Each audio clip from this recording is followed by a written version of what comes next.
On the tee, Tiger Woods. Well, old Tom looking down. And this young man on the verge of joining a very elite band of golfers.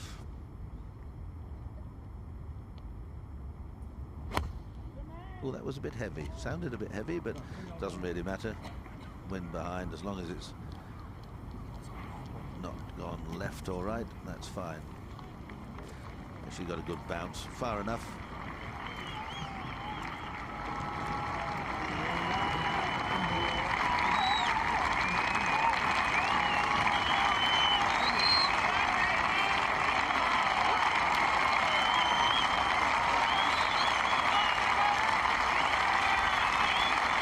There's no better side in golf, Peter. In the Open Championship in the grandstands.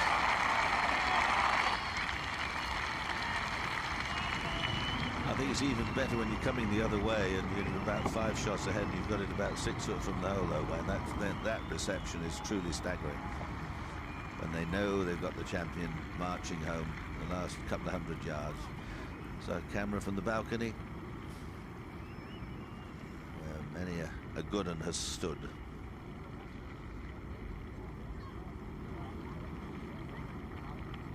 Just quietly settling as he walks down the first hole.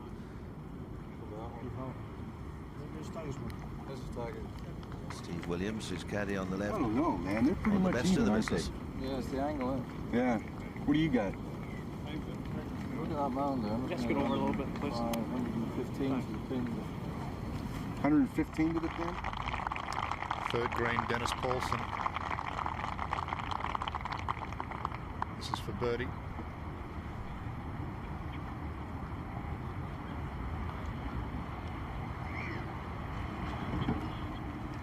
Just slides by. Birdie start. And a good opening for Paulson's final round. Again, we're seeing a lot of birdies on this front nine. Front nine playing a stroke and a half easier than the back nine this week.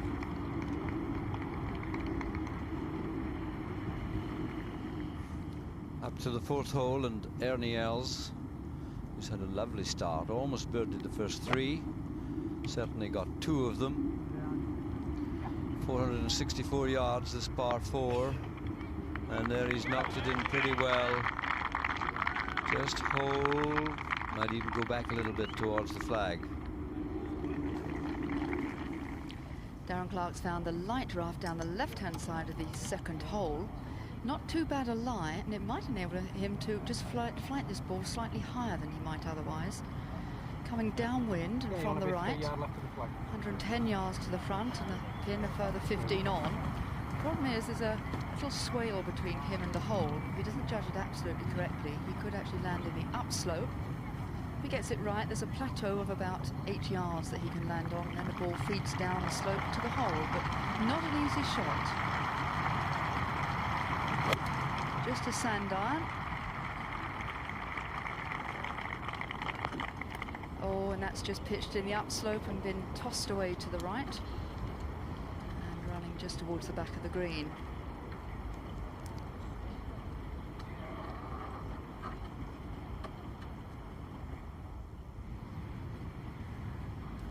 Second shot, David Deval on the first.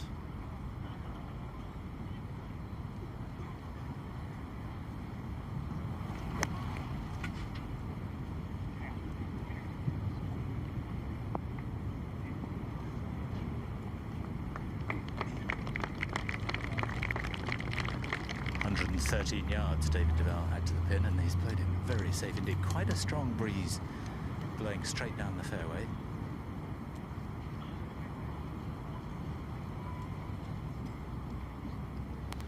Tiger with a yard or so less.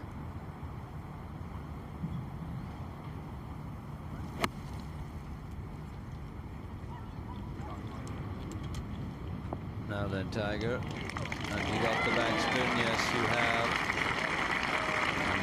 I don't think he was altogether delighted with his tee shot. He had the ball teed quite high for a long iron and then hit the ground a little heavily, but he's more than made up for it now, and has a great opportunity to get away with a 3. Ernie Els. Ernie Els. This is Ernie Els for a birdie on 4. This will be his third. This will be his third birdie if he gets this in 4 holes. And he's made it. Now that's a tremendous performance. That takes Ernie Els to -11. And had he held the one at the second, which burnt the hole really hard. Ernie really on fire. A magnificent start.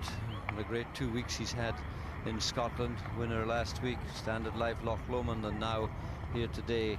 Although he might not win it, he's making an awful good try. We go back to the first players coming over the Swilcan burn.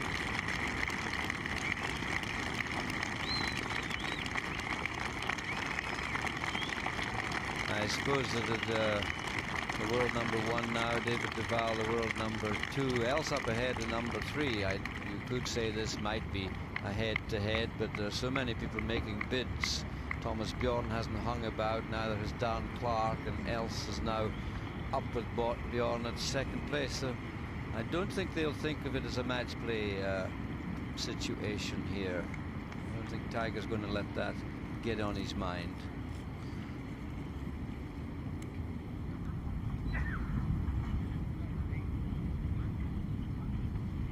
'18th now, Davis Love for a round of 65.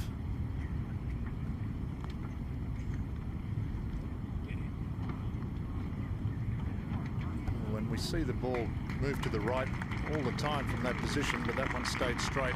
Anyway, that will be for a 66, which is still the lowest score to be shot this week. I think quite a setting, isn't it? All of the grandstands, huge 20-odd thousand seats out there.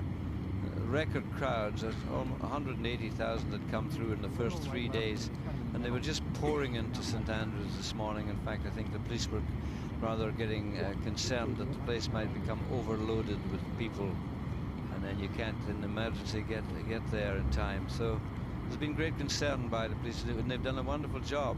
They really have kept the traffic flowing and kept everyone in a lovely attitude, a nice state of mind. Now then, Deval. And we've seen this putt quite a lot. Wayne, is running pretty straight, isn't it? Yeah, certainly it is, Alex. There hasn't been too many made from straight back behind the hole. And all the players today, they know they can't do much about Tiger. They've got to go out there and play their round, shoot the lowest score they possibly can, and let the cards fall where they may. Looks good. Well, that's as good an attempt as we've seen from straight behind the flag.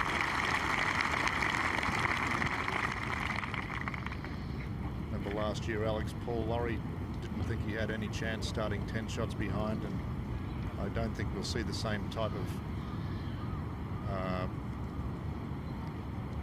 or things happen towards the last couple of holes as we did last year, but at one stage Paul Lawrie didn't think he had any chance. No, I suppose the burn's at the wrong end of the 18th hole for that, and Deval to start with a 4 to keep him at 10 under. Nicely done.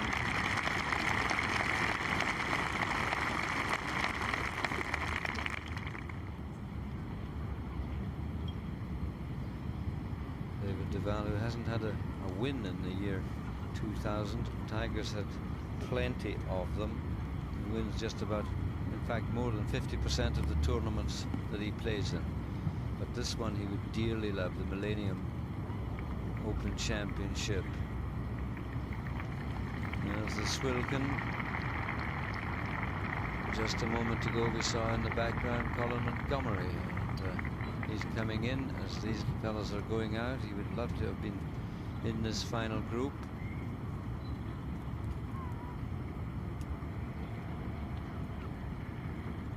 Colin, who's 5 under at the moment, 2 under for his round today, the 17th to come.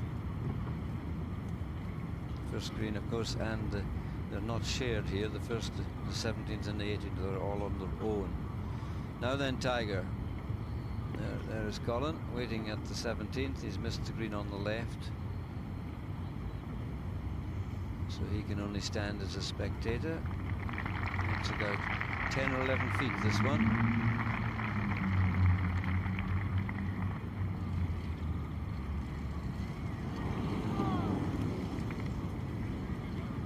He's amazed at that. The ball swung away to the left. He watched so closely as Deval's ball turned right immediately after passing the cup. So both the final players have a par. He's laughing and smiling. I think his round yesterday was something to behold. I think it should be seen as a classic for all young players to study. Anyone who's got a video of it. Par now for Davis Love. Oh, goodness me. And that's for a round of 67. Disappointing way to finish. 6 birdies and then a 3-putt bogey on the last.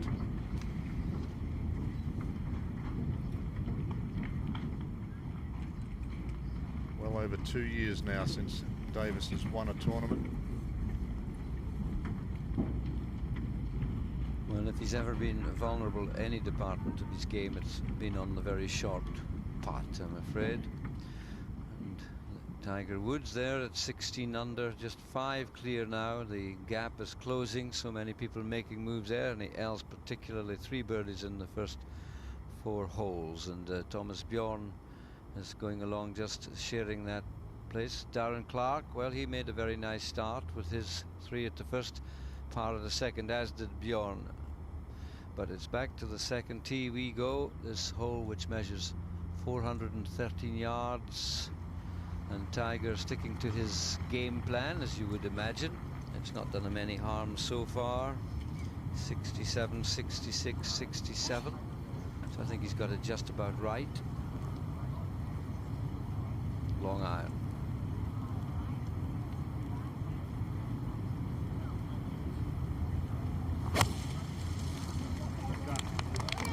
Well, he didn't make any mistake about the contact with that one. And that is perfectly placed down the fairway. There's a cheap bunker there. Catches him if he takes a wood. Fairway 1, switching off. And I think he's about 165 yards from the front of the green. The little yellow marker that I saw there. His ball landed.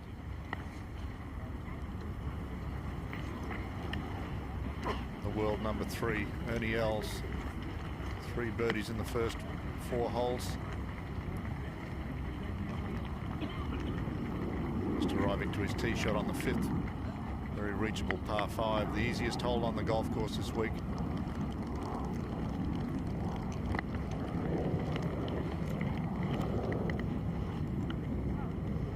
Ernie already runner-up to in the first 2 majors of the year.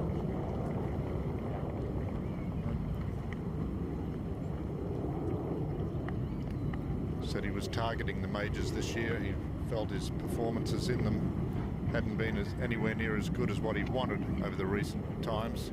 2-time US Open winner. To the 18th tee, Colin Montgomery driving off.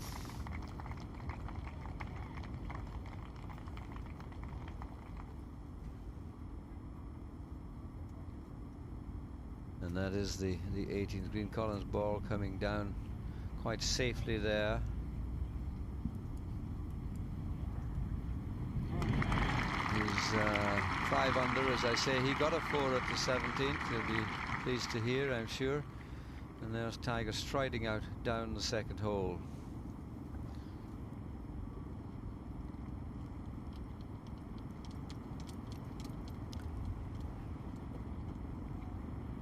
Bit of aircraft noise overhead as we watch Dennis Poulsen, who started off in an electrifying fashion.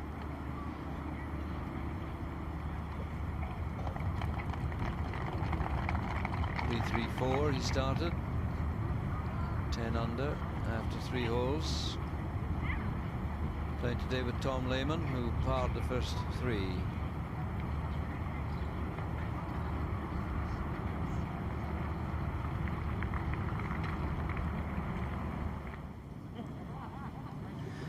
Tiger Woods surveying his second shot to the second. Really difficult to get this one close, and particularly he's still 181 yards away from the pin, playing downwind with all the mounds in front of it. Very difficult to get the ball close. Be interesting to see if he tries to fly it to the green. Fascinating watching him before going out in practice, particularly on the putting green, moving very slowly. He's got so much adrenaline flowing that he was just trying to keep it all under control. Everything he did was done in ultra slow time.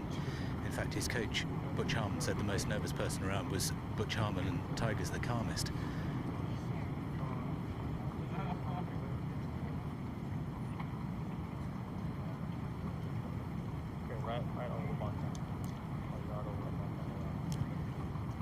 Sometimes it becomes quite difficult to see the flag with all the spectators moving about in front of it.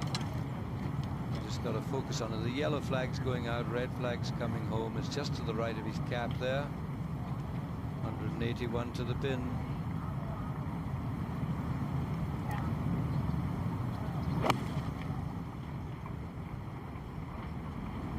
The ground is so firm and hard. There's a sort of explosion as he strikes the ground.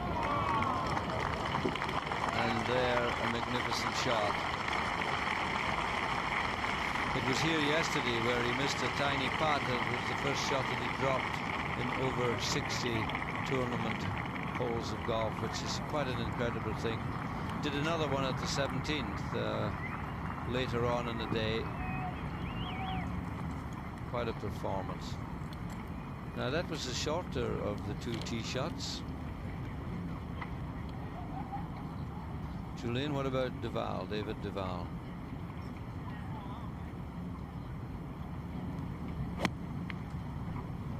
And Julian a bit close to the action there to speak. That's a lovely shot. That might even go in the hole. That's magnificent. Oh, well now. Well, what would you expect from the two best players in the world? Yes, we might be looking at, remember, Turnberry, 77, the jewel in the sun, because the sun has come out after a rather disappointing morning of weather. I say disappointing because we're comparing it with one of the nicest summers, and he knows, although he can't see the ball because of the rising ground, he knows he's pretty close. Tiger knows that Deval's closer than he.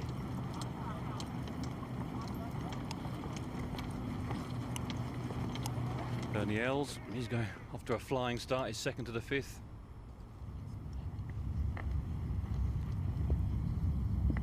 Up the other side, that's pretty good. Pin front left once again today.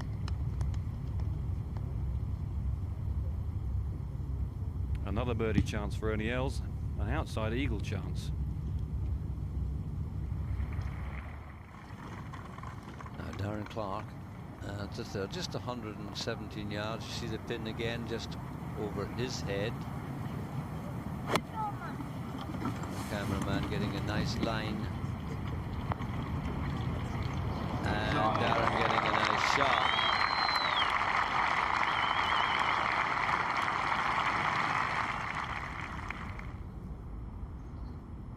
A view from on high down onto the second, which is a double green with the 16th. And what two marvellous shots they were. Anything drifting more than 2 yards right of the flag gets gathered up into the hollows.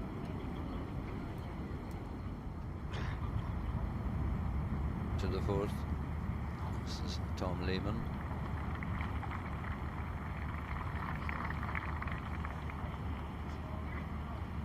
Nice read, just came from the left half of the cup there. A birdie for Tom. He goes to 9.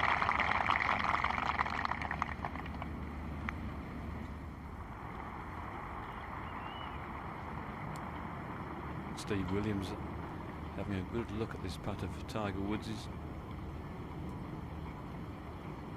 Once again, the field just putting a bit of pressure on Tiger, and every time this week that's happened, he's always come up with the goods.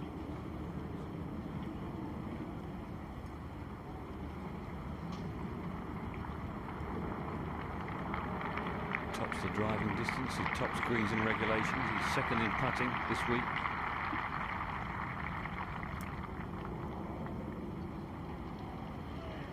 He must be feeling a little bit nervous, hands a little sweaty.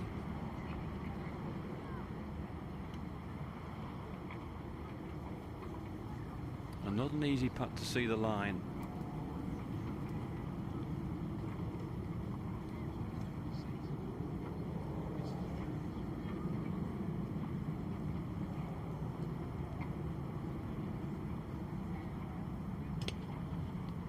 Tiger for a 3.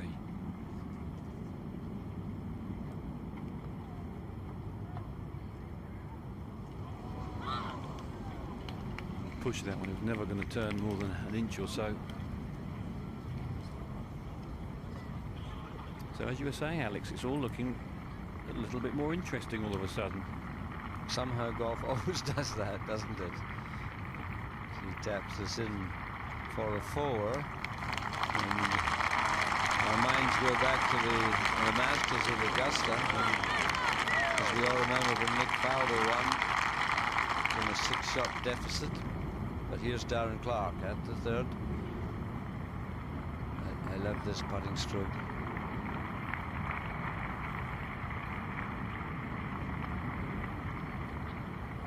What a beautiful read that was. A big fellow from Glengannon. There's a good start from him. And remember, he haunted in the World Match Play Championship, Tiger. That's a beautiful shot there from Deval. A birdie. So Deval closes with just one shot. 11 under to 16 under. We're on the 5th green with Ernie Els, who's got a good 40 yards putt. Long way, a bit unlucky, just crept over the edge, then the wind just blew it down the green. There's a ridge that's coming out of from his right, which is going to throw the ball as it gets about halfway to the flag, going to float right to left. But there are people coming up to the 13th, which is why Ernie is standing still, just checking to make sure the ball doesn't hit him.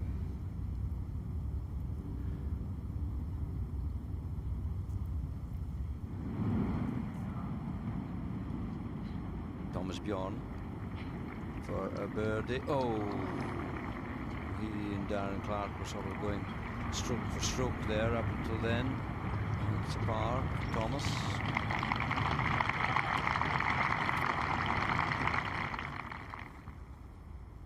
Ernie for an eagle. Ernie to get to 13 under and 3 behind. As Mike was saying, it was right to left and then just at the hole turns the other way. Oh. 9. And a major misjudgment. The leader after day one, Ernie, after a 66. 4 players now at 11 under. We'll mark that.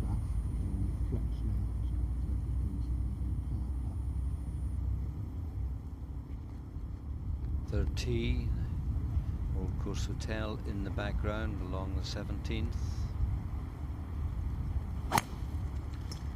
3 wood for David Deval.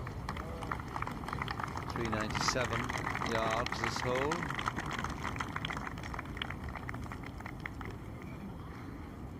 And that is nicely placed. That white marker up there, 70 yards from the green, so he's a pretty good tee shot. Tiger stays with the iron. Watch the puff of dust, sand that flies when he strikes. Oof.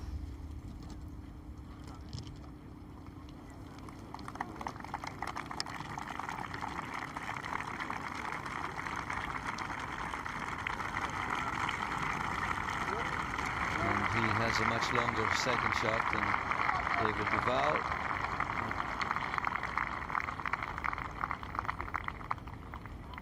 Amazing numbers of people that have come. Well over 180,000 up until yesterday. And you can imagine, well, look at that.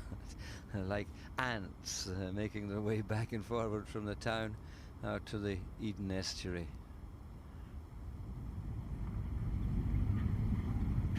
Montgomery on the 18th. Well done, but a slightly disappointing week for Colin. He's played very well from tee to green.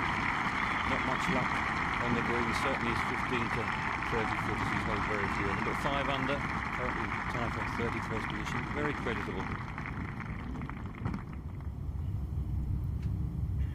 Ernie at the 5th, as Ken was saying, that was a bit of a misread. We knew there was a bank coming in from the right, but he gave about an 8-foot borrow, and it didn't make it all the way back, and then keeping on the high side, it then picked up a bigger downslope. It's like putting over the Himalayas sometimes. Now he comes back. If anything, there should be a left to right break on it, not much. Oh, there was. It edged in, but there's another birdie. He's done 5 holes, he's only had 1 par. 4 birdies, and the one that he got, the par that he got, should have gone in. Just edged the cup. So he's moving happily along, and he's within 4 shots now. See, it's funny how golf can turn around and bite. Big support out there for Ernie Els. I've had a lot of loud cheers as his golf balls have found the bottom of the cup. A zinger for par at 17. One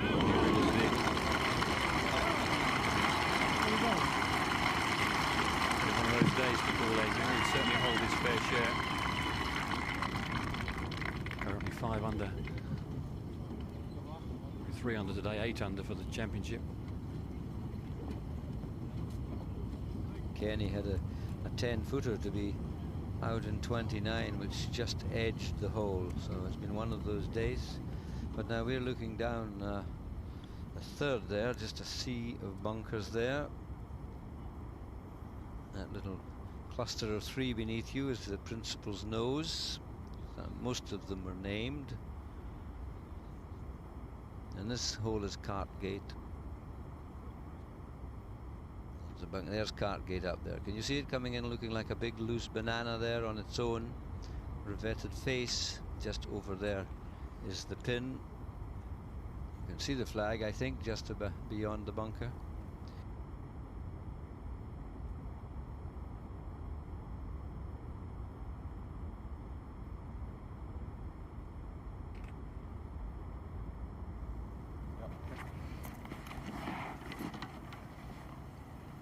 Tom Lehman second to the 5th, green well in range. You can just see the top of the flag over the cavernous bunker there.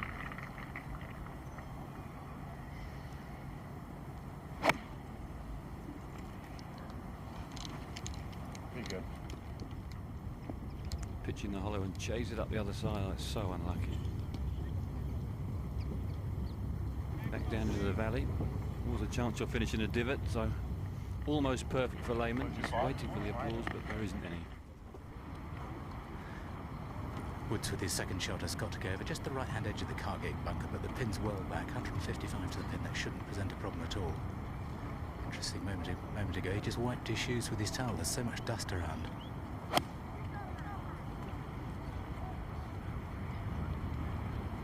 Drifting left.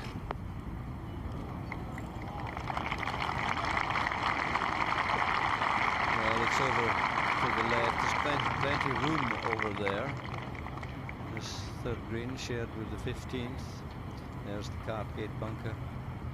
But it's not a good shot. It's not what Tiger's expectations would wish. No, Deval. You can see the flag just under that right-hand camera tower. Wind off the North Sea.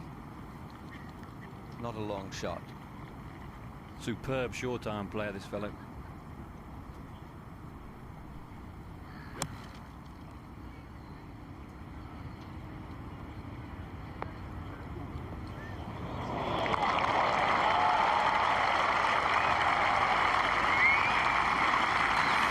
he hasn't had a victory this year, this Deval, but my goodness, he has a record of many of them. 11 wins in a couple of seasons before that.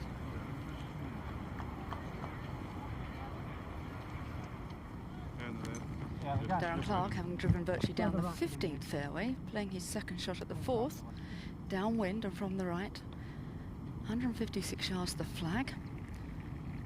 Just needs a good bounce up by the green. A little bit of a lottery where the ball lands.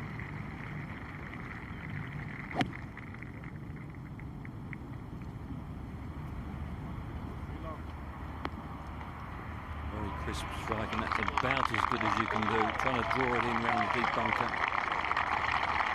Splendid shot from Darren Clark.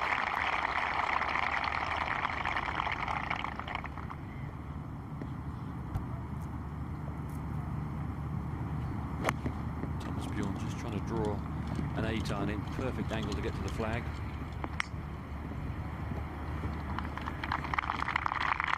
Something you can never really control. It's an He's just pitching in the lap slope and killed the first bounce.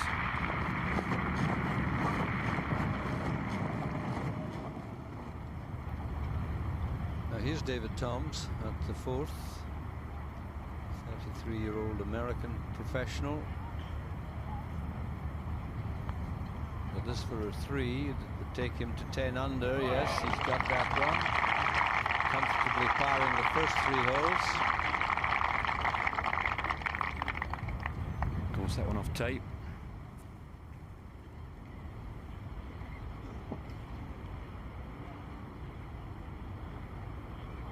Tiger having a good look at this putt.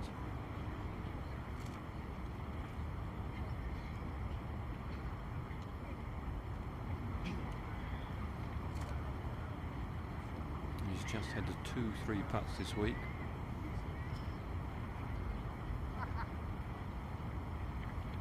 Over the 3 rounds, 30 putts, 29 yesterday and 32 the day before.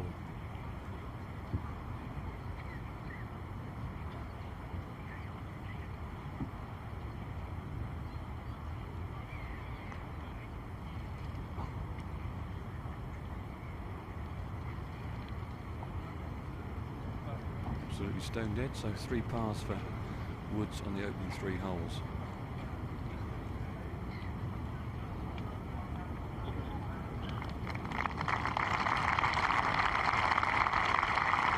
Best finish in the Open today to the Will Birkdale, where he finished 3rd behind Mark O'Meara.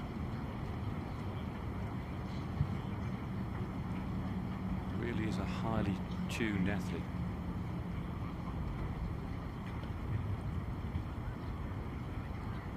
You wouldn't think this one was a highly tuned athlete, the way he's having to crouch down to replace his ball, and he has to do the same to get it out of the hole.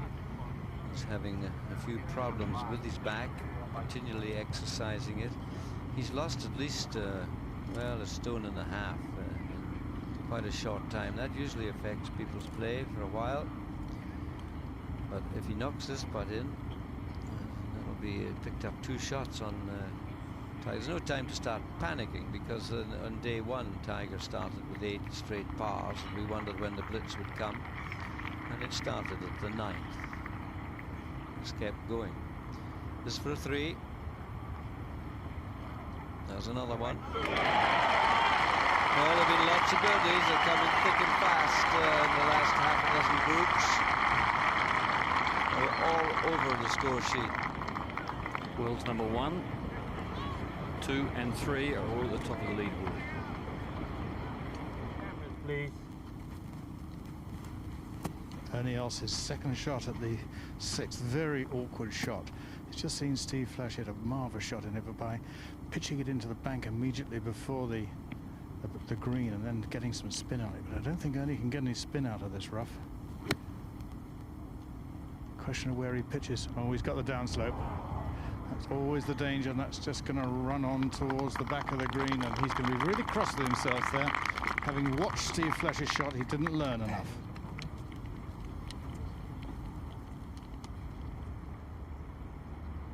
Bjorn at the 4th for an outside chance of a birdie. Got a big ridge to come over. There, down the other side.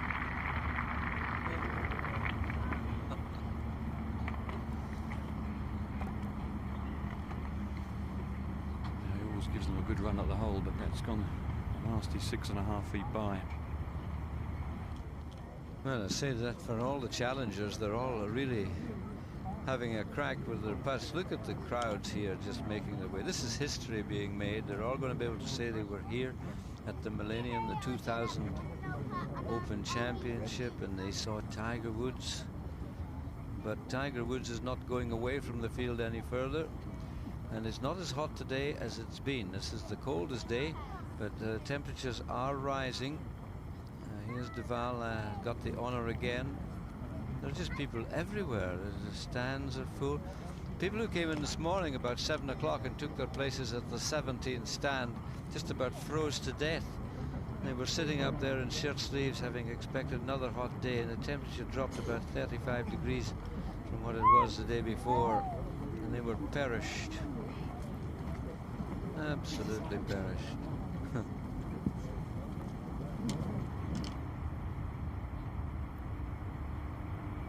Clark for a birdie at the 4th.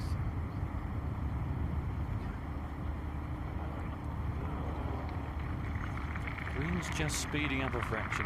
Once again, there's a little bit of moisture put on, but no more. Now back to Deval, and he has the driver. He's really very long. He looks lightly built, but my goodness, he generates a lot of club head speed.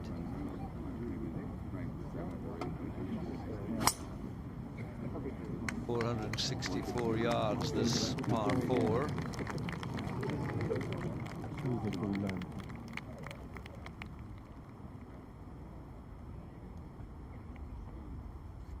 Big tee shot there, just on the little upslope. On the green, Thomas Bjorn for his par.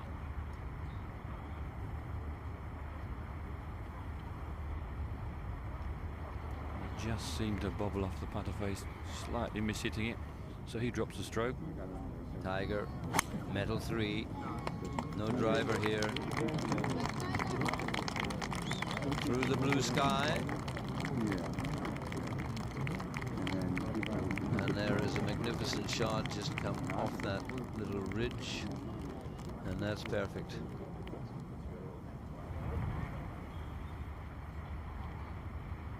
Clark to save his par. Oh, just when you're getting a good round together. Back to 10 under. Often it is the case when the aggression is up to try and catch someone, the mistake is made. Now here is Ernie with a long running approach to within inches, and that's very good, almost making up for the misjudgment of his second shot. So he'll get a 4 there. That's 2 pars he's had and 4 birdies.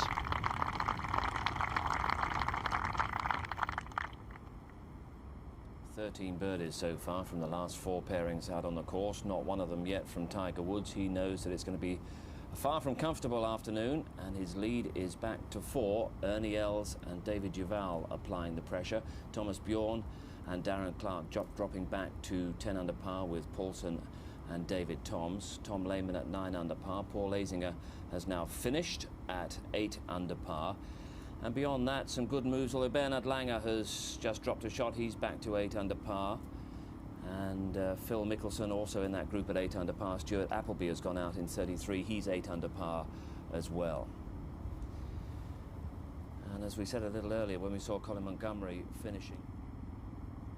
Well, a wonderful afternoon here at St Andrews for the final day of this 129th Open Championship. Ernie Els has made a rocket-like start with 4 birdies in the first 5 holes, and very nearly hold a 40-footer on the 6th. So if he can just really get motoring through the turn here, he might close the gap a little further on Tiger Woods, who's made a very sound start. He had 2 brilliant iron shots to the first 2 greens, and both birdie putts were missed, and then 2 putted from a long way at the 3rd. Anyway, it's just a 3-wood for him. He had the 7th. So this is the start of the loop. There's a couple of par 4s the players can drive, 2 par 3s, and 6 3s on the trot from here is not an impossibility. Back with our final pairing, the world's number 1 and number 2, Tiger Woods and David Deval. We're in for a cracking day.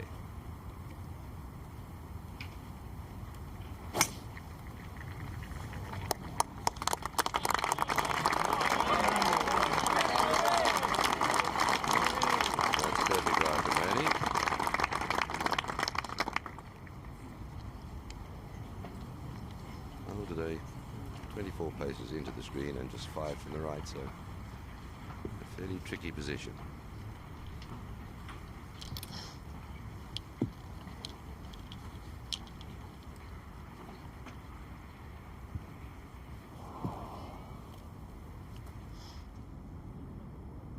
We're on the final green with Paul Azinger, and what a wonderful outward half. He out in 30. Just an unfortunate unplayable lie at the 12th. What a round he's put together. 67. Disappointing 37 home. Great to see the former PGA champion of America playing so well once more, but awful scared with cancer.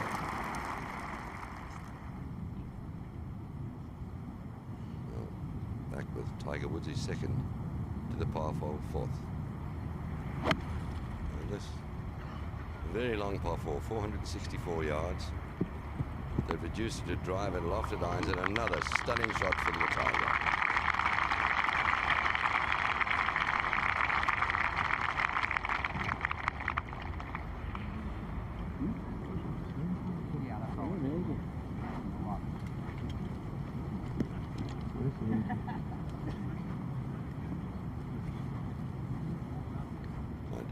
Deval, his second shot to the 4th. He's made a wonderful start. Nearly birdied the first, but then birdied second and third. And he went with the driver here and has left himself a very short shot. Can he tuck it in tight to the hole? Well, there's that big bank in the green that he's caught, and it just took all the fire out of that shot. He'll do well to 2-putt from there.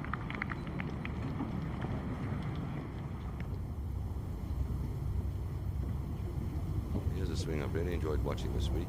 Chance to look at quite a lot of David Thomas's golf. A tiny chap, but boy oh boy can he steam it out there. A bit of a misjudgment there. Got away to a nice start, 3 pars and a birdie the 4th, and disappointing as a fire. And here a wonderful example of these bunkers here at the old course.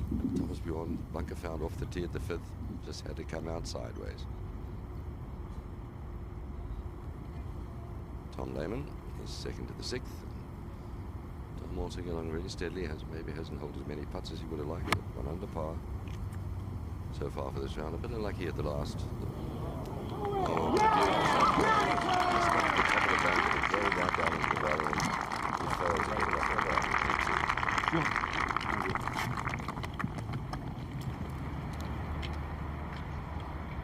Back in the 4th green.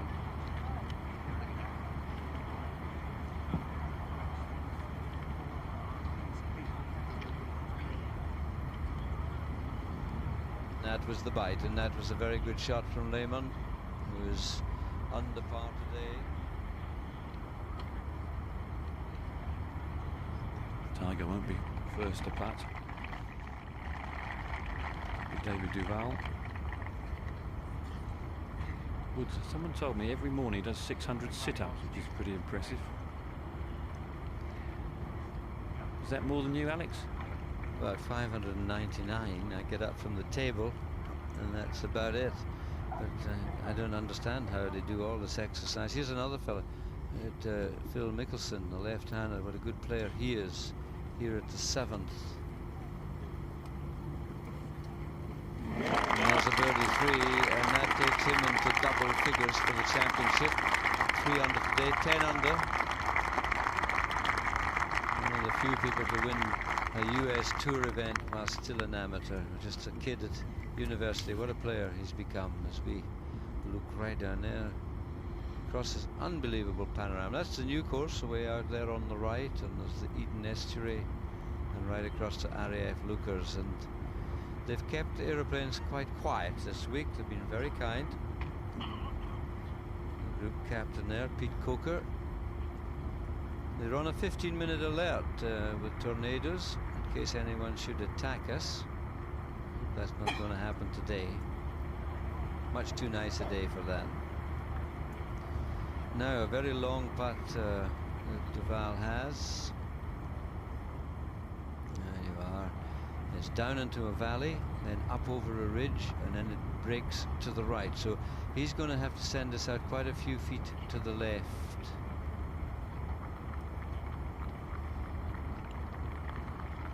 See that, he's given it about 9 feet. As it climbs, it starts to fall back towards us and the cup, and what a start that would have been. What a start that would have been.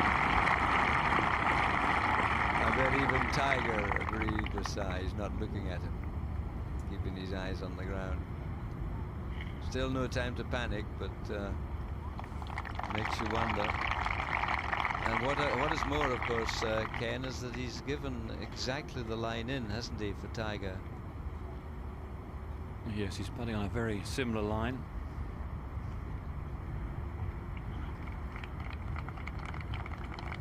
Quite a quick putt as well. If you give it a bit of a rush, you can easily knock it a yard past.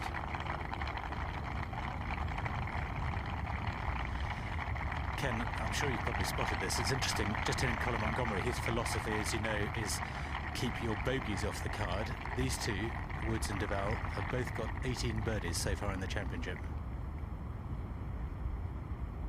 It's pretty impressive.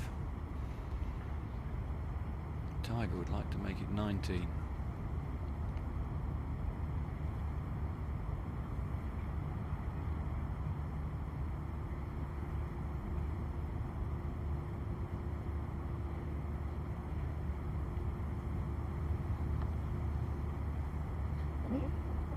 Chance, never looked anywhere else. Right in the centre of the hole. It's been the story all week, just when he needs to find the second birdie.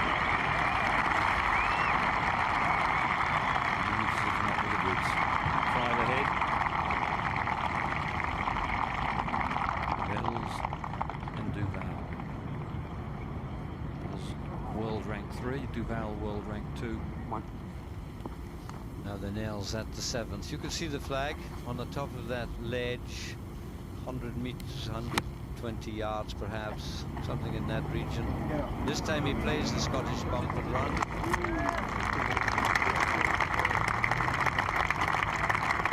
And he's left himself a bit of a downhiller, but I can't see there's much option there. The situation of this flag. Paulson lets an opportunity slip by. Right at the front of this green, got a lot of break in that area of the putting surface. Lauren Roberts at the 5th.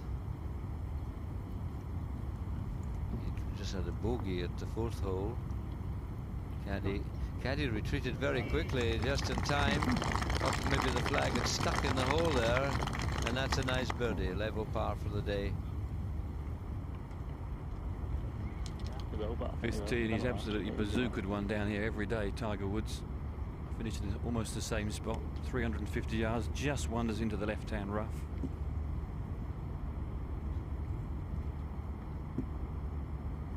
Despite those enormous drives, he's never got on the green in 2, Alex. Is this the hole with all the bunkers you're referring to, the 7 sisters? 7 ugly sisters.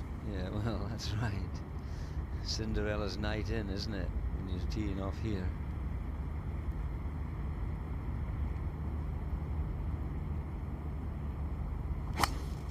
That's where he's cut loose at that with the driver. And there's one of the old stones there, the March stones. Over 300 yards to reach that, Alex. Yeah, yes it is. It's an old boundary. I think they used to put boundaries on the east coast of Scotland with March stones. I know they have them down at Musselburgh. Have them. You go riding around them every 25 years to check that they're still there. Here's Deval.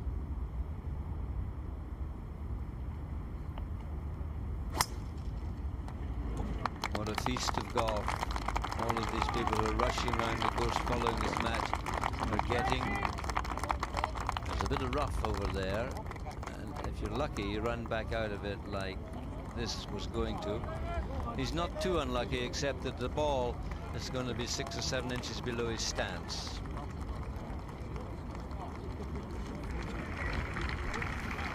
Well, a very good start for David Deval, but in just missing that putt at the last and Tiger getting his, things have sort of swung the other way.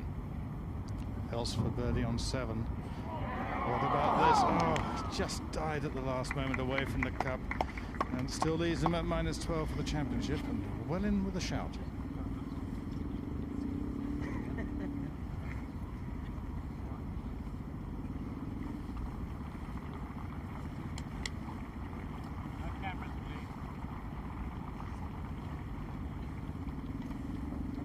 So difficult at St Andrews, people on the adjacent 11th green, a big grandstand behind it. Never quite sure whether they're going to react to something else on the golf course.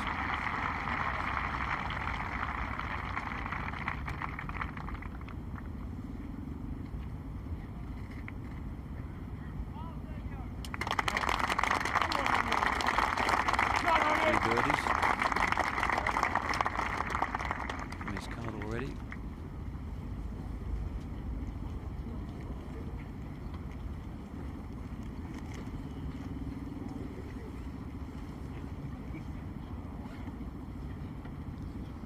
And that's how things stand. Tiger Woods, that brilliant birdie at the par 4 fourth, has moved to 17 under. Ernie Els making a wonderful run, 4 birdies from him today. And David Deval also a couple of birdies in the first 4. 12 under, 5 shots behind. And it's amazing how Tiger Woods, the minute he's threatened at all, how he's able to respond with birdies of his own. So lots of wonderful golf going on here at St Andrews this afternoon, and a huge crowd here to enjoy all the action. The stands are full, sides of the fairways thronged. And Thomas Bjorn. Forty just 3-putted. The 4th hole, Thomas is going along very nicely. That sadly is going to result in a 6 for him at the par 5. Promising start spoiled. Danny Clark also missed a little one at the 4th.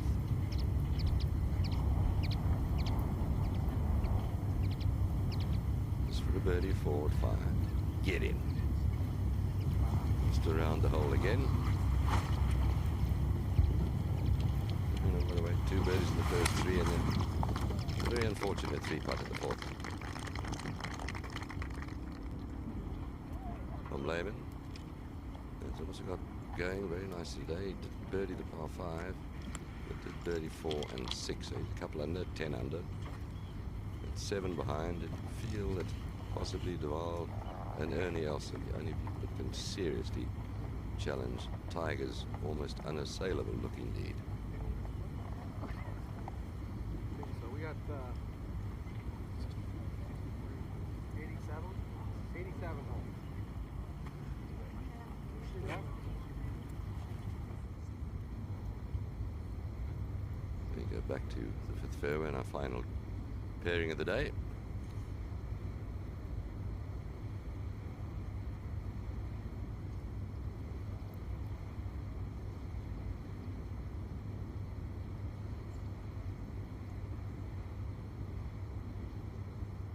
Now an awkward spot from David Deval. Coming out the light rough, and really ideally wants to pitch it in the little gully in front of the green, hope it skids up. And I know Jules is down there, Julian Tutt. How far has he left himself? Well, he's got 208 to the pin, but with the pin over on the left-hand side, as you say, he probably wants to start it quite well right, especially with the wind coming now quite hard from the right. And he can hopefully just land it short, draw it in, and let it run up. But as you say, it's pretty tough to get close to.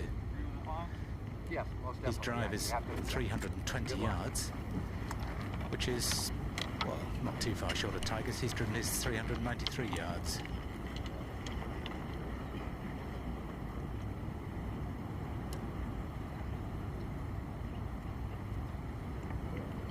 David just backing off that shot. He's not happy with it. It's just that awkwardness. You get a better view here now of the angle of the wind blowing across from behind a little bit, but stands above the ball. Started to the right. He likes it though, because it's coming back on the wind. And what a beautiful shot that is at the par 5. It'll run on a wee bit. It'll come down this slope. Not far away from where Ernie Els was. We all saw the line there. Big swing from the right.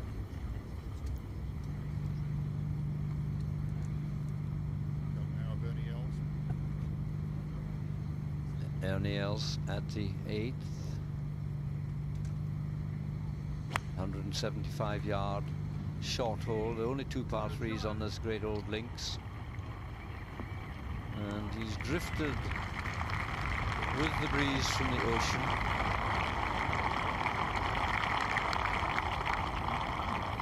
Certainly from the North Sea, anyway.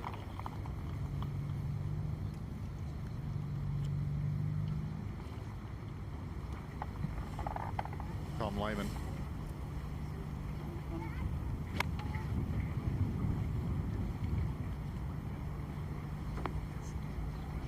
Second shot there to the 7th. Very difficult flag to get it close to today.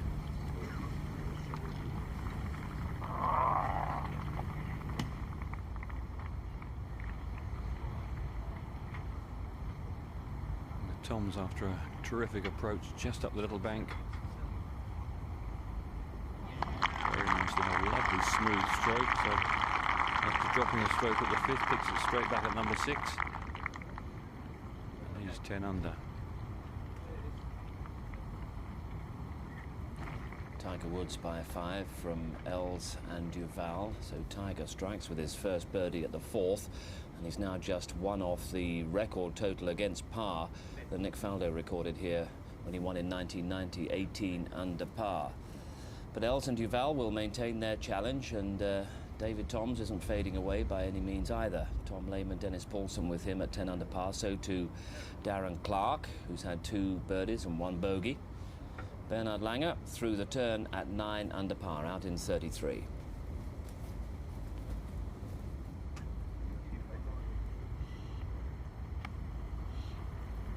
Woods just 140 yards to the flag. Lovely angle. Oh no, needed another yard.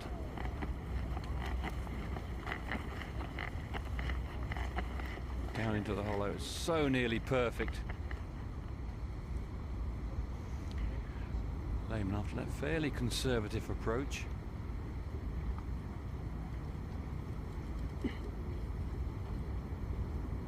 Tom Lehman has used his putter, the same putter, for 17 years.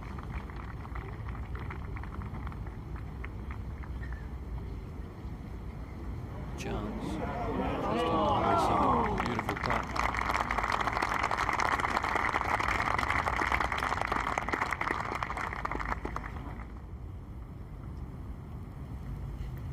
Back to the 5th, 3rd shot now.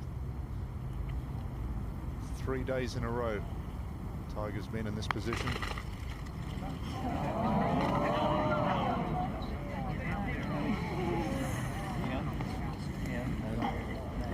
Almost holed it on Friday from down there. Yesterday wasn't a good effort. Today, not even getting it to the putting surface after 4 tee shots of well over 350 yards.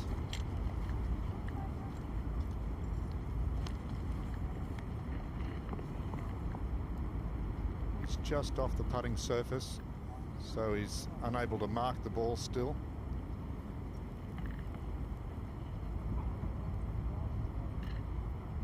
Very fortunate it didn't come wandering back to him, Wayne. Yes, he was.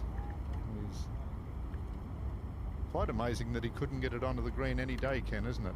He's just probably landed it too lofted a club into that gully in front of the green, and it just hasn't bounced forward.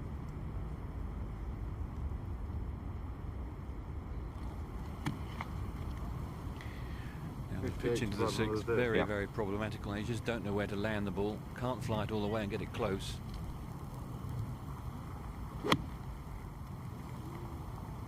Like just 4 paces up the tier, pitches it into their little ridge, and this is it a beauty? Oh, what a terrific effort.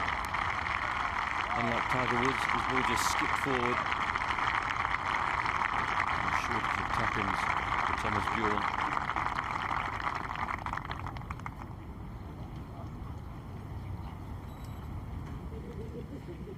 Dennis Paulson.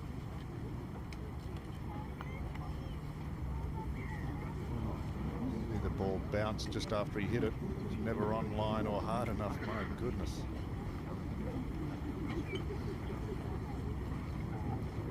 Very unusual to see a world-class player hit a putt like that.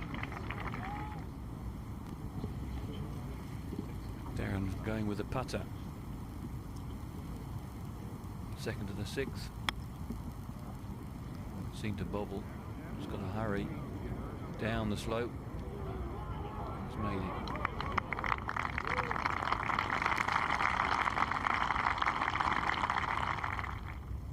Eagle putt now, Deval. We've seen this putt many times. And a very good putt. He'll have that to be 3 under for the day to take him to 13 under.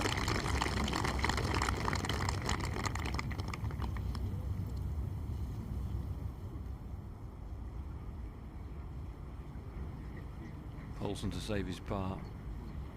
Right edge. Oh, when he pulled it. Oh.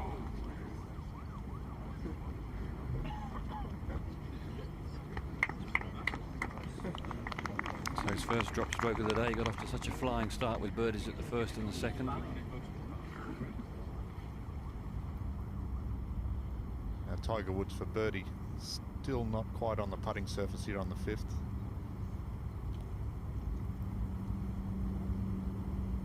There's a tremendous view. Aiming well to the left.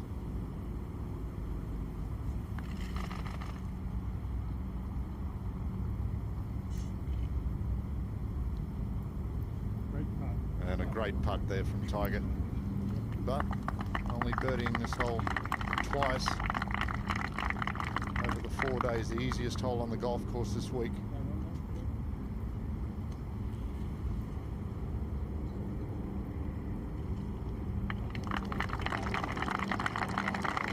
Actually played 3/10 of a stroke easier this hole than the par 4 17th.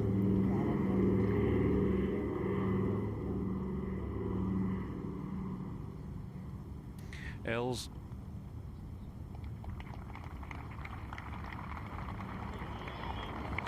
Seeing some.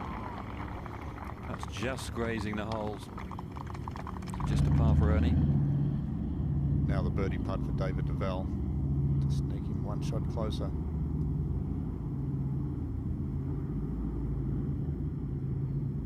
Oh, and you can't let opportunities like that go by if you're going to catch Tiger Woods. He would have been so excited at the opportunity to maybe pick 2 up on Tiger today on this hole.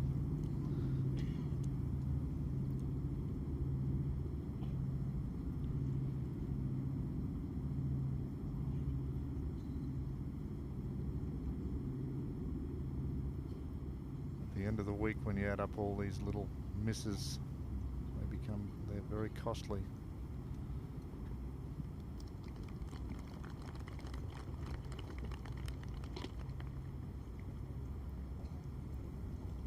Well, so Darren, birdie chance at the 7th, but never had quite enough pace. Stays on the large group of 10 under. That includes Layman Thomas Bjorn, studying the leaderboard. 9th tee, Ernie Els taking 3 wood off the tee. Bunkers out there in the middle of the fairway, 263 yards away.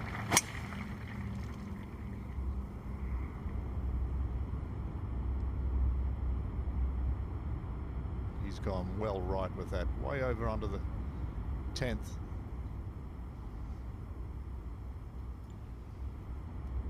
But very safe and a good angle into this flag.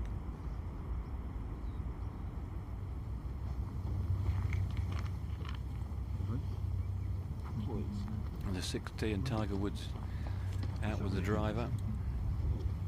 Just selecting the right line. His caddy will tell him exactly where the flag is, the best angle to get to the pin. Steve Williams is out every morning looking where the pins are cutting and their exact locations. Let's have a fly or a wander down the 6th hole. It's 412 yards. Heathery out. It's 240 yards to reach the fairway almost, but no problem for Tiger Woods. There's the Coffins bunkers down the left-hand side. The longer you hit it, the narrower the fairway gets. Tiger will be down past that 300-yard mark, and he's left himself this awkward little pitch that goes through the little gully there just at the front of the green, and the flag 4 paces above that little hollow, and it's about 5 feet deep. It's very difficult to control his second shot. Maybe he can drive the green. He'll certainly be giving it a heave-ho. Just hold those cameras, please. Thanks very much.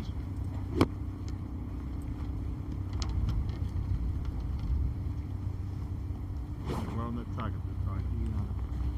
Just going back to recompose himself, some members of the huge photographic corps here this week just got a little bit eager with the shutter.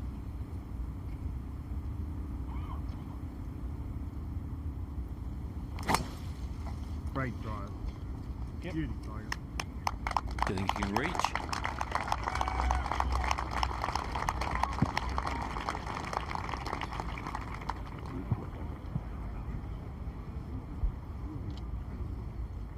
Well, he was on the crosswalk yesterday and putted it, so he's just past the crosswalk today. That was a good line, yep.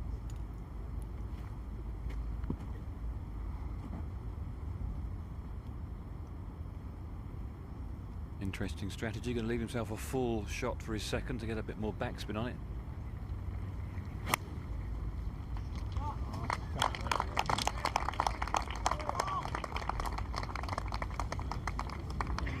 like to find a little upslope here if he could. Certainly doesn't want to find a divot.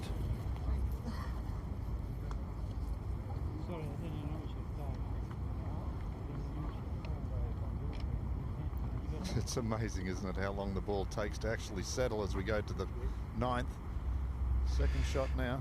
Well, Wayne, this is a shot of 95 yards for Ernie. A little bit more than that, in fact. Awkward straight it, but it is straight into the wind, as you suggested off the tee. This is a good angle in. If he can get the yardage right, and this looks like it might be a bit short. Needs to go on a bit, needs to kick on. He needs a 3 here to get it out in 31, which would have been quite a good performance, to say the least.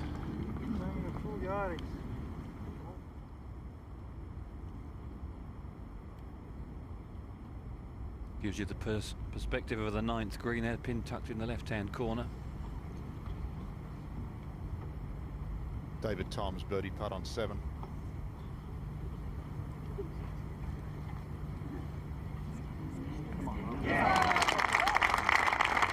Just outside the right, read it perfectly. Moves to 11 under par.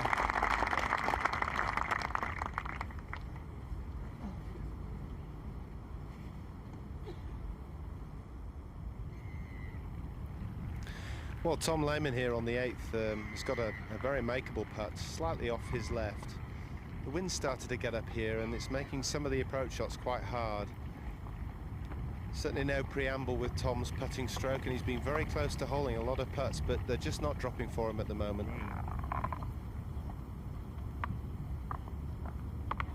So hard with the wind puffing up the tough pins to get the ball inside a range that you'd fancy your chances of holding.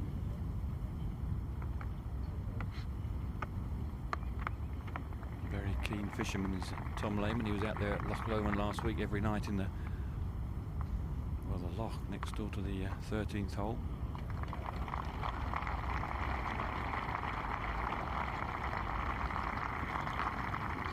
Par for him, 2 under for the round, 10 under. Someone needs to make a bit of a rush, make an eagle, hole a couple of long putts around the loop here if they're really going to put any pressure on Tiger Woods. Jean van der Velde. He's in, I think, in one of the bunkers called the Principal's Nose. Absolutely embedded in there. He'll do very well to get the ball out. Awkward stance, which way do you come up? Huge steep lift. You can't come forwards, can't really go backwards. One of these bunkers is about the only thing that I can see, Ken, that could stop Tiger from his march this afternoon. He's actually in the greenside bunker.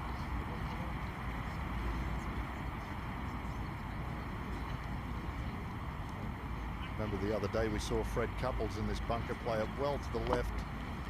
Finish up with about 150-foot putt.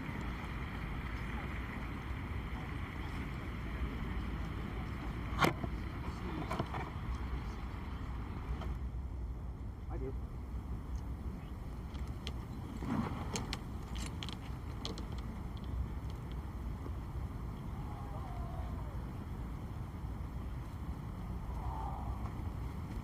Julian Tutt's down there, and the breeze just seems to be puffing up a little bit, perhaps. Yeah, it's certainly significant, Ken. This is such an awkward shot to get close. He's got a sandwich, 106 to the pin, but really needs to land it in the bank just short. Don't hit on the downslope.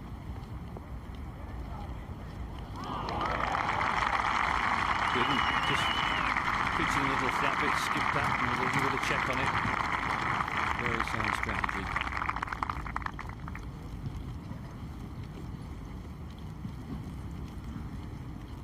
I wonder what Tiger Woods is going to do.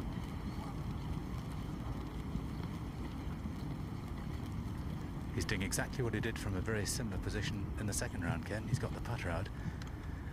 Probably almost his only option, really, if he wants to get it close, although there's a big fold in the ground about 10 yards in front of him, which will tend to take the ball away to the left, unless he starts it a long way right. Doesn't want to get too cute here. He's better going 15 feet past and getting it on the top level than trying to just roll it to the hole side and leaving it in the hollow.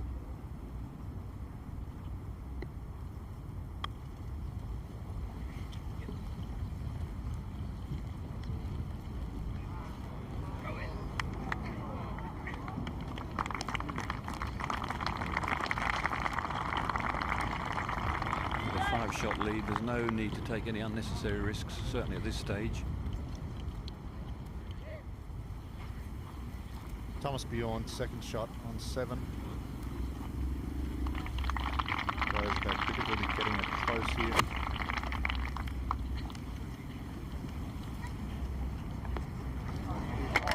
That's one of the better ones that we've seen. Disappointing bogeys at 4 and 5. Birdie at 6 for Bjorn.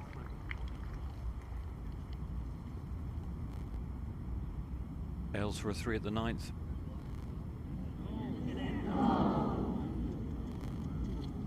And he knows he's got to make something happen. Force that one into the cup. Now the second shot of Darren Clark on the 7th.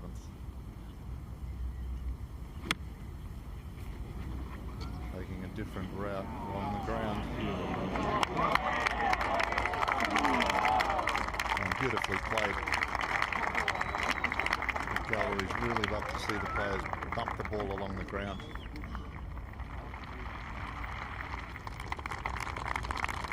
Tom's at the 8th. In at the front of the green. And the ball always lands on the downslope here and has a hard first bounce.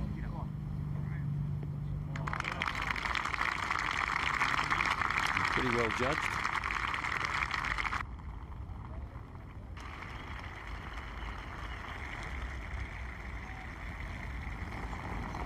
Well, got it out, but back the way it came from.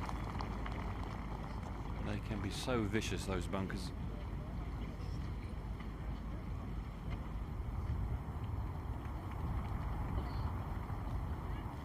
A great view of St Andrews there in the background. Tiger Woods on the 6th green. It's from 25 feet. Deval in close with a really good birdie opportunity. Always Wayne putting from the back of this putting surface here. It's uphill. It's pretty slow.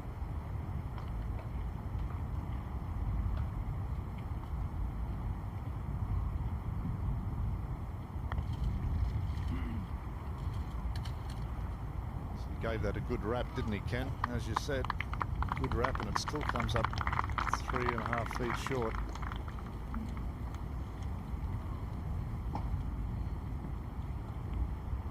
Now if Deval were to hole and Tiger were to miss, he has missed 2 putts of that range this week.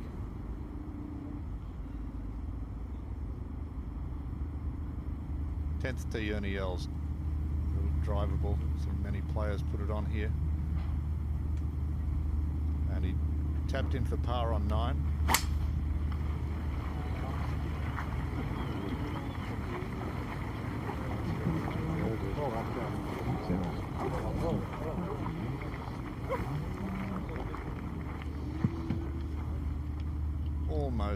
almost to the front of the don't roll back in there.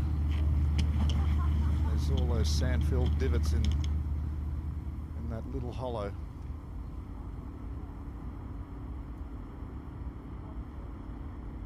Deval at the 6th. He missed that opportunity at the 5th. He can't afford to miss too many more.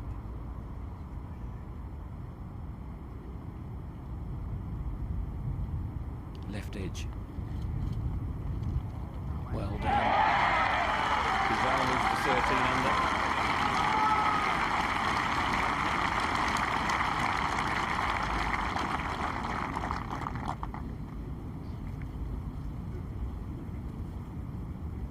Doesn't show much emotion on the golf course. Deval, probably the only time I really have seen it was when he shot 59 in the last round, the Bob Hope Desert Classic. You weren't at the Ryder Cup, Wayne. Well, I wasn't, Ken, no. Got a little bit carried away there at times.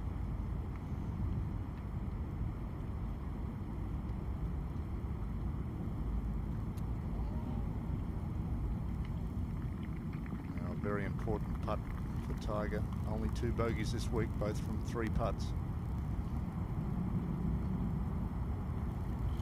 Oh, and it's in the bottom. Just sneaking in that left edge.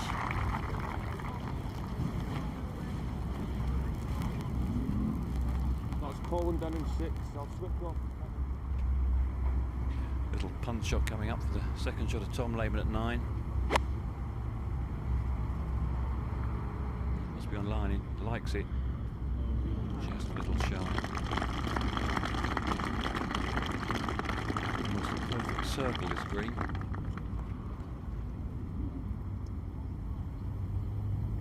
David Toms, birdie putt on 8.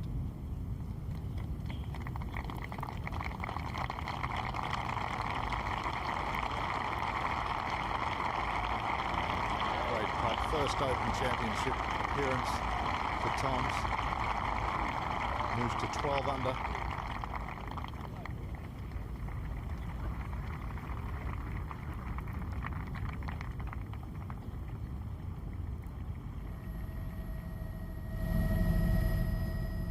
Seventh hole, you drive over the beautiful gorse. It's not in flower at the moment. Over a big hump in the fairway. The right of the gorse there, you've got to take that out of play. Most players will take at least a 3-wood. It's 240 yards to clear that. Then you try and stop the ball before it reaches the big shell bunker, the cockle bunker there.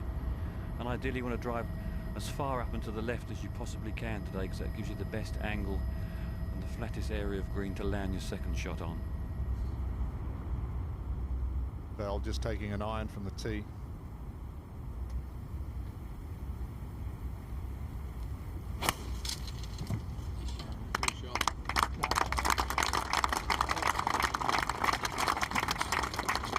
Just getting over that ridge and running down into perfect position, as Ken said, over to the left-hand side to give a better angle.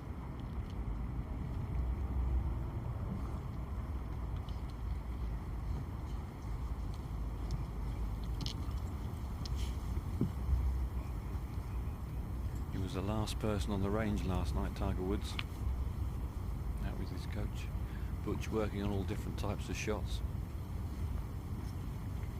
He doesn't mind experimenting, does he, Ken, with shots? He'll try hit low, high, hooks, cuts. Get the feeling he really enjoys playing all the different types of shots.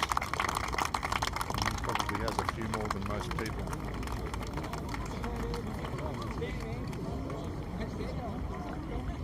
That is the perfect angle to get at the flag. By going down there, you have about 7 or 8 more yards of flat green to pitch the ball in, and you can use the left-hand contour of the putting surface. His tactical play this week, Wayne, has been really quite superb. Huh? Yes, there's nothing been left to chance, has there? It's all... One thing having good tactics, the other thing is able to execute them, and he seems to have been able to execute them with ease.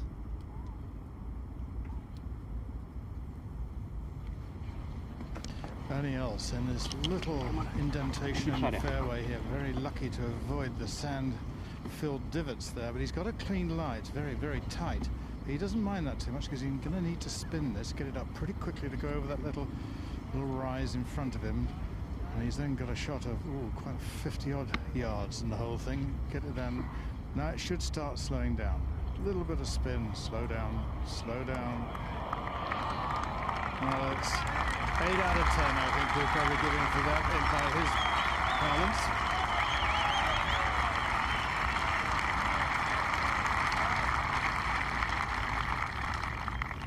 Enormous galleries here, perfect conditions for watching golf. Amazing scenes all around the golf course. This is absolutely nothing like looking out over the links and seeing all the grandstands full. And the big TV towers. And Tom Lehman on 9 for birdie.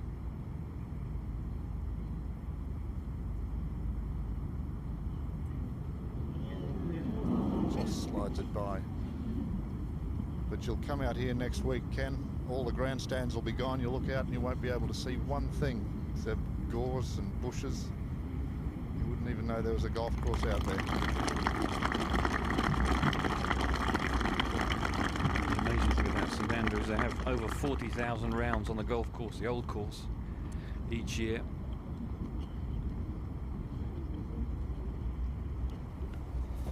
Tom Lehman in that group at 10 under par with Thomas Bjorn and Darren Clark, but David Deval remounts his challenge on Tiger Woods and cuts the lead back down to 4 with that birdie at the 6th hole. His 3rd birdie of the round, but Woods at 17 under, Deval at 13 under, then Els and Toms with birdies, 3 straight birdies, 6, 7 and 8, both at 12 under par.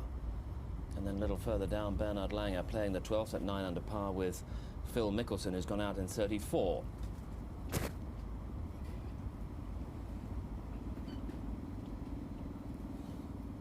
Clark, birdie putt on the par 3 8th hole, uphill.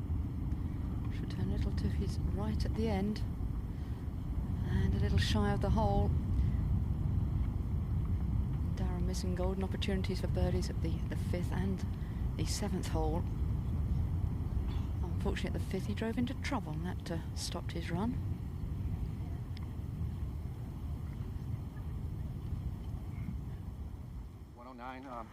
To the hole.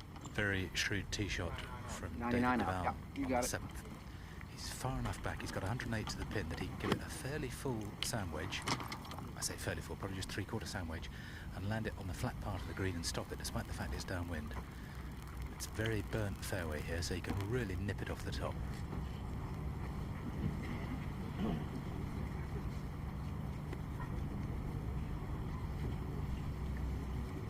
Elaine is probably a little bit left of the flag, and one of those 2 cameramen and the TV tower behind him try and slice spin it in, cut it in.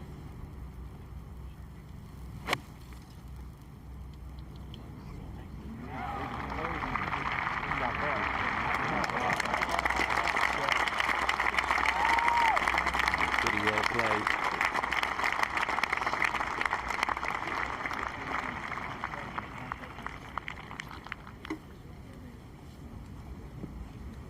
And Tiger, Jules?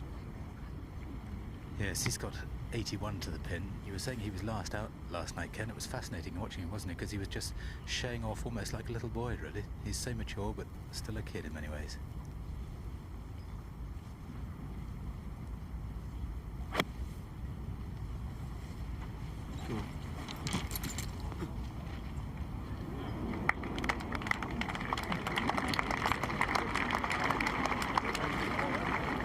So far, we've seen David Deval consistently hit it inside Tiger all morning.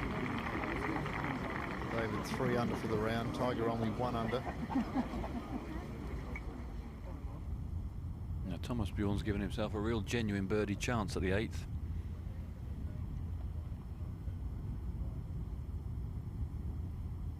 And he's holed it too. Well done. 2 birdies in 3 holes.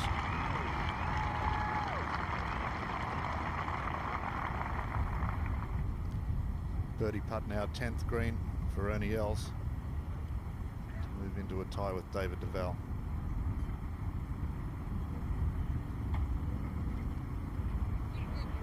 As he hit it, and he birdied this hole yesterday to move into second position and then didn't capitalise on the 12th and 14th. He faded away.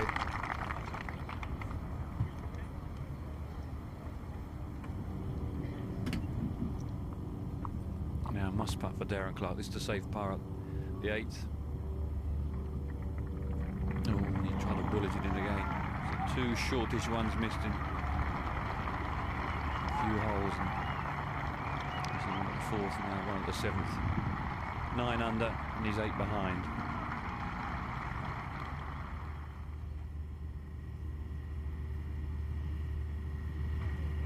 Lehman with a 1 iron. 10th tee out in 34.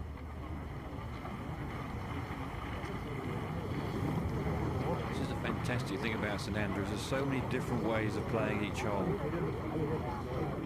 Some players will go with a driver, others will go with a 1 iron.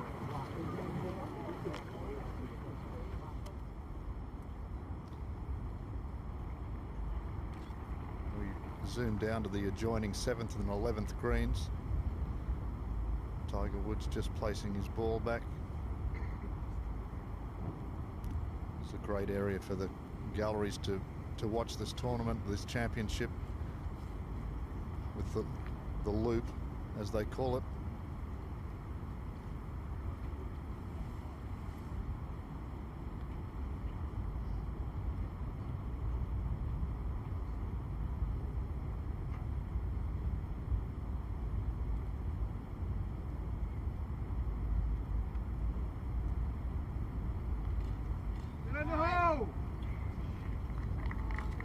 Mandatory idiot yelling, "Get in the hole."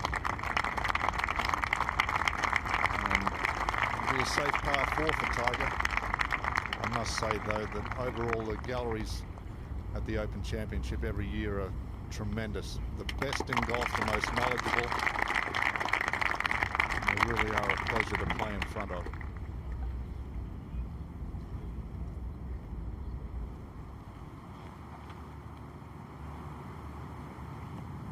Tom's with 120 yards to the bit at the 9th.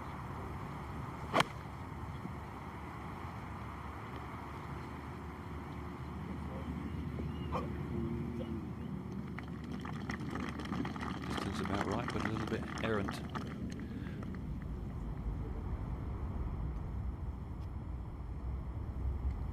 Now back to the 7th and David Deval with another birdie opportunity. Move 1 stroke closer.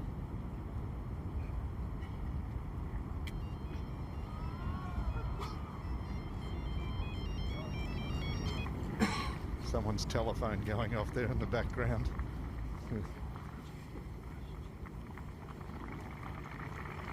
Just waiting for the players on the 11th green to finish out. His caddy there, Greg Reeder, getting down to help David read this.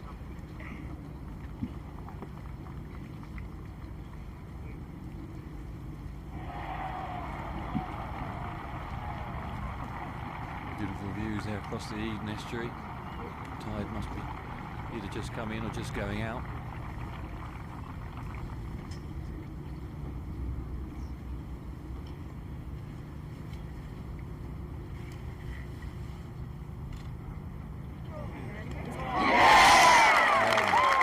The closest anyone's been to Tiger now for a while.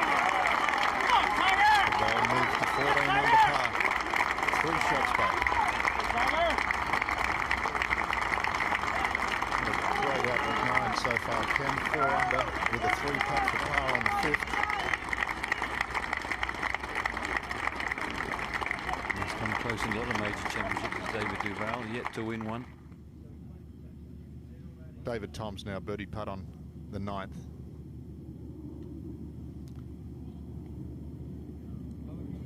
Yes, and that's an out with 9. 32, 4 under par for David Toms. Enjoying his first experience here.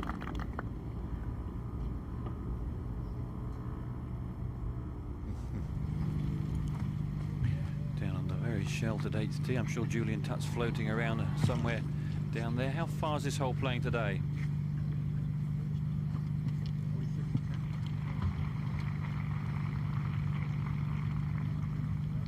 Temporary loss, Julian. It requires a high, soft landing iron shot here.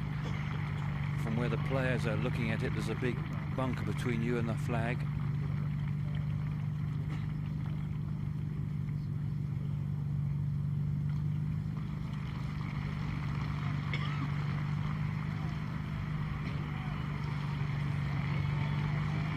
Easy to tell where the breeze is coming from. There's a grandstand and a crowd around the tee. You can't feel the wind.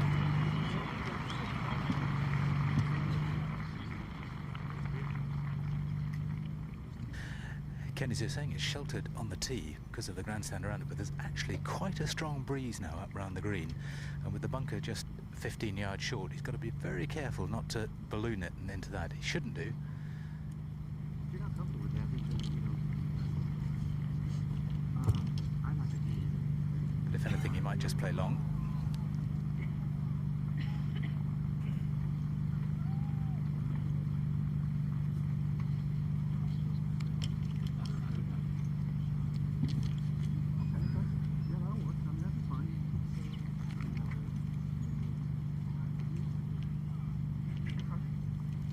Undecided. Yeah, I mean, if it hits the flex up in the air, it's definitely. It's a very visually intimidating tee shot. Hold This those Ken, cameras, isn't it? folks, please. It doesn't Thank you. look that much from the camera, but you can't see much from the tee, except a big bunker staring you in the face.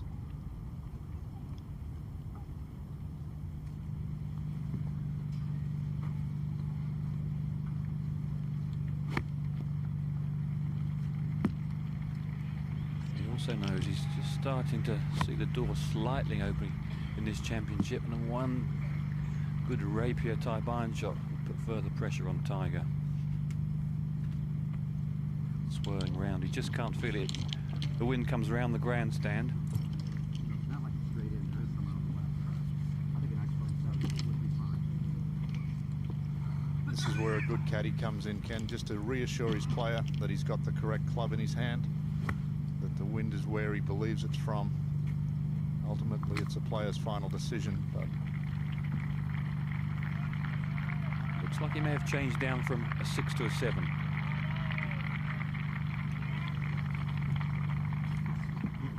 Okay, good flight with it, bud.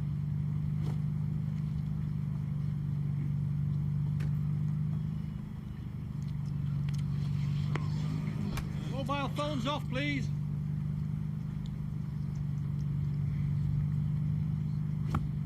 they've actually banned mobile phones on the golf course in America.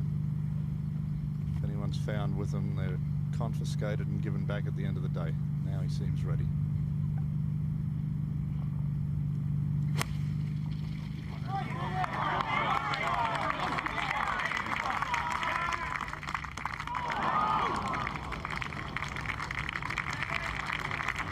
Good 5 yards short of where he meant to land it, only just carrying over the bunker. So awkward to get the ball close to that pin. The 8th hole, 175 yards on the card. There's the big deep bunker, the one on the left-hand side at the front of the green. He just managed to clear. And the pin is about 12 yards over the bunker, but it's all a downslope where you land the ball. That's the view the player gets. Only been 6 twos here today.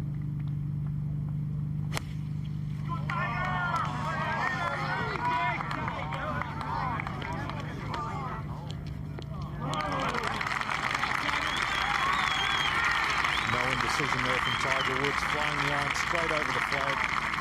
Good opportunity for his birdie.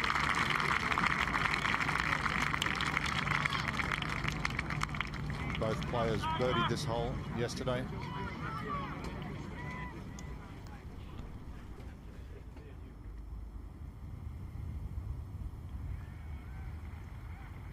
Now Ernie Els.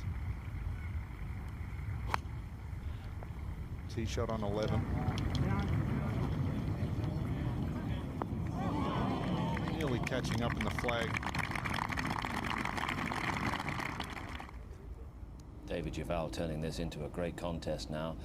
3 shots behind Tiger Woods' lead, both on the 8th green. David Toms at 13 under par, 4 straight birdies from the 6th. He's gone out in 32.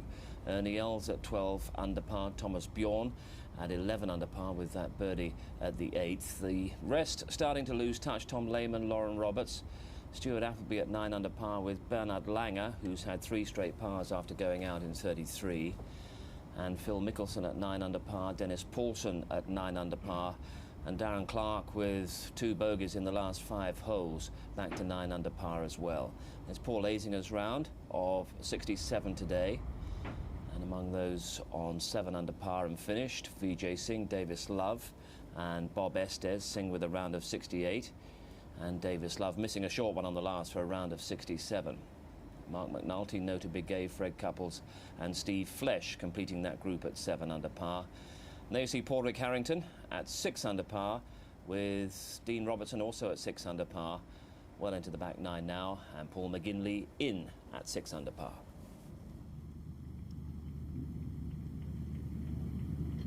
This is Thomas Bjorn.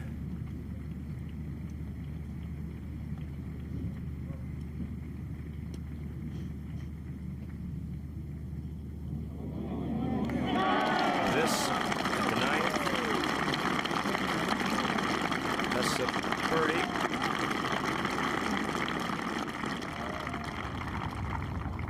Ernie Els now for a par. This is the 11th. Oh, and that's been the story for so many this week. They just haven't managed to do it. Tiger has made the fewest mistakes thus far, but Deval is almost in his footsteps. And here is David Deval. The short hole, this putt for birdie. Very unlucky break. Tee shot hit just short and pitched hard to the right. That needing to get up.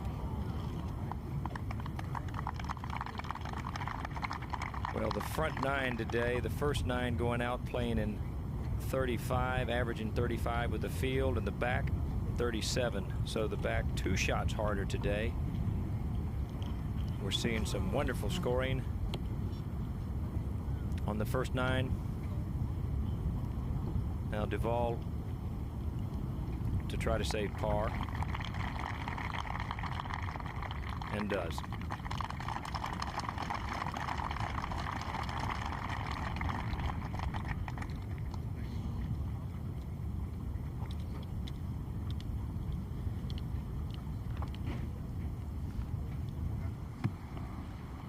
Well, David Toms has had a most marvellous run in the last few holes. Must be feeling quite excited about the prospect of getting up into the top 3 or 4. That puts added pressure on, of course, and he's played an iron off the tee here, left himself a nice full shot into the slight breeze that there is at the moment. Has 125 yards to the flag. But imagine he'll try and pitch it about halfway up the green with something like a little punched 9-iron or maybe a full wedge. Ah, sit. Sit down. Sit. No, he didn't get that at all, and unfortunately he's just pushed it right the way through the back of the green. Could leave a very awkward pitch back. Tiger now for a birdie. 8th green.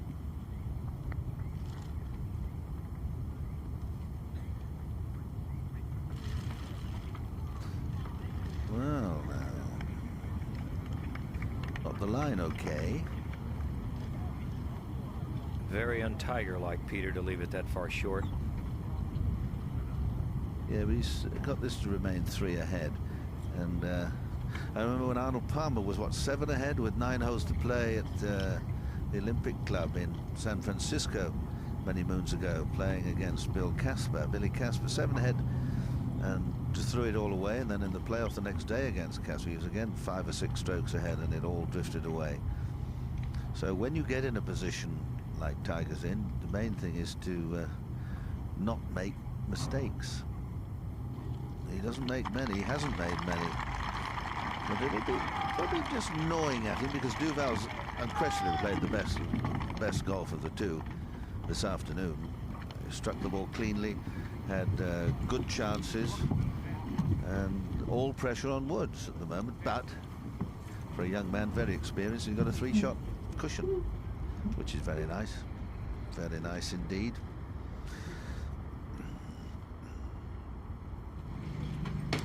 Now Tom Lehman. His tee shot at the 11th.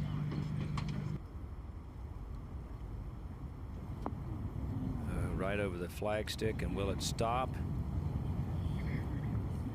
Eventually. Not a makeable birdie for Lehman from there. Very difficult putt down the hill. 10th tee. Thomas Bjorn. He can reach if he really clatters one.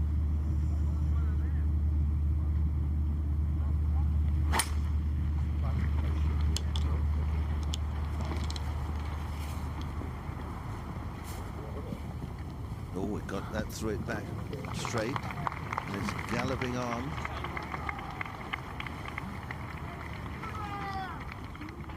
Yes, a few yards short of the front of the green. Now a shot of the 9th tee. David Deval using an iron. Just want to make sure you miss old Mrs. Kruger. Bunker on the left, on the top of the screen.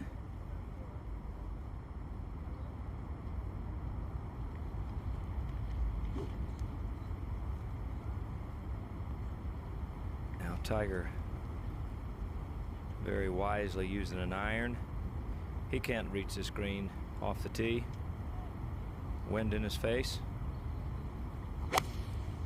There's that little knockdown 4-iron down the left-hand side.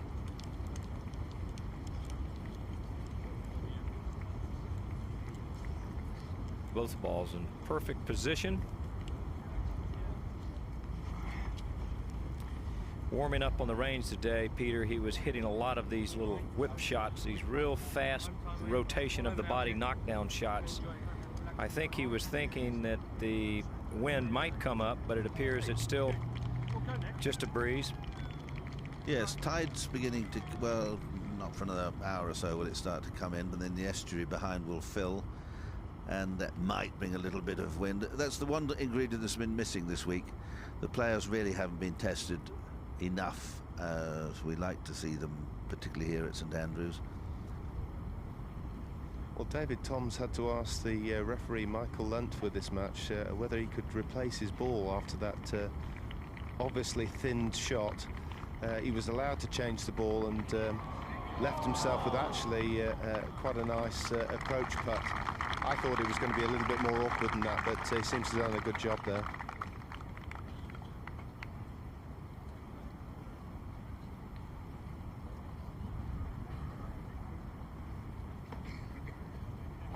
I think we're going to hear a lot from this fellow in the years ahead. Jerry, nice sound player, isn't he? He has the ingredients of a very solid player, one that'll play well for a long time, barring any injuries.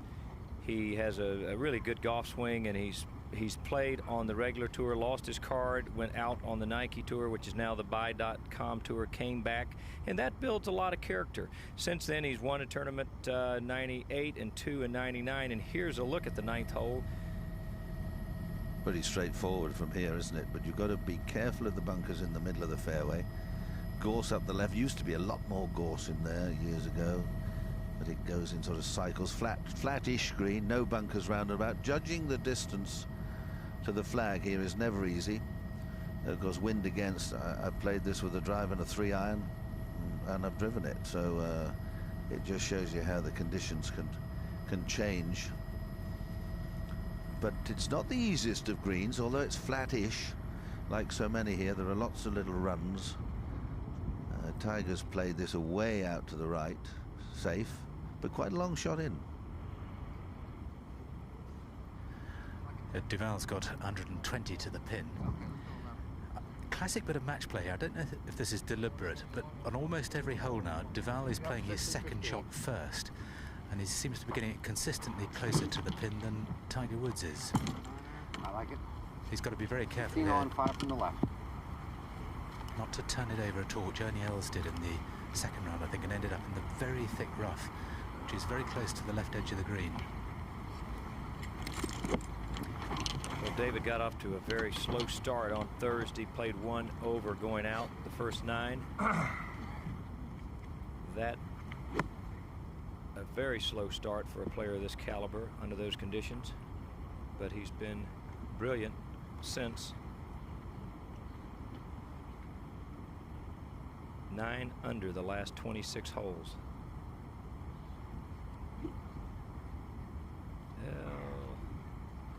Just a little bit of break in the old concentration. Peter, what about his swing? Well, it's very much his own. I don't know. He must be elasticated around the waist, because I don't know anyone who gets through the ball as far as he does. It's very flattish at the top. Oh, don't fall right. Oh, God. With that very strong grip, he and Azinger both have very, very strong grip.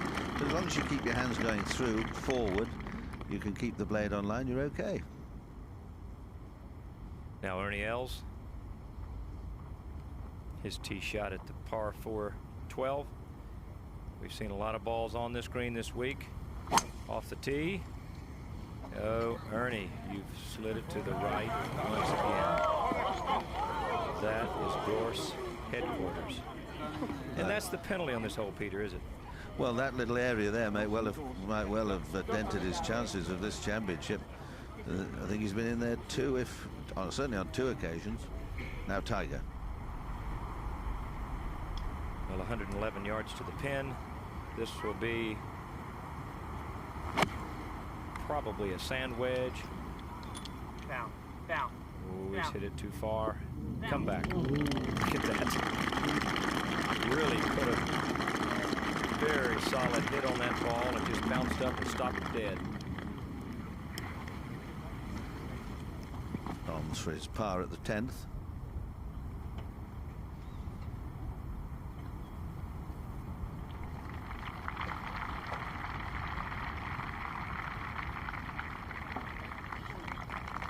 Toms remains at 13 under par, 4 behind.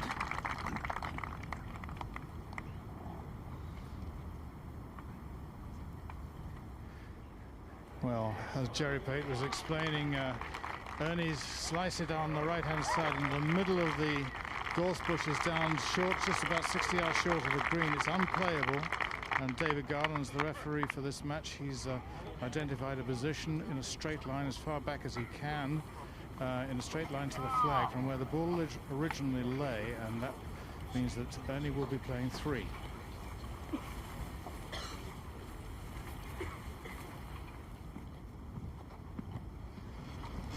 Thomas Bjorn, his second to the 10th.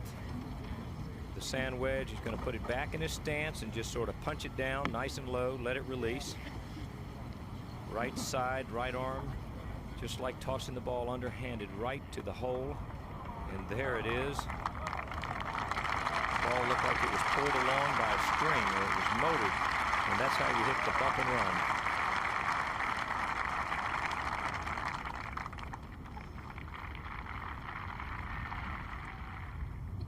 Tom's at the 11th.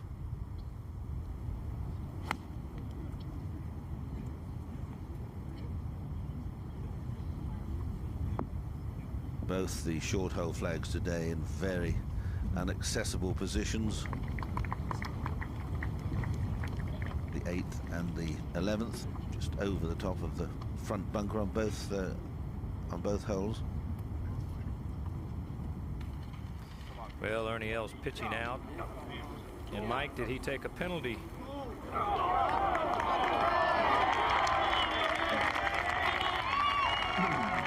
Well, and I guess he did. That was his 3rd. And you can see Ernie is not happy with that tee shot. That could cost him, as Peter Allis said this championship. Well, this hole certainly, Jerry, has cost him a few, as we see if David Deval can hold this long putt for a birdie. Well, that could be a mistake. That could be a big mistake. Fired that very boldly. Now, if you listen very carefully, you might hear Bing Crosby.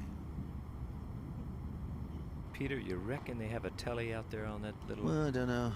boat? I need a few sort of soft cushions to sit on, and I'm not a great sailor. Although being a Piscean I should be, but there we are. Now, Tiger, if we could just slide this one in. Had a birdie here every day.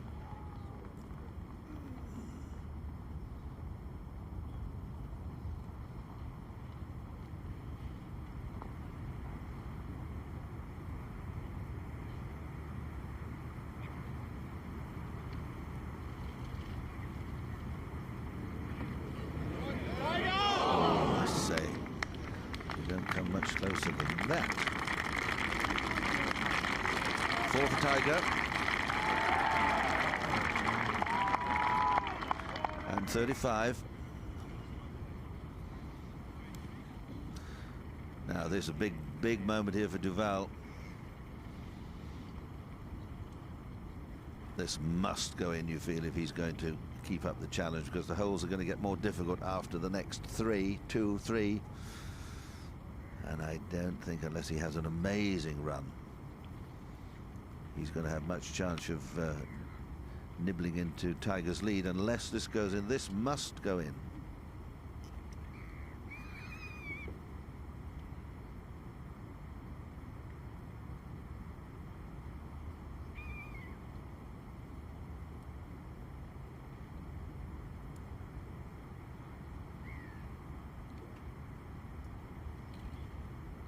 Well done.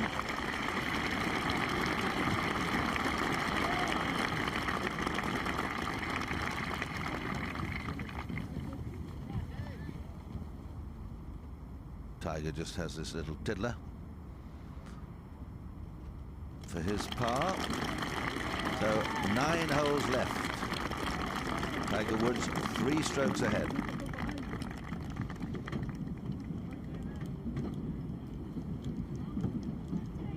Just the one birdie.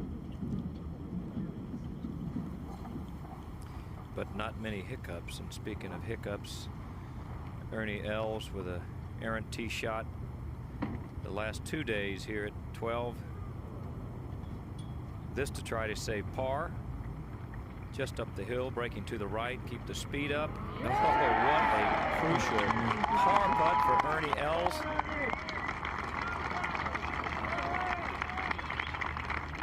Made a 6 here yesterday and was looking like 6 today, and he saved a par. Fred Couples at the 14th.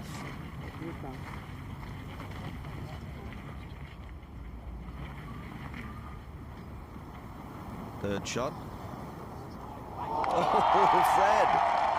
Where have you been, my lovely Fred?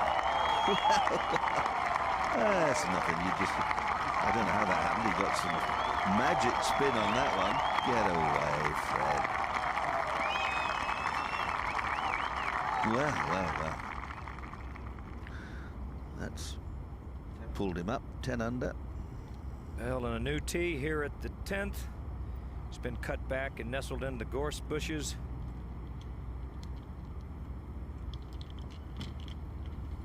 First on the tee, David Deval. And even though it has been lengthened, I don't think there's any problem for Tiger Woods to hit it on this green or near the green. It's 379 yards to the center, so approximately about 355 to the front, downwind with firm ground. Peter, I think this 10th hole is going to be a hole that's going to be a pivotal change if Tiger Woods does not birdie. David is just... Oh, you lucky little laddie. And he's missed that one as well. Not sure he will have seen that. Tiger Woods has made his great play between the 8th and the 13th. Now watch this one. He bounces. And it just... next bounce. There. And then it's in. It's in the bunker. And it's in. It's not in. Clear the top by no more than 2 or 3 inches. Tiger just marking his golf ball, so if it should wander into the bushes, mine's the one with that cross out on or whatever.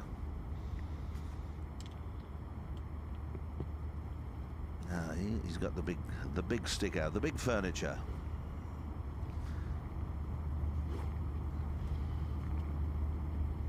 Well, Butch Harmon has really worked hard on Tiger's rotation in his body.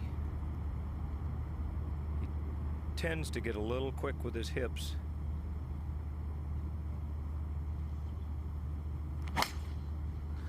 Like that, you mean? Yeah, but that wasn't too quick. That was in sync. What about this drive? It landed soft. It's got a bit of stagger just up on, I think. May roll back. No, it's climbed the hill. What about that, Peter? That was a good one. When it landed, I thought it landed a bit soft and he was going to come up 10 or 15 yards short. Yes, he's 25 yards or more from the hole. Yeah, but at only about 360 off the tee. You can do that when you're young. Downwind, hard ground. Now, David Toms, this a very important putt for par. A lot of P's there.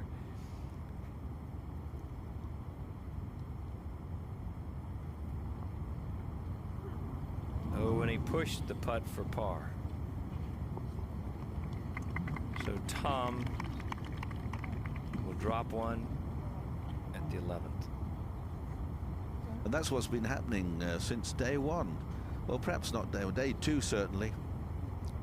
People with opportunities of making ground up didn't, and Tiger escaped from them. Now Lehman's second, 128 yards to the flag in this 12th hole.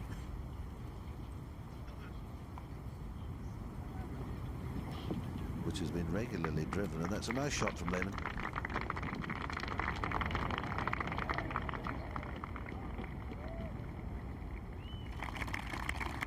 Well, there's Lauren Roberts holding out on the 11th. That was a par. Roberts stays at 10 under. Really playing well. He won last week by 8 shots at the Milwaukee Open. Thomas Bjorn.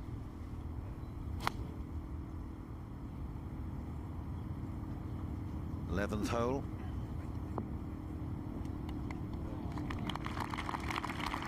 Only 2 birdies at this 11th hole today.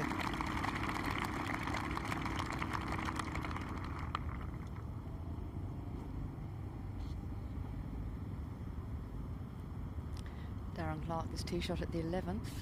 Playing straight downwind today, northeasterly wind, but beautiful afternoon, bright sunshine after this morning's cloud, and absolutely ideal for this last day of the championship. 7-iron, most of the players using here. The idea just to carry that front bunker and hope for a bit of spin. And that's as good as they can do. We saw before how difficult the putting is on this hole.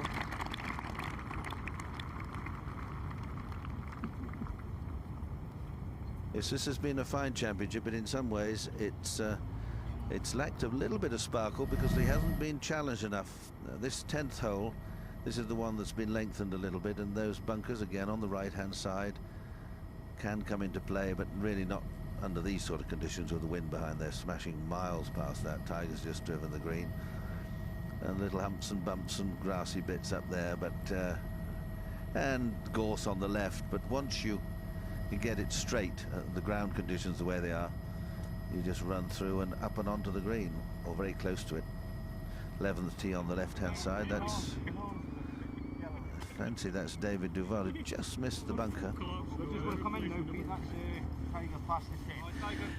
Peter Deval is in a position where 9 times out of 10 I think you'd expect him to putt it, but there's a very small patch of really lush, thick grass about 4 or 5 yards in front of his ball, dead on the line, so that might just stop him putting it. Well,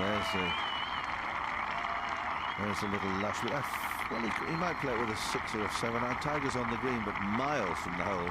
No guarantee of 2 putting, although his touch has been very good this week.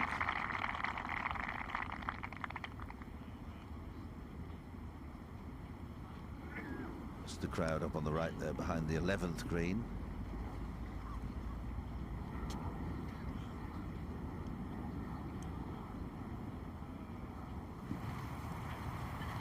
This is the 13th. Ernie Els' second shot. The blind shot, 165 yards. Little bump, 6 or 7 iron, probably a 6. Back into the wind. Oh, now. Oh, good shot for Ernie.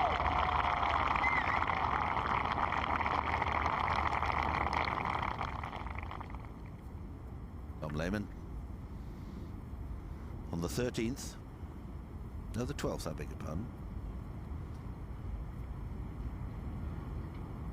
Oh, no.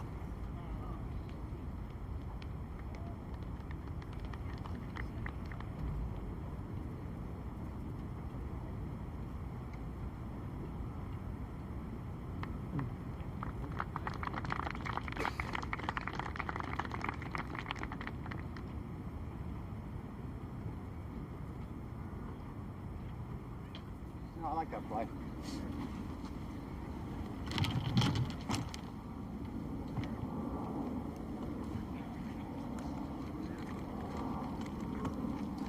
Well, now this is going to be thrown up onto the green. Fairly flat. See the flag just fluttering away. There seems to be lots of flat area, a lot of land up there to pitch on. But you know, Peter, this putt, or this shot about 20 feet from the hole actually starts to pick up speed. Just slightly goes downhill and the wind will carry it along.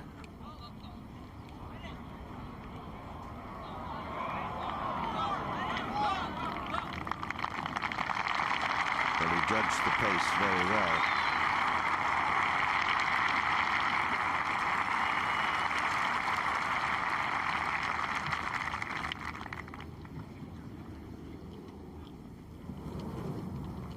Tee, David Toms.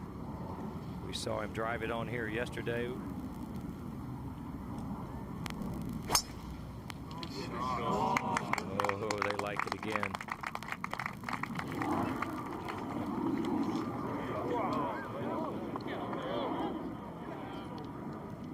Yes.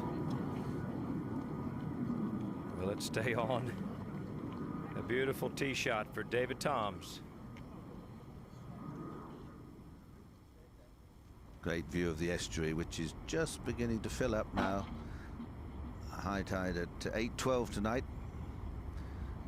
Huge crowd. It was very chilly this morning, so if you wonder why some of them got anoraks on and look as if their winter woolies are not a million miles away, that was the reason. It really was chilly here until about 12:30 this morning, and now it's absolutely lovely, absolutely delightful.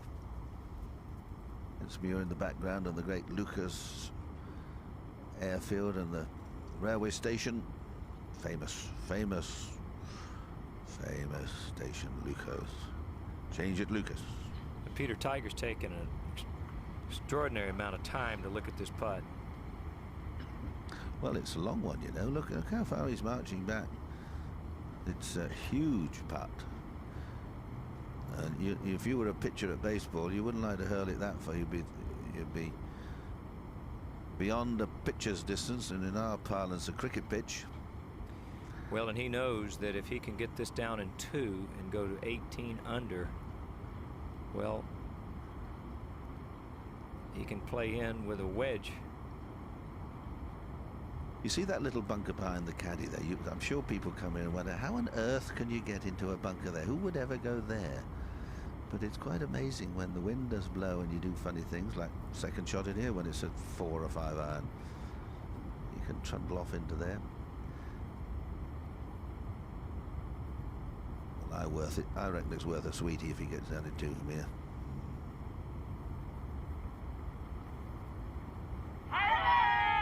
Half hit it, didn't he?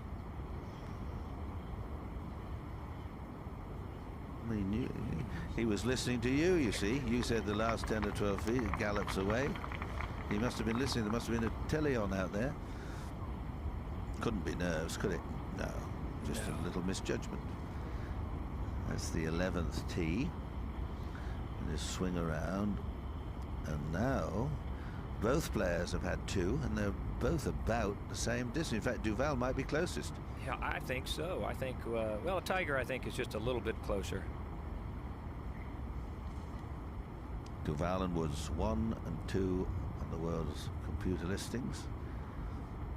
And in fact, if I was David Deval, I would want to be putting first. As long as you could hold it. I always think it's nice to putt first if you hold it.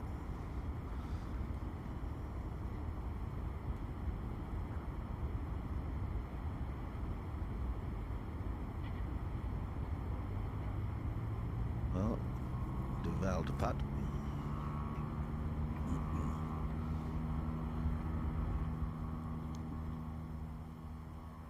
You know, Tiger's moved in there almost in the match play mode, hasn't he, Peter? That's what it's become pretty well between these two. Although David Toms is a couple of shots behind, but really this is developing now into a classic match play between these two.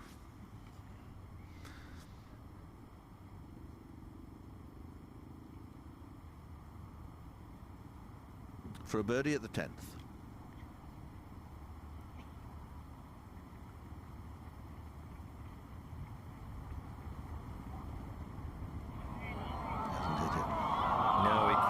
Stroked it. He just took it back a little short. Didn't wait for the putter to get all the way back and decelerated coming through.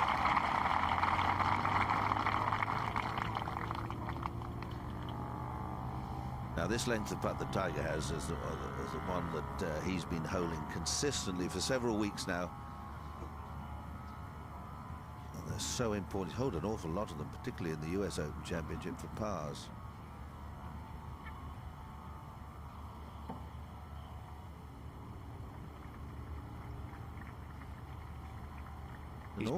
Sorry, Jerry? That's right. He's been very aggressive, Peter, on these putts over the week, and that's his style. If he misses a putt like this, it's going to go between 18 inches to almost 2 feet past the hole, and that's the type of putt he's going to need to hold this. Well, he knows how big a moment this is.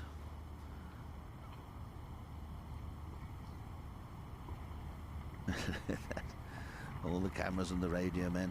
A lot of service personnel here looking after our rovers on the course, carrying equipment, stewarding, marshalling. The Remy Golf Association here.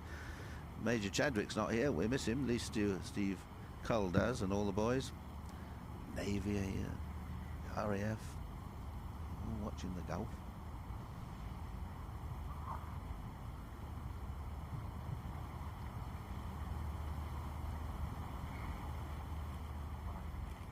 Oh, yes. Never a doubt, was it? Well, it's,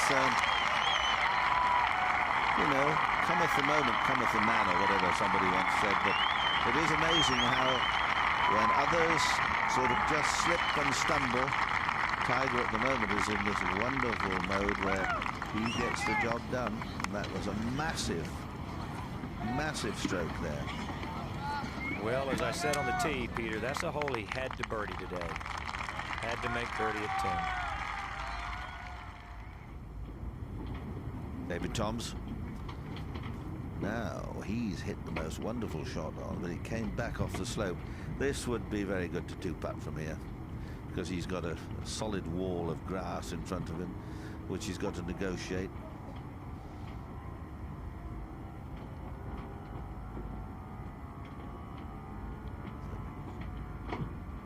Phil Mickelson had an eagle here in the second round. Good putt from there, David, but just moving to the right. Not bad. He could go to 13 under if he can nip that in. at the 11th, you see the room over the top of that bunker. All the bunkers have been chamfered off, revetted.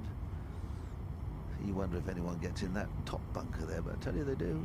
The old Strath bunker, and I'll tell you, you talk about the road bunker, but you get in the Strath bunker and you might as well walk in.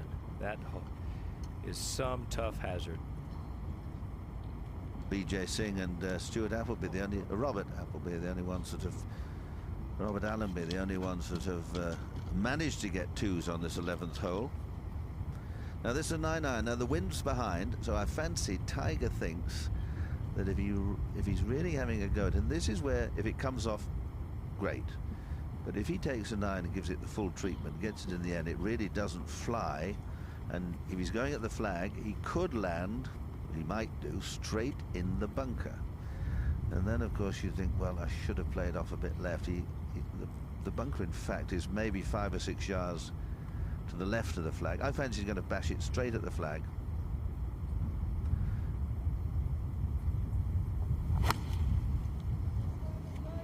You know where that's going, Peter. He likes it. He loves it. Oh, a little bold and no spin. Earlier we saw some coming back down the hill. No, he was hoping for a bit of no spin.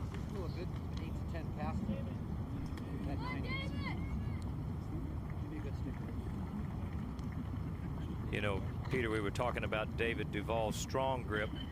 I remember talking to Butch Harmon a year ago about Tiger and what he was working on. He said, well, I'm trying to get him to weaken his grip. I think he's going to play a little better. Well, since then, he's won 11 tournaments in 12 months, including the PGA, the US Open, and many, many other prestigious events in America. So he just continues to fine-tune his game. But this man right here, he can really strike a ball as well. That's a 9-iron. Really up in the air. Oh.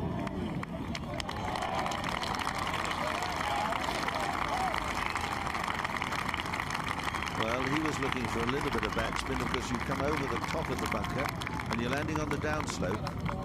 So it's very difficult to get stop.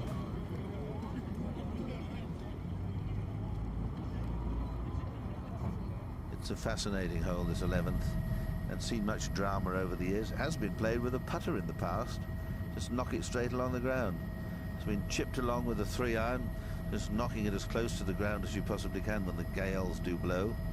But you don't want to be in that bunker there, or that one, or on the left-hand side, that vicious, and the green slopes all the way down, and over the back drops down 15, 18 feet to roughish grass down towards the out of bounds by the estuary.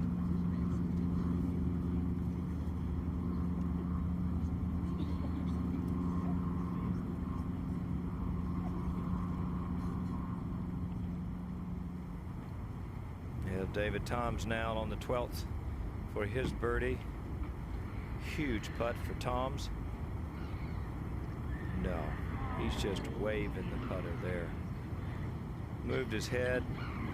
Just got to stay still when you're under pressure putting those length putts on the last day. Well, their mistakes are just easing Tiger's way. Here's Freddie Couples.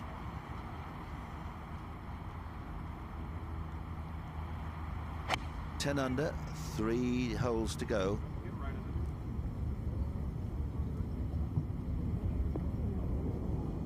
Oh, it's just not going to climb up. Is it? Stop though. 4 under today, Couples. Andy Els's second shot on 14. We really thought he was going to burn this place to pieces after the first few holes. He may have missed his chance, but if he wants to keep going, he has to make a birdie here. 269 to go. The wind quite brisk now from the left-hand side. None of the bunkers come into play like hell, but there's one down near the green called Graves, which might come up and nab him if he happens to miss hit it a little bit on the left. Tough pin position though.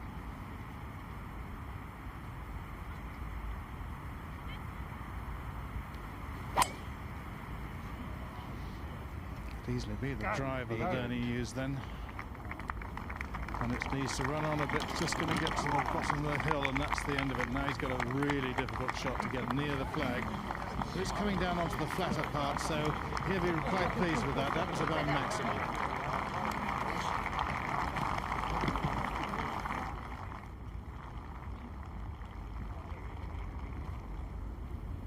Second shot for Thomas Bjorn on the 12th, a long chip and run, coming from a perfect angle on this par 4. Should now just climb the rise, and the pin just about 5 paces beyond that, and that's beautifully judged by Thomas. Not driving the hole, but giving himself a very good chance for another birdie.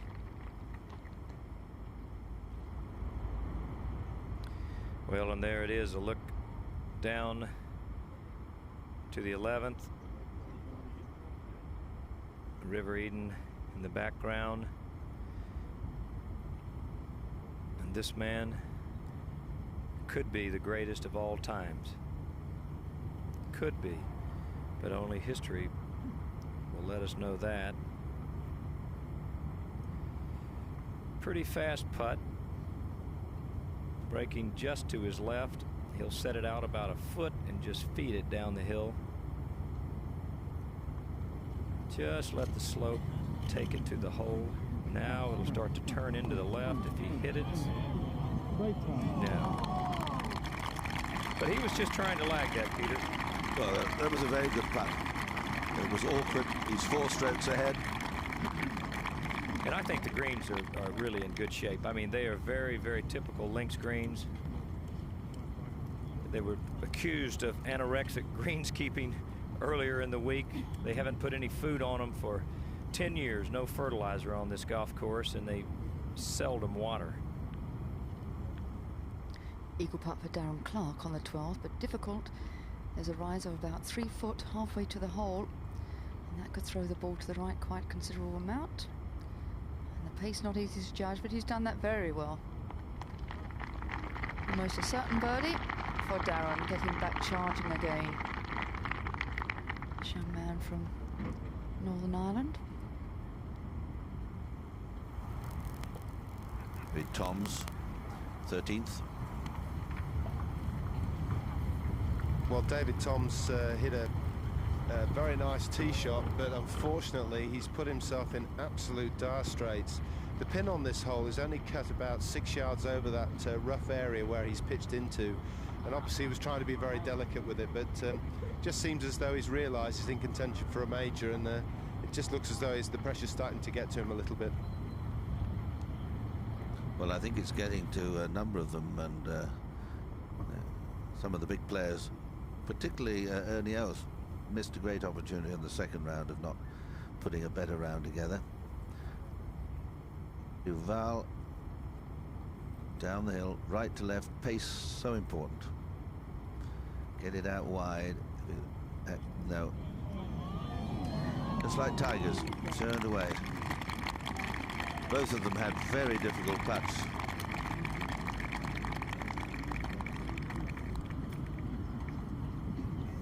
That's a par.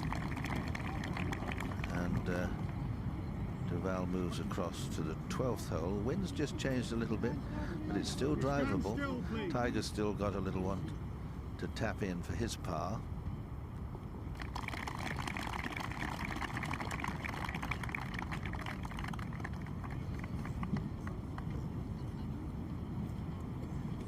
Well, and there you see Woods 18, Deval 14, 4 back. It's going to be tough to catch him with Toms and Bjorn 12. And Ernie Els just cruising along at 11, but with a chance to make birdie at 14. Thomas Bjorn.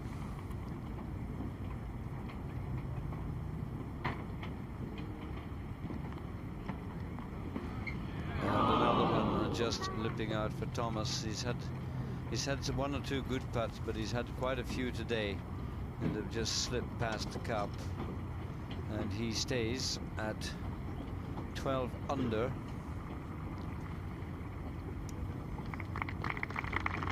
And now he shares 3rd place with David Toms. We look out to find the 12th tee. this par 4 that measures 314 yards. The Eden Estuary in the background. The tide is coming in, so too the tide of people, as you can see them moving up the back to follow on this final match. Now Tiger yesterday drove through the green over the back. Ernie Els, well, this hole must have, if anyone said that Ernie lost the Open Championship, he lost it right here. He's had a terrible time on this hole yesterday and today. He got out of it with a 4 today, but with a penalty shot. Now Tiger, can he drive it?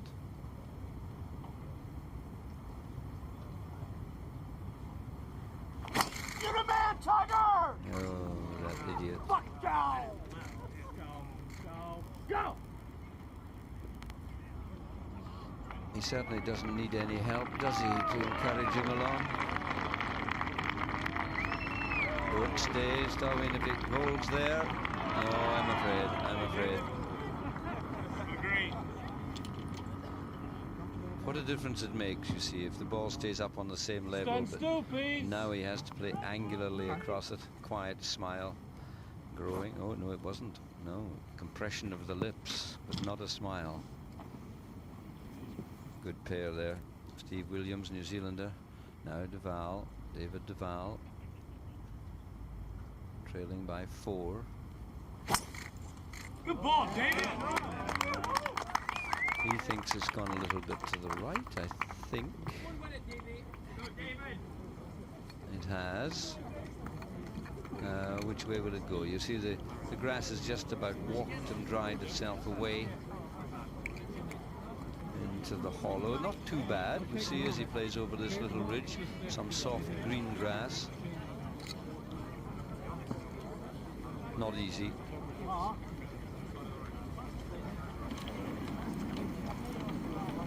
And just as I introduce you to my friend Ken Brown, who's joined me, and we go to see Ernie Els. Ken?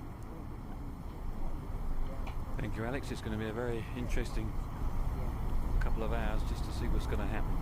So they've all got the 17th yet to play.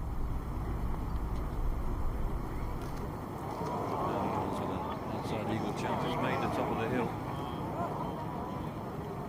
And pace-wise, that's about as good as he could do.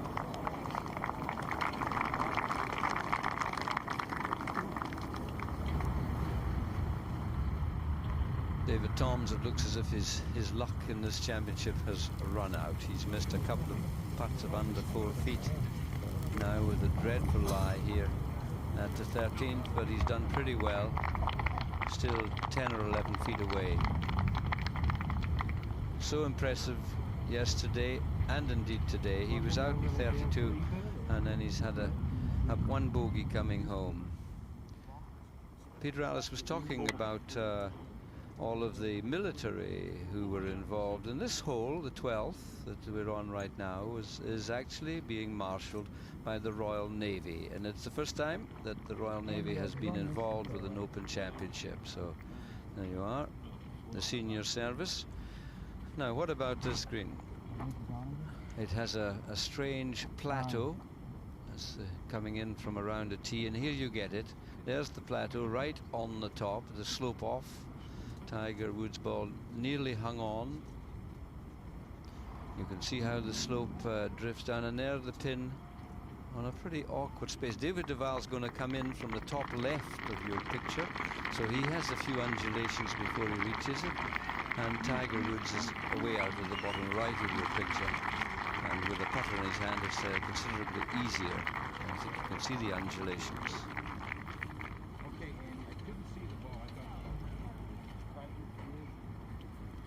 The slopes that come off the front here of this green here, dropping down into that valley, there's about a 4-foot drop down there, which makes it very difficult.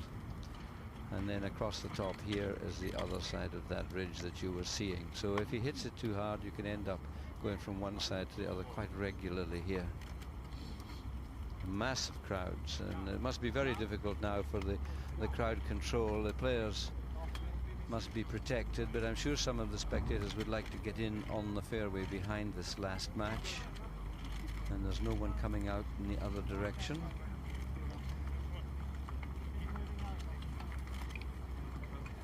Ken, you're pretty much a master of the chip and putt, chip and run business. What do you think here? Look at the lie there and the swing. Well, he's got a perfect lie for playing any type of shot he'd like to play. He's also coming almost straight up the little rampart at the front, which makes it a little bit easier. But judgment's always difficult because down the other side it runs away and there's only 5 yards to work with.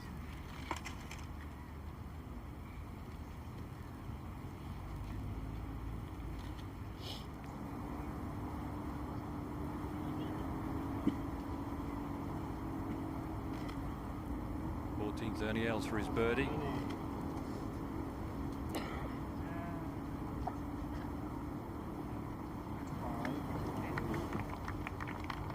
Things looking a little difficult for Ernie, back at 11 under now.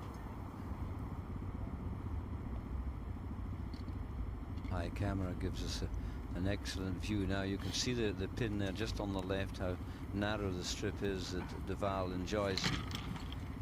And it wouldn't be so bad if he was chipping into a hollow which was more or less a level hollow. It has undulations all of its own.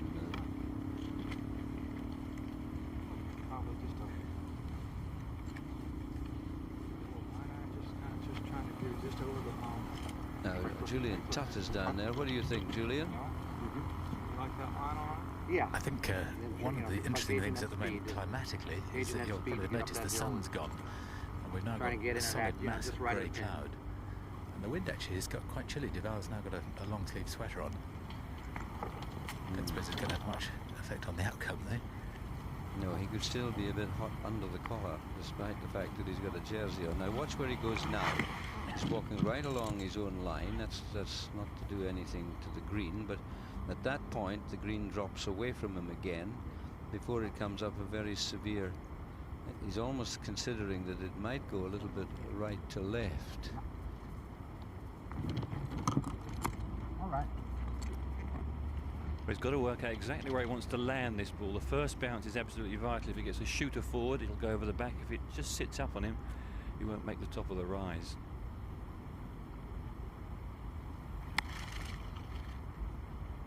Get up. Stay there. It's not going to stay, I'm afraid. It is not going to stay. It was a big mistake. He's now very little better off than he was when he played it. The one thing he had to do was find the top level. And every championship there seems to be a moment, doesn't there? And that might have been it. John Paramore there, moving just across the referee with his match. Referees from all over the world have come. There's Big John. Just trying to work out who it's first to play. Obviously Tiger would like to go first.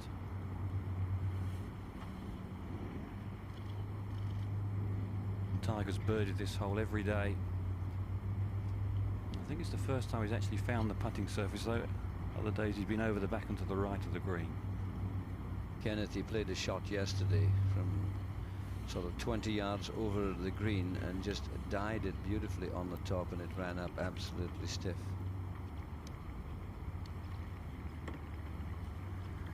Alex, I think it's fascinating. While Tiger was waiting for Deval to play yet again, he got Steve Williams to bring his towel over, and he used it to wipe his shoes because there's so much dust around. It just shows what an immaculate young man he is in every respect. He doesn't want to win this with dirty shoes. Incidentally, of course, he's now at 18 under par, which is Nick Faldo's championship winning total, record total from 1990 here. Yes, he's a walking example of how you would want John Paramore coming to make a ruling. Actually, you can see there it's at least 18 inches further away, no problem at all. But Tiger, an example for anyone. And everything, his swing, he's got the finest golf swing I've ever seen. He thinks better than just about anyone. Maybe Jack Nicklaus was as good in the brain department, but immaculate in his turnout.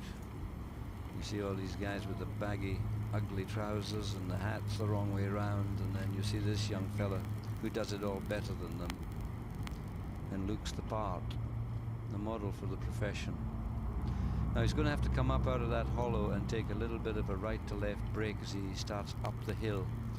And then you can see how this golf course has been prepared for over a year for this Millennium, and hardly watered. It wouldn't last many more days. You can see how it's turning brown. The greenkeeper will be dying to get some water on it, but they wanted a lynx and they got a lynx, and these fellas have handled it like a lynx. Always difficult to judge the line of these putts when there's a slope just in front of you. If you get it wrong, it can wander a long way off your target.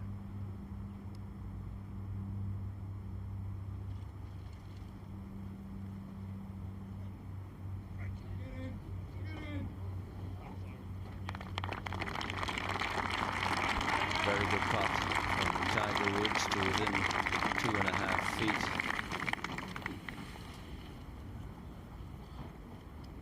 Wonderful piece of architecture. If you designed a green like that for anyone now, they'd think you'd gone off your head.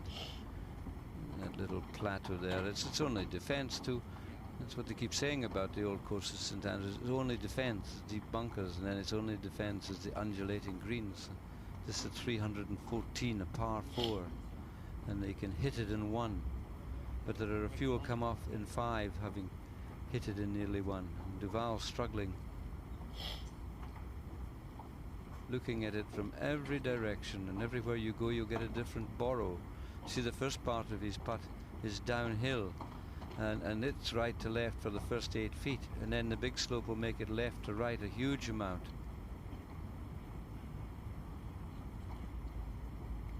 There you see, out to his caddy's shoes. Hold still, back at the bleachers, please. Thank you.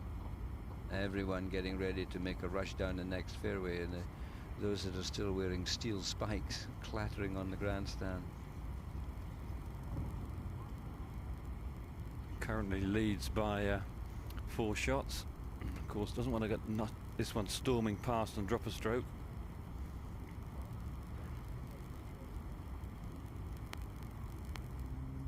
Well, he could easily drop a shot, although he's here in 2 at par 4. There's the big break from the left, and he could quite easily take 5, drop a shot. Tiger could birdie, and just a huge 2-shot swing.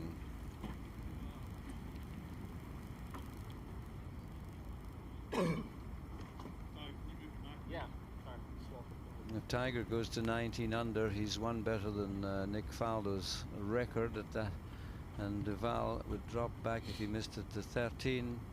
5 shot might be just more than many or any could ever recover. Tiger knows that. Yeah, 6 shot difference that would be. Got to get my sums right. Just being asked to move the marker, that'll give you an idea. If he asks them to move the marker to the right, the break is left to right.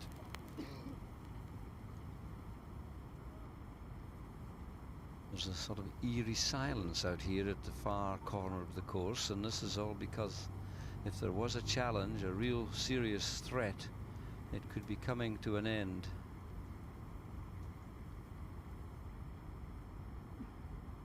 Wonderful start David Deval had.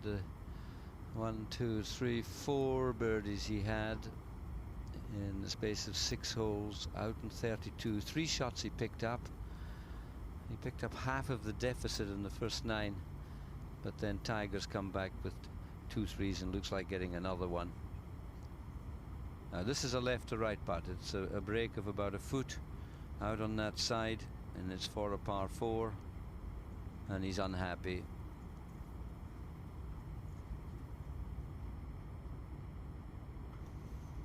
Got a new putter this week, or a fairly new one. He shortened it by an inch or so and allowed him to have his arms hang down a bit more naturally, and he's putted pretty well all week, but this is an absolutely vital one if he's going to have any chance of taking the title.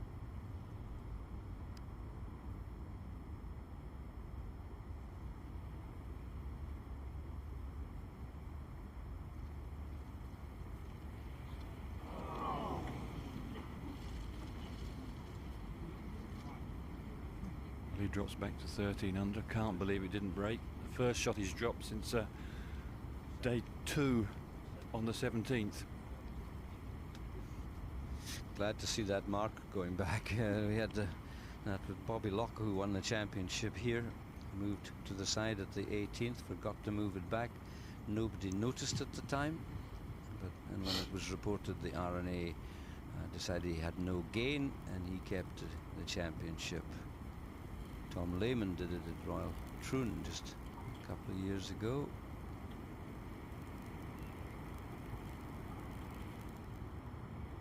There's a very important birdie 3. This hole has been as kind to him as it's been cruel to Ernie Els, and now he's birdied it every day. That's 19 under and a 5-shot lead.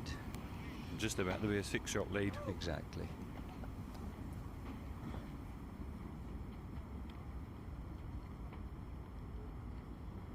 Well, he has got a 6-shot lead. We know he's dropped a stroke.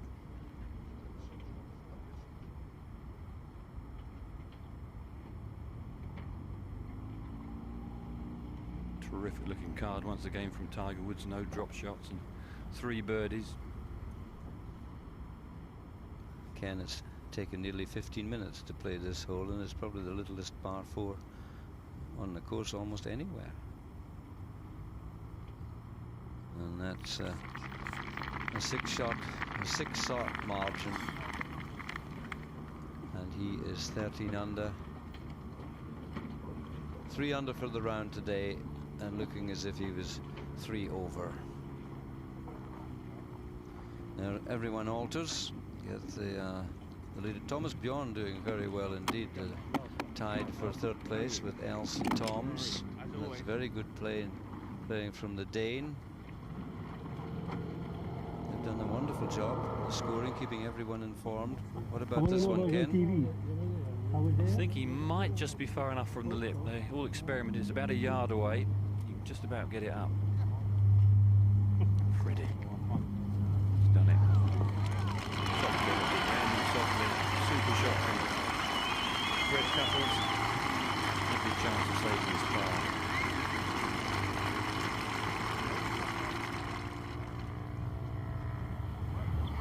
Thomas Bjorn at the 13th hole.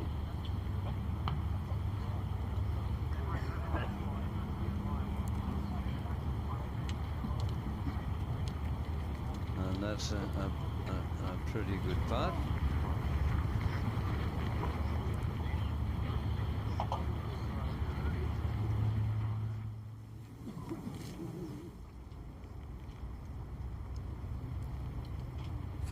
Tee, and Tiger Woods with a 3-wood. He's played it the same way every day, left of the coffin bunkers. In fact, you could throw a blanket over his previous 3 drives. And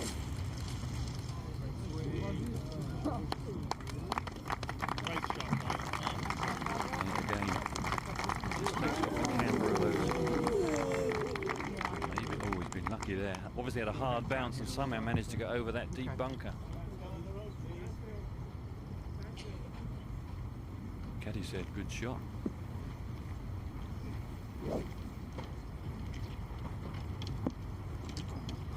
Unusual swing, this one, Alex, isn't it? Oh, I think when you say unique, it is unique. If you watch his head, I've never seen anyone do this as fast as this. He's a shortish backswing, but watch his head as he turns to look at the fairway almost as he hits the ball. And it's even more emphasized when he plays an iron shot.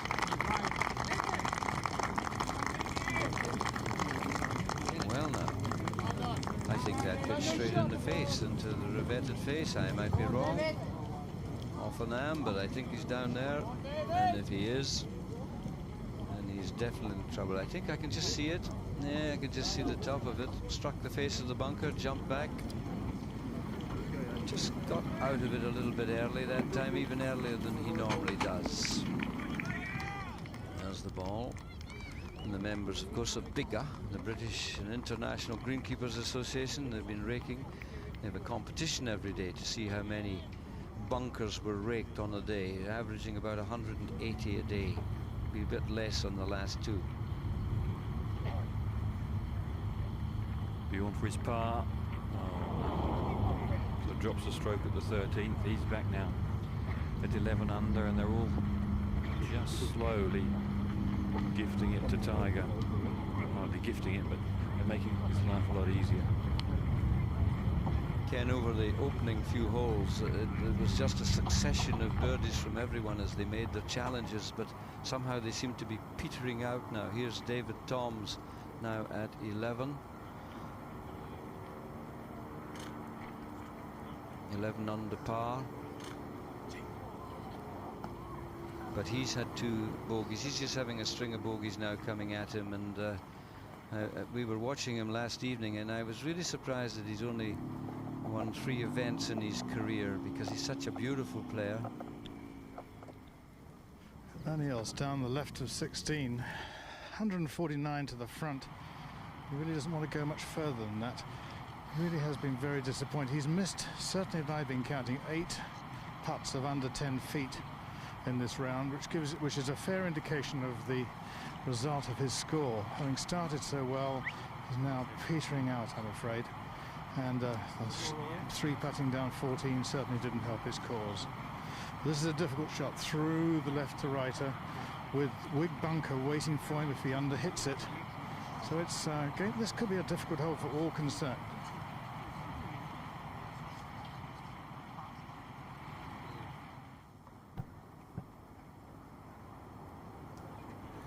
Mr. Toms for a birdie.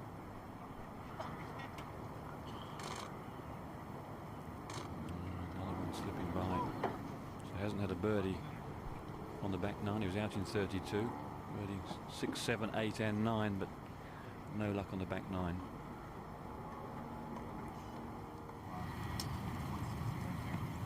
David Deval considering his options. Julian's there. Well, although David Deval is quite a long way back from the face of the bunker in the coffins, there's no way he can reach the green, so he's just playing out short. He's still going to have probably 150 yards to the green from there.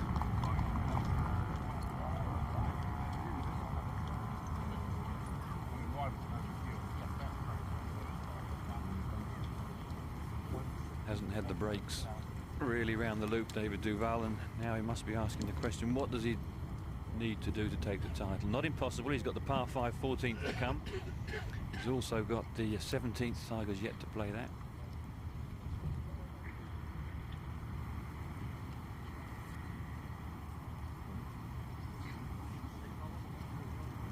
Tiger has this sort of almost irrational belief in his own invincibility.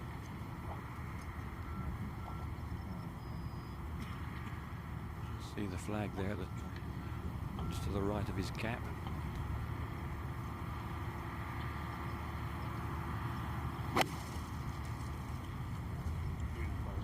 High faded shot coming in from a huge elevation.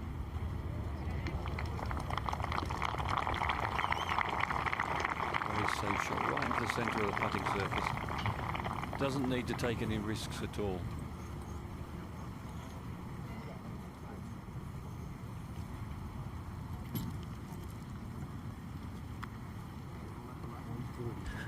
Well, it really does look as though that coffin might have been curtains for Deval. He's got 143 still to the pin now.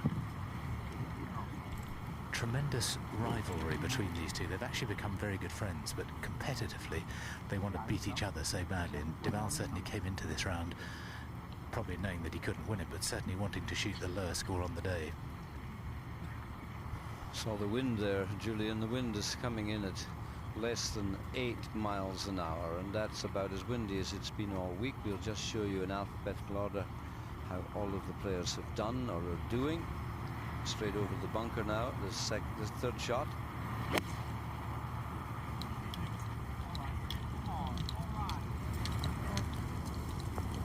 That's a good shot, very well played, made it bite. And there is David Deval. Ernie at 11, and there is Nick Faldo, who finished the championship under par. Els has decided what club and the type of shot he's going to play into 16. Hit right on the shoulder at the front of the green. Very hard, firm first bounce.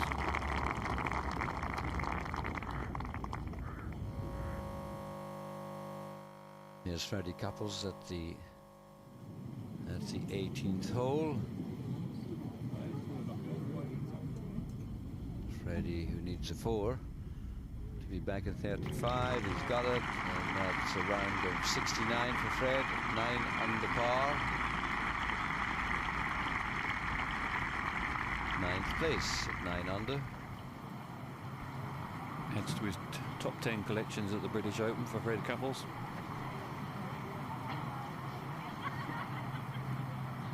Look at Steve Flesh.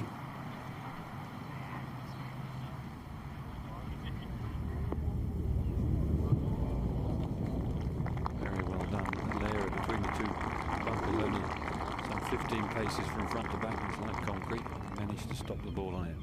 Flesh currently at 9 under. Now Darren Clarke has found a bunker, and he's managed to play quite a good shot there, just to the surprise of Mrs. Lewis, who's out there on the course. Darren Clarke at 10 under.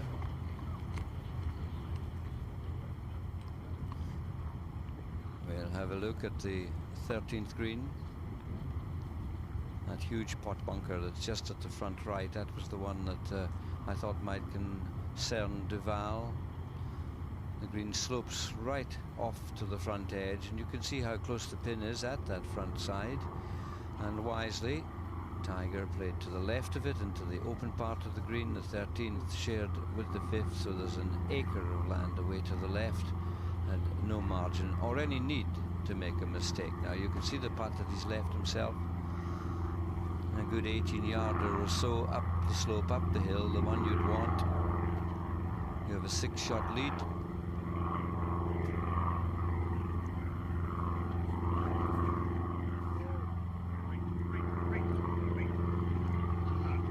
And that's a good putt. I hear the engines of an aircraft overhead. There was an old DC-3 Dakota went across just an hour ago. I don't know if it's that on its way back. Doesn't exactly sound like a tornado. 19 under par for Tiger. Oh, it wasn't. It's one of the caddies going home.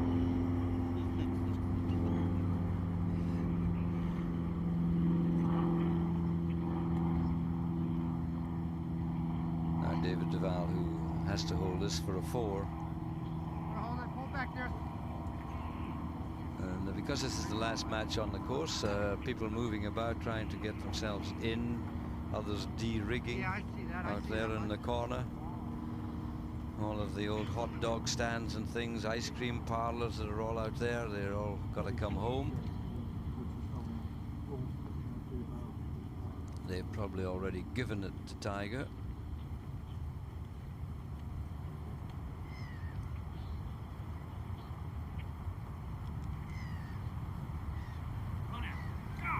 A good bid, a good try for 4, but now things are not working at all.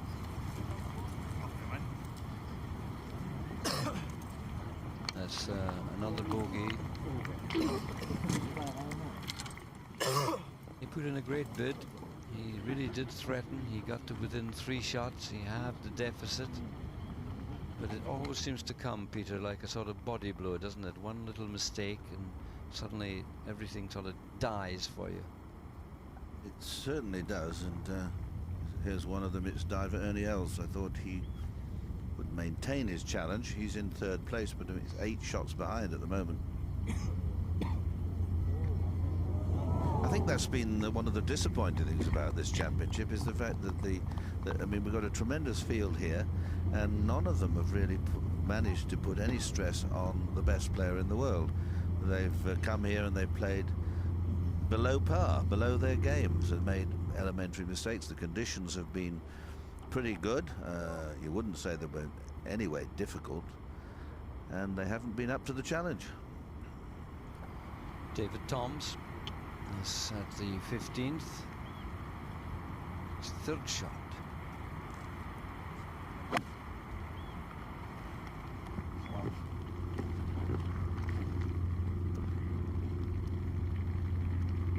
Up onto the top. Will it come on? Yes, that's not too bad.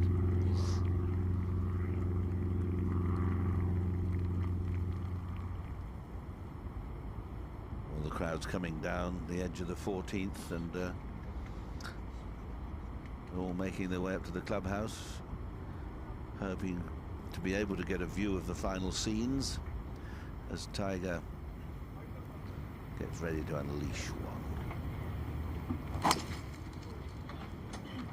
It's gone right a bit, I think. It looks it's gone a little bit right over on our left. Well, there it is. Safe enough. He looked a bit anxious. I thought he may have just gone a little bit down the right. It's a massive drive.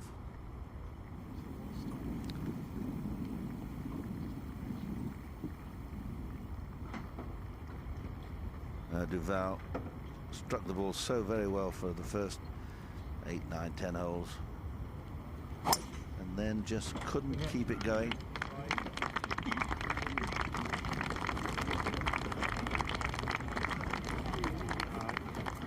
Good drive also.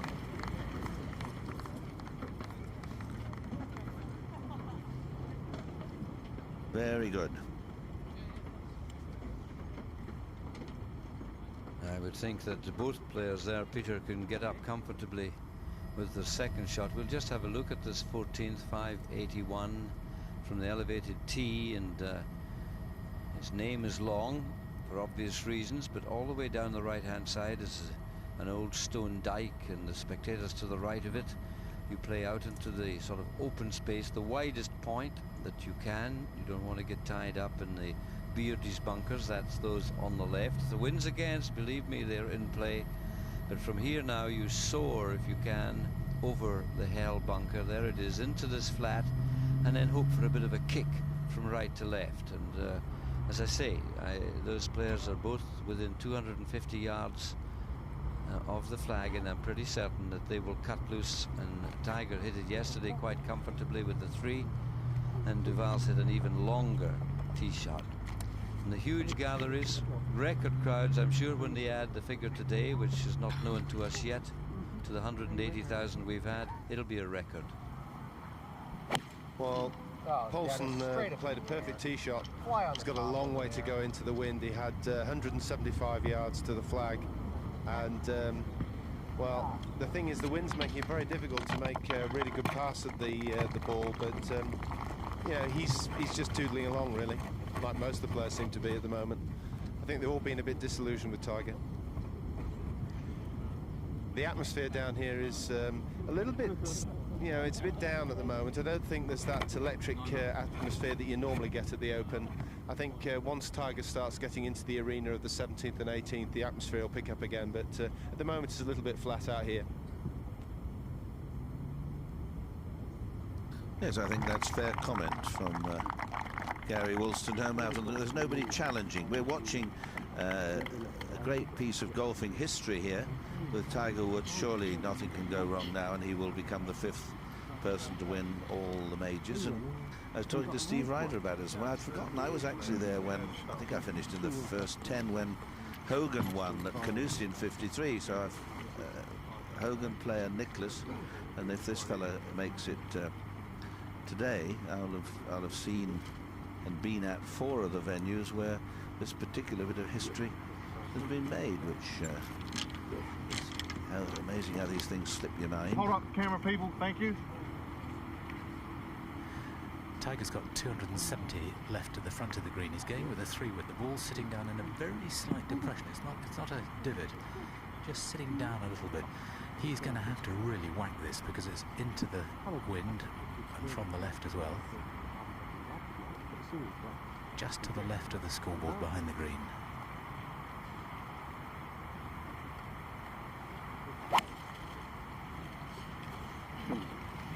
Well, we've been watching him hit these shots on the practice ground every day. He's been practicing this low-driven 3-wood shot, and will it appear it only had to get to the top of this hill to go down to the flag? But I know where it is now. It's gone down the little valley, back down to the fairway, a hollow. But we have watched it. He's birded it every day No this week. pictures, please. Thank you. Now, David Deval, who hit the the very long tee shot. There's a white dot just ahead of him, 250 to the front of the green from that white dot up there. This is his medal 3.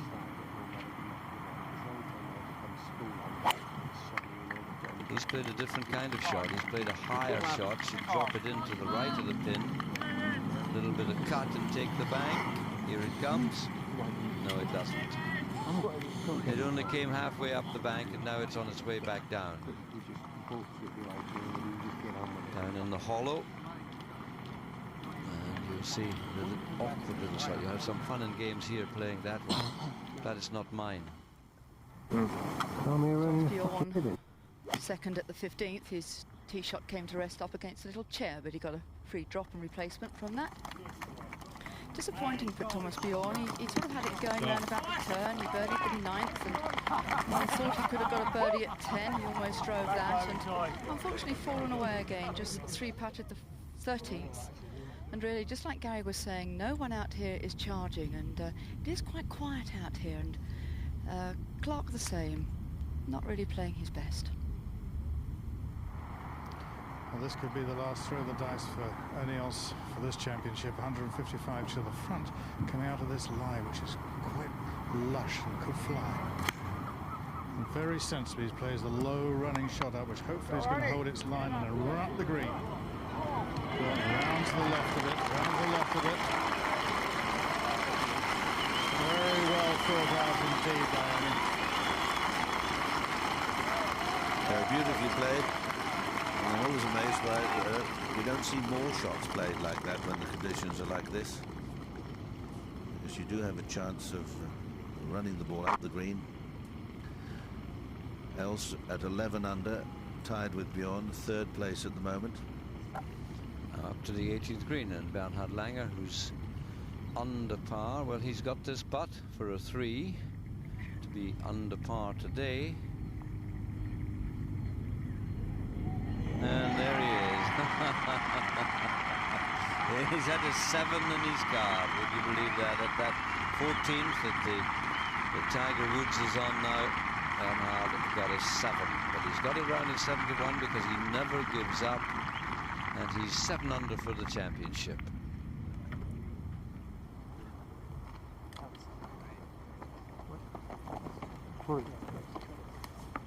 Tiger's actually on the green, bottom of the slope, with not too difficult a putt.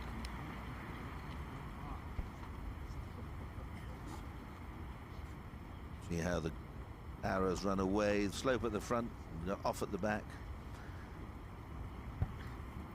But as we've had really no wind this week, and it's what we have had has come from the same, more or less the same direction all the time, we've not seen a frightening St Andrews at all, and I'm in a way surprised that the scoring hasn't been much lower by more of the field.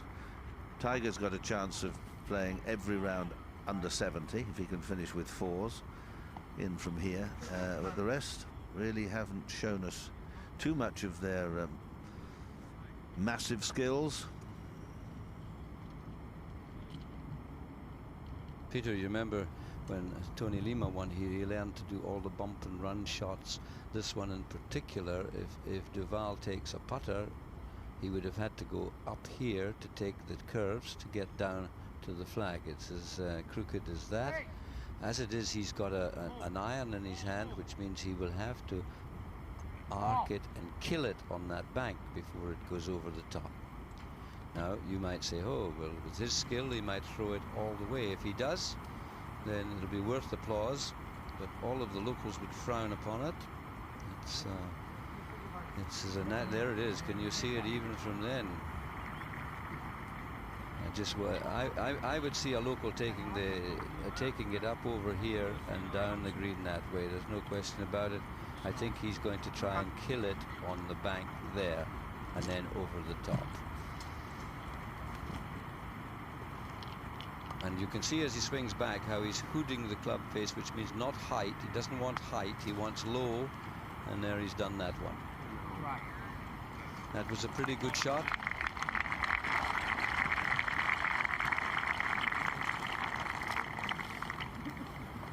The Tiger's not got so many problems with the directional line of the putt. It's relatively straight. The thing is to get it up the hill and then judge it so that it doesn't go 8 or 9 feet past. Well, Lauren Roberts has played a perfect tee shot here. He's got a lovely angle into the flag. Got 185 yards to the pin.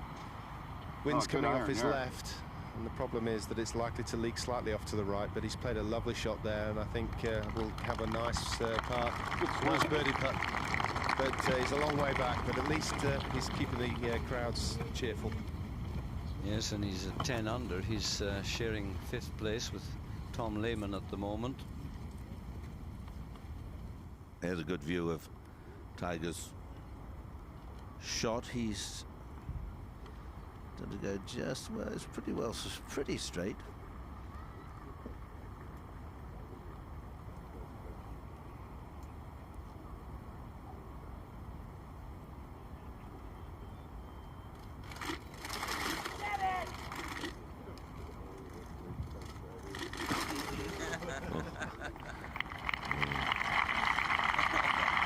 Well, he may not be being challenged by the others, but he's showing us enough variety of things to keep even the most miserable one happy.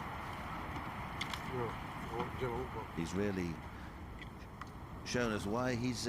I think probably he intimidates them. I hate using that word, but I don't know why he just seems to get on with it, as Hogan used to do. Henry Cotton for a spell used to do it. Jones certainly did. Nicholas. Tom Lehman at the 17th. Terrifying tee shot at any stage of the event. Straight over the old sheds. I must say that made it look very easy this year.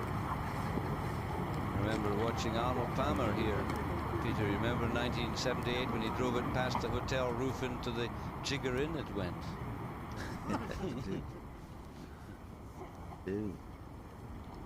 I know.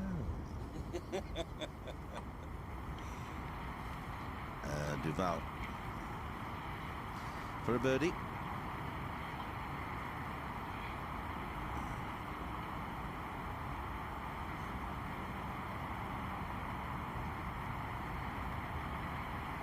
No. Seems to have had the stuffing taken out of him in the last hour. Just a couple of putts that just missed, and a little bit of misfortune here. And he's in 2nd place at the moment. First prize is £500,000, £500,000, 300,000, 190, 140. 10th is £55,000. So the prize money, though huge, drops away pretty quickly.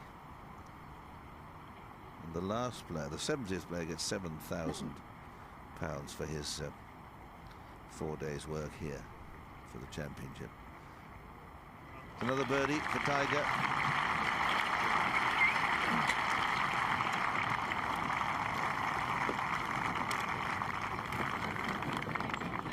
Wow.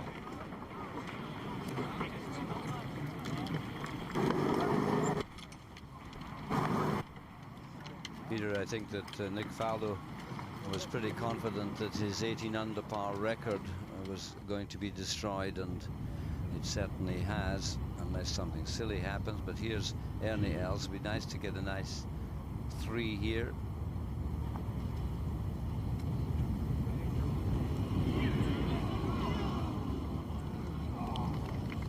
Been Ernie's day when he started out like a shot from a gun. Thomas Bjorn. Has he gone left or has he gone right? He's gone. Oh. All right. That's ideal. We're all heading back home now, or around the 18th, so they can see the final scenes. Just a moment to say hello to my old chum Peter Stebbings, who's started up a new club in South Wales, Cwmbran. Well, go for it, Stebby, old boy. Yeah, Good teacher, one of the best. You're lucky to have him in that neck of the woods. Tiger now.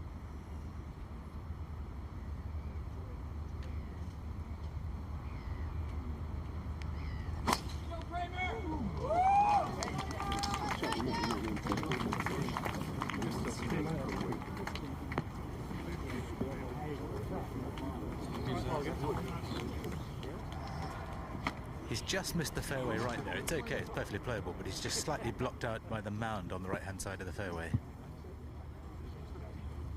Well, you can see he's only just a pace or two off the fairway, and he seems to give it such a vicious smash. It's amazing how straight he goes. Now Deval.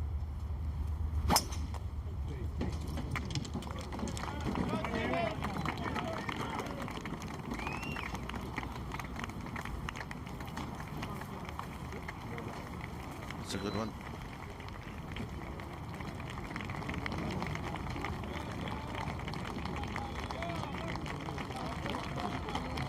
Well, we're on the verge of seeing history made of that, I'm sure, unless some terrible thing befalls Tiger Woods over the closing holes. To the 16th green, and David Toms hasn't had a lot going for him now. He's got a 30-yarder. This will help. he's missed all the little ones, and then he's hurled that monster of a putt. I think the galleries like him. And that birdie 3 brings him to 10 under, so everything is improving the financial state of affairs. The final hole for Ernie Els.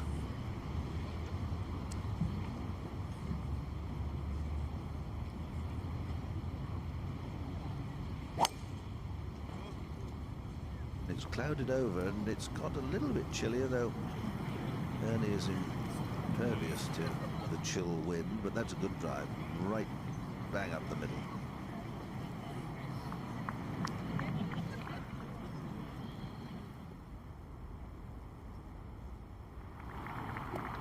Well, Tom Lehman on the 17th hit the perfect tee shot, absolutely an ideal position.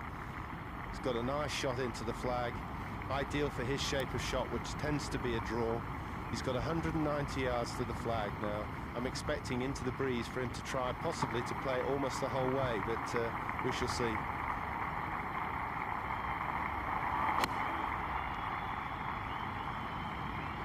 He's watching it carefully and not quite sure whether it looks as though it's going to be very close to being perfect, I think. Excellent shot for Tom Lehman. This hole's really made for him. It's always nice when you have that kind of hole, and the fact that he swings the ball right to left. You can almost see as you look back down that green how he followed the contour of the fairway, and to have pin is right absolutely smack behind the road bunker, so he's played a great shot in there. A short drive from Clark on the 16th, leaving him a second shot of 199 yards to the flag. That's a 4 or 5 iron, I think he'll have to play from there, into the wind and against from the left. Good shot from Clark, who's played some good stuff, like so many. Got off to a super start, 2 threes in the first 3 holes, and then just steady stuff. Only 1 birdie since then. Level par for the day. Thomas Bjorn. And another fine iron shot, but will it stay? I think so. I think it will. Thomas at 11 under. He shares 3rd place with Ernie Els, and we're 145 front. Seeing whose shot it is. Tiger's just off the fairway, can see everything he wants to, I'm sure. Us?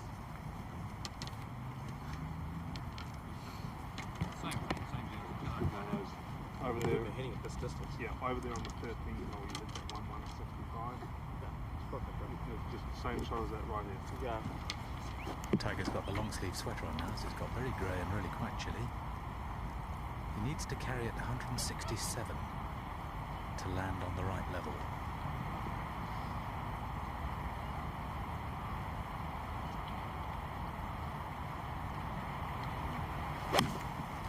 God. dog it. Oh, catch screen. Catch it. Well, he pushed that. He was anticipating it being a lot worse than it ended up. It's not bad, actually, particularly when you're 8 shots ahead.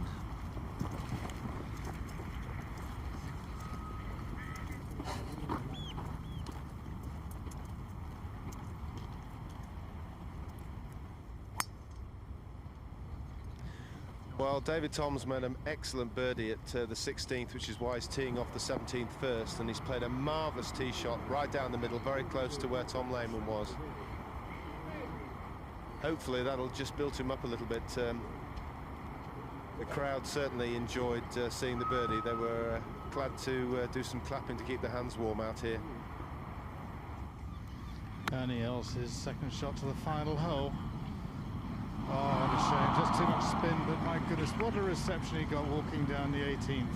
He is such a hugely popular character in Scotland and all the way around the world, and the crowd really gave him a tremendous ovation.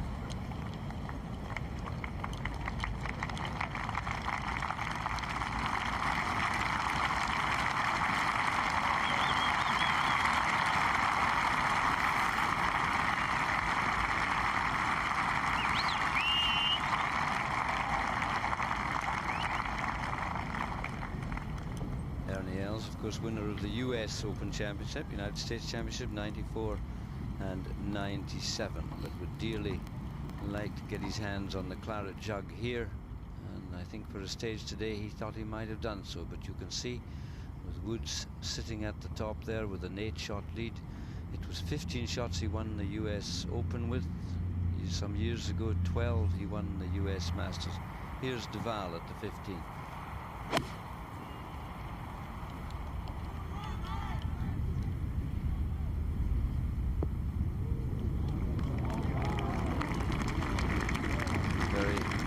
Very good iron shot there from Deval. Will not stop trying. You can't win it. It's better you get in there at second than share as a whole host of people threatening third place. Lauren Roberts.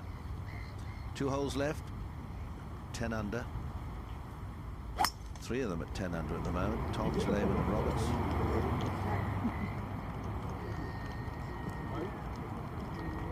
Now that's a good line in from there.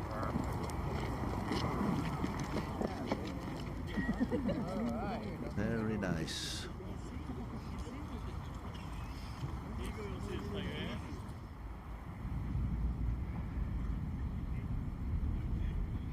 Ernie Els in the Valley of Sin, unfortunately, not where he wanted to be at all. He's got a tough putt.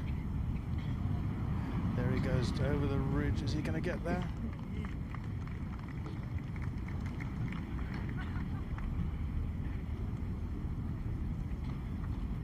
Darren Clark at the 16th for a 3. You get the feeling that everyone looks a bit tired and weary. They've sort of, well, we knew Tiger was going to win. He's 8 shots ahead. And there's a bit of lethargy creeping in. Everyone looks as if they're ready to hit the high road.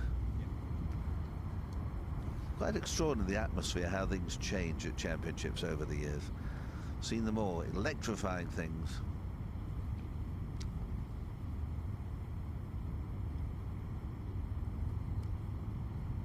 You see the undulations, which way they run.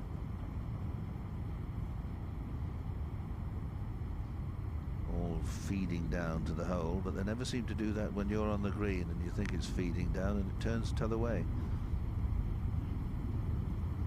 And Tiger's putt reasonably straight. There's not a big break here. He can almost go straight up through that valley.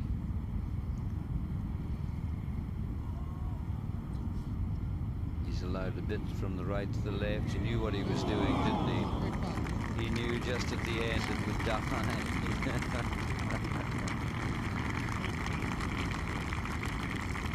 He is some 24-year-old, this one. He's just done about everything. Grand Slam at this age, the youngest ever to join that elite band. we've got to assume that he's going to win this one now.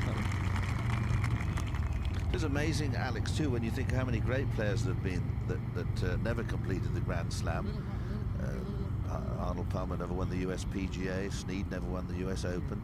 I suppose the same in tennis. You get them winning 3 legs of the Grand Slam, and they don't win or can't win in Paris or Australia or New York or Wimbledon.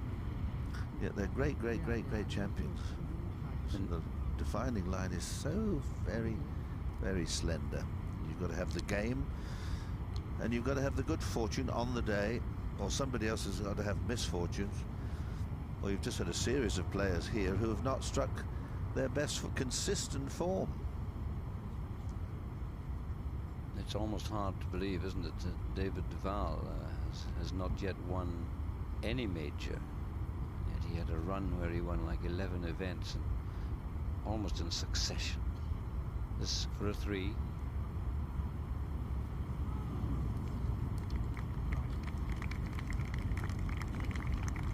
Son of a golf professional. He's certainly taken his training very seriously. He's so much lighter in weight, and you can see the difficulty. Even having lost that weight, it hasn't helped his back any. They're in aeroplanes so much, these fellas. He flew in from the United States overnight, played in Ireland in the Pro-Am, over to the Standard Life Loch Lomond, then over to here. It's just non-stop. For a 4. Oh, that nearly went. He nearly fell out on the line that Tiger's ball turned. He's safe in second place so far.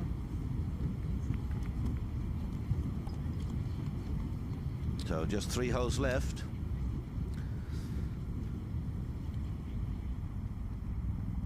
Now Ernie Els, please hold this one. Everyone in the surrounding area would like this in. Well done. And you can hear the response, 69. When you think of the opportunities that have escaped today, he still gets it round in 3 under par and is now sharing 3rd place.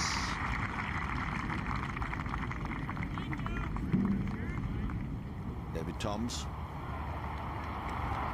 2nd at the 17th.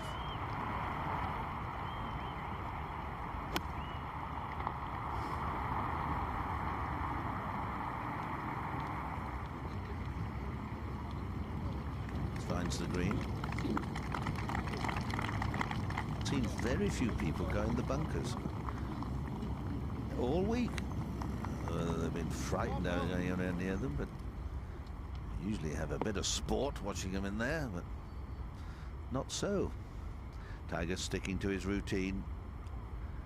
Placement, iron shot from the tee.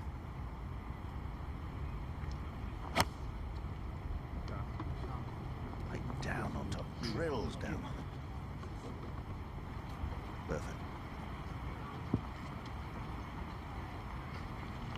Peter, I think this hole, having been lengthened by getting on towards 40 yards, which has helped the course's length, it's made it a better golf hole. That the bunkers there, which were always right in the way, and there's still a challenge if you want to hit a wooden club and go through the gap. But a fellow like Tiger, what's the point of taking it on? It just leaves a slightly longer second shot, but one that's easier to control. Deval's got the same policy. Principal's Nose, the name of the 3 traps in a cluster. 3 bunkers, not traps. That's just wandering its way out a little bit left of center. And there are the bunkers. Principal's Nose. There's one right up by the front left of the green called Wig, and that's a terrifying one. That's the one that almost brought Nick Faldo's challenge to a stop when he caused him to take 6 here on the second day when he was going so well. 16th hole. Out of bounds all the way down the right-hand side. Lengthened to 424 yards. And I can't stress enough the difference the wind makes from here. It's blown from the east pretty well all week, more or less the same direction, and really not strong enough, and it hasn't presented any great problems for these players. 16th green shared with the second, the familiar slopes in front and fall off the back and the humps and the bumps. But whatever else has happened, it's been a fascinating week to be here at St Andrews. We had glorious weather, record sales for everybody, and I think record enjoyment in many ways, and a piece of history being served up for us by Tiger Woods at this moment, who now is allowing himself the luxury of just knowing that he's going to win, and for that he must be very pleased, and I'm sure, Ken Brown, you're very delighted to have been here when history's been made. Yeah, it's been a splendid week, Peter. You think of all the great champions that have run around St Andrews. He's also going to be holding the British Open and the US Open. The last person to do that was Tom Watson in the same year. Also amazing to think how many he wins by each time these major championships. Now Thomas Bjorn is going to launch one over the corner, flirt along the edge of the hotel. That's a big drive.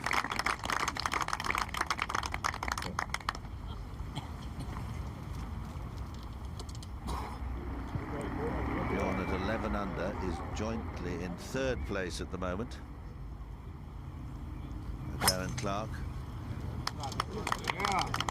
6 at the 14th, knocked him back a little bit, and a number of opportunities just couldn't convert. That's been the story of most of the competitors. The British contingent, well, they really never got going. Ahead on the green, Lauren Roberts for his par.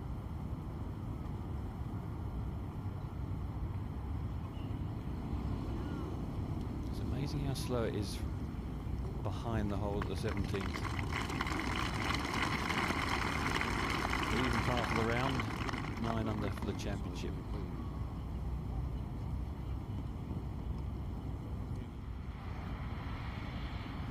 David Deval is really short off the tee on 16 and a long way left. He's left himself a very tricky second shot with the wind off the left, and all the ground to the left of the pin tends to feed the ball to the right. So to actually, he's got 211 to the pin, 186 to the front, and he's only got to go 8 paces beyond, and he runs off down the slope down the back from where it's very difficult to tee pad.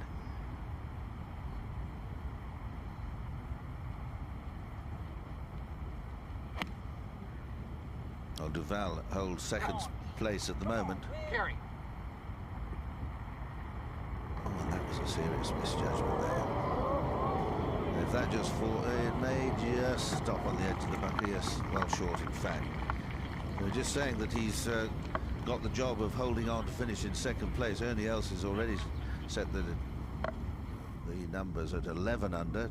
Thomas Bjorn has an opportunity of passing that. We've seen people finish 3-3 here before. No birdies at the 17th so far today.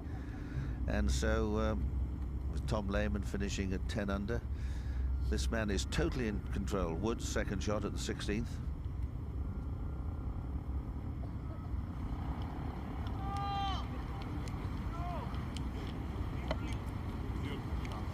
That's a super shot over the flag. Will it stop?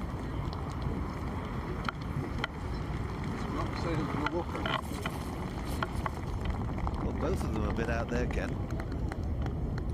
It is pretty well struck, very difficult to judge a little bit in the crosswind there. Woods now can really enjoy the final few holes. He's still got the 17th to come. We've seen a few major problems that he can play in a defensive way and just front right of the green and pitch and putt from there. Here is Tom's for a 5 at the 17th.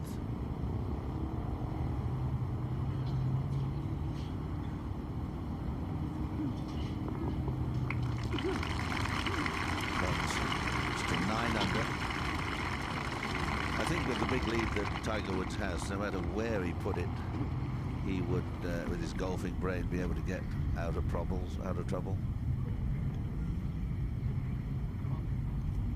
Lehman for a birdie at the 18th.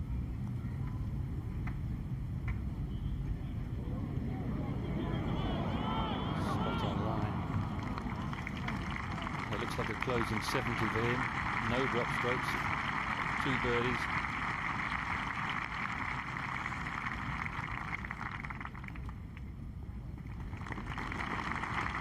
.68, 70, 70, and a closing 70. 10 under on a great week for Tom Lehman.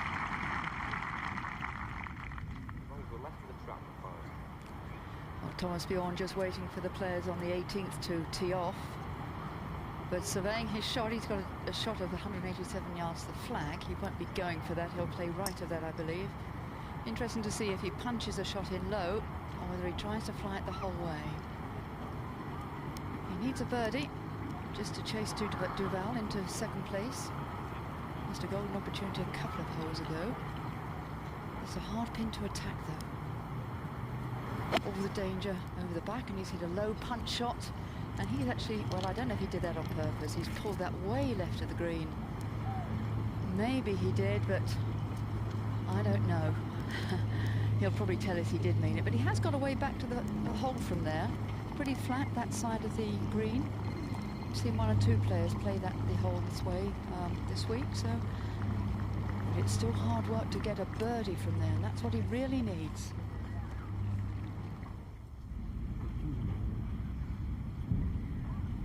Paulson with a chance for a closing birdie 3. This would give him a level 4s round of 72.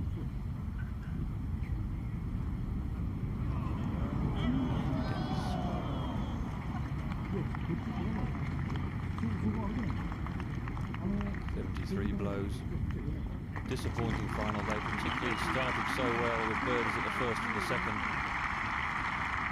Didn't stamp the advantage in on the closing hole, so 7 under.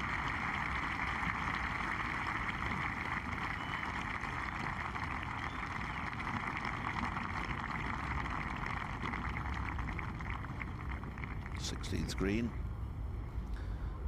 Ken, this is an interesting shaped green, isn't it? Yes, it seems to throw the ball off at all angles. Very difficult to get the ball adjacent to the flag. You've got to carry it over the little parapet at the front of the putting surface, and it runs away at the back. So most players are just trying to find the back portion, the back right portion of the putting surface. Deval, he's made a couple of misjudgments with his seconds into the green. Caught a bunker off the tee, just little slipped a shot here and there. Extraordinary air out here, of levity almost amongst the crowd. All the tension has gone out of it now. It's as if they're just waiting for the king to be crowned. Well, that's about it, Julian, I think, with an 8-shot lead. And it's been one of the most remarkable championships that I've ever been to, and I've been to a few as a player and a watcher and a talker. About 50, I suppose, over the years, and I've never quite seen one like this. There's usually been a challenge. When you think of the championships here, Nicklaus and Doug Sanders, Nicklaus and Simon Owen, yes, Faldo marched away with it, but playing magnificent golf. But there was always a sort of air of expectancy when you came to the final 2 or 3 holes. But this fella's just played wonderfully. He's hardly made any mistakes at all. The putter's got him out of trouble when he has. Tom Lehman, incidentally, has only dropped 2 shots here all week to par. One of them was the first hole of the first round. So he and Tiger have dropped about the same. So it's just a question of a putt here and a shot there. But I think a lot of players will go away from this, either sit down and have a think about things and wonder where it went wrong or why they couldn't do it. Certainly not for the want of trying.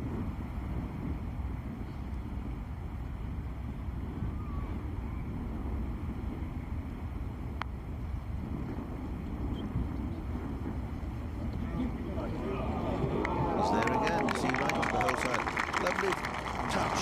Everything he does, Gavin, only occasional bad shot, of course, but it's power with touch and control.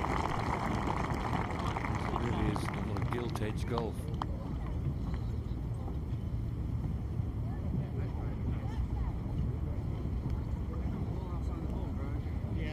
I think he won the Masters back in 1997 by 12 shots. He won the recent US Open in June there at Pebble Beach by 15. But you know, I still think the second 9 holes he played in the Masters when he won is the best golf he's played in his entire career. He's out in 40, and all the pundits, including me, were saying, well, there you are, I told you he couldn't last. And he came home in 30, and then he went on to win by a dozen shots. I still think that people seem to forget that. I think it was the most amazing show of golfing courage and shot making that I'd ever seen from one so young. Deval for his 4 at the 16th.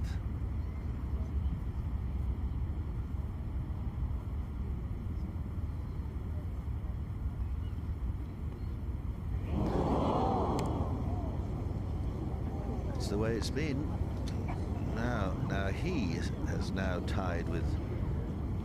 No, he's dropped out of it. Bjorn's ahead of him. No, he's not. They're all at it now. They're all.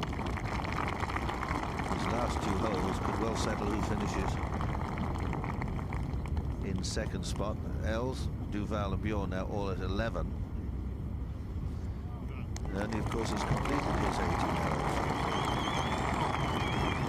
Bjorn's gone right through the back of the 17th green. What do you think here then, Ken? 3 wood off the tee for the Tiger? Whatever the show, and it probably will be a 3 wood because the fairway narrows up at about 300 yards or 310 yards. It's a percentage shot, but he might want to go out with a blaze of glory. Just be interesting to see what his strategy is. Leads by 9 shots. Can afford to take a risk or 2. Damn it. No, the bookmakers got it right again then. He was he 11 to 8 or 11 to 2 or something? I don't know. It was quite an amazing, it was amazingly short odds.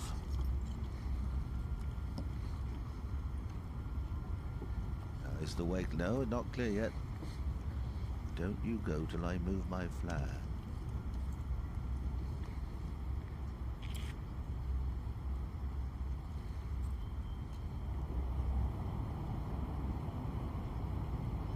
Well, important putt here for Thomas Bjorn. What a way to make a 4.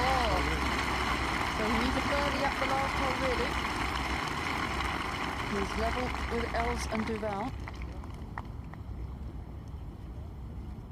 I think he almost certainly did play to the left of the bunker intentionally because it would have been an enormous miss hit. Tiger's tee shot looks like something with a bit of loft on it, not a driver.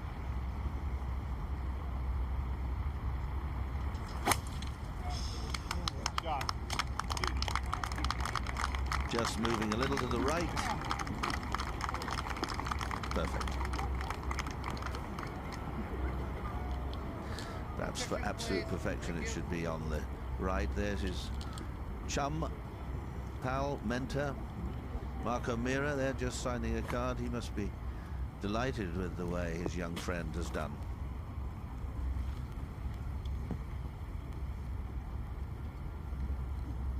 Deval with a driver. Hold that camera, please. We've had a lot of aggravation from cameras here this week, and I don't know whether the professionals, I hope it's not the professionals, because they certainly know better. But there may be 1 or 2 here this week who are unfamiliar with golfing etiquette.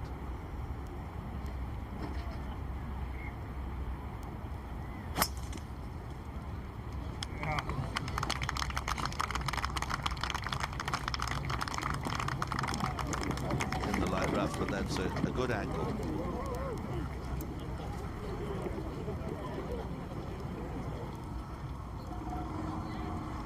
All sorts of records he's been setting in recent years. The record-winning total of margin of shots ahead is by old Tom Morris. He won by 13, but in modern times it's a good bit less than that.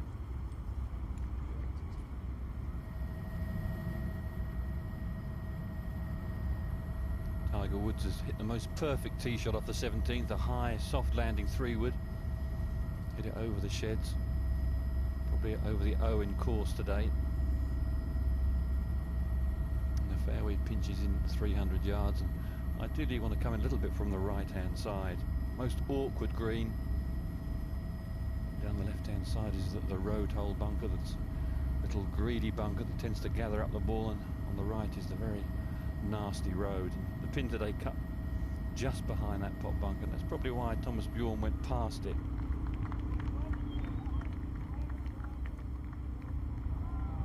Well, it's been a delight to be back in St Andrews and to see the way things have been organised and won so well. But little things I find here are disappointing, because the harbour, the old harbour that's been there since 1300, is falling into disrepair, and the Harbour Trust are desperately trying to get funds to keep it going. And when you think of money that's seemingly wasted on so many projects, I think to lose the charm of the harbour here at St Andrews, which is so historic, would be a great pity. The locals are trying hard to keep.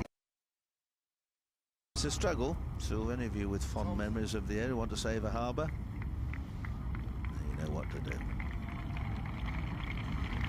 Well, David Toms here is probably going to be a little bit distracted by the applause that's coming up for Darren Clarke, but he played a marvellous shot in from 100 yards and has just this for a birdie to, it's worth a lot of money for him.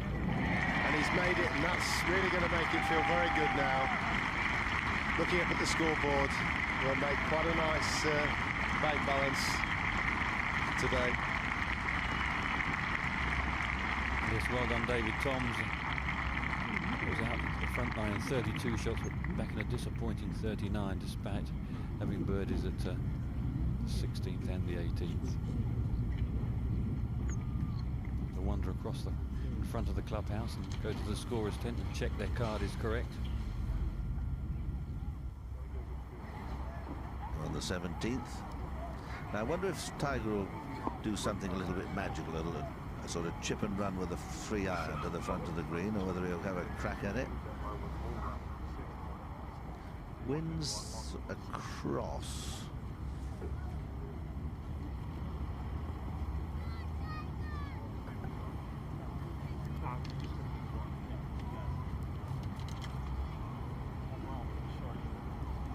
No, you can cut from.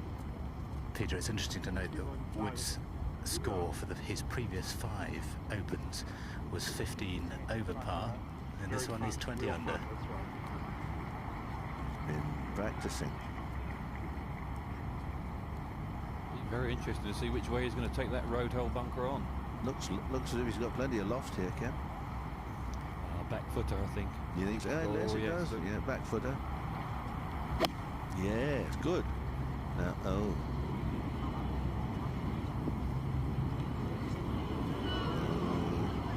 short of the dreaded. Short of the dreaded.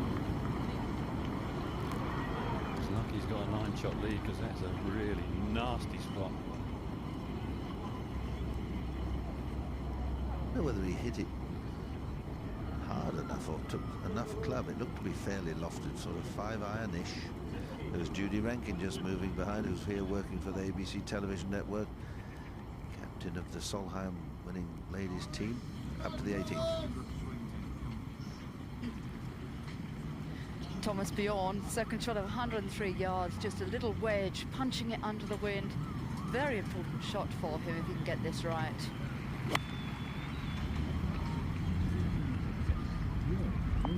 Ball paces over the Valley of Sin and catching that one maybe a little clean. He certainly didn't react as I would have anticipated. So he's in Doug Sanders' country.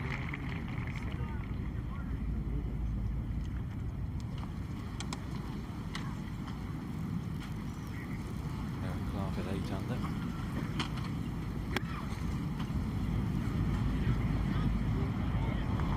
Very nicely. Again chasing on a fraction.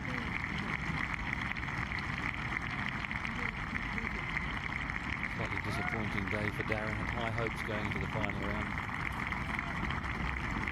Started the day at 9 under, scored at -8.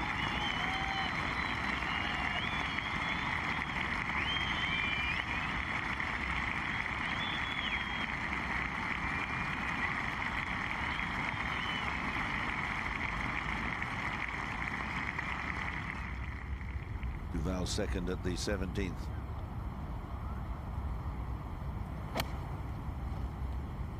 Hit right.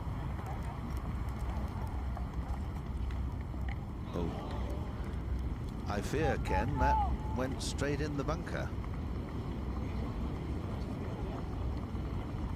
Let's see if we can find... Oh, no, that's a sideways job, Ken, isn't it? That's a real horror, isn't it? Almost in the worst possible position. Look how the charge of the Light Brigade coming here. Well, Tiger hasn't had a visit to a bunker yet. He's only got one more, he can get it in. It's true. Oopsie, oh, steady, old timer. That was his impression of Sam Snead.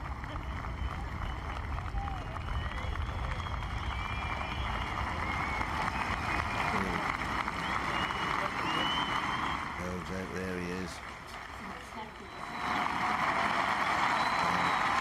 Just in there. I wonder if they'll put Tiger on there or they'll put Elliot, so we can't have Tiger. Good lord. What great skill there. It's safe for him to start now.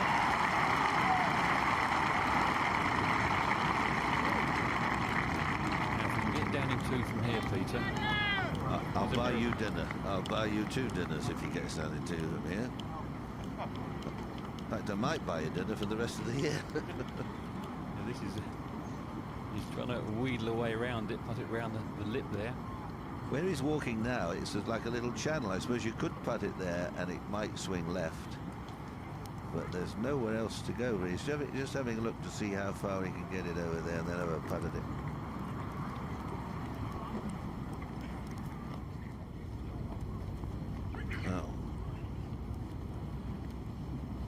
Can't go the other way.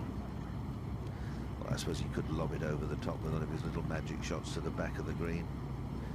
But he's going to putt straight up, I fancy, hopefully into the middle of the green.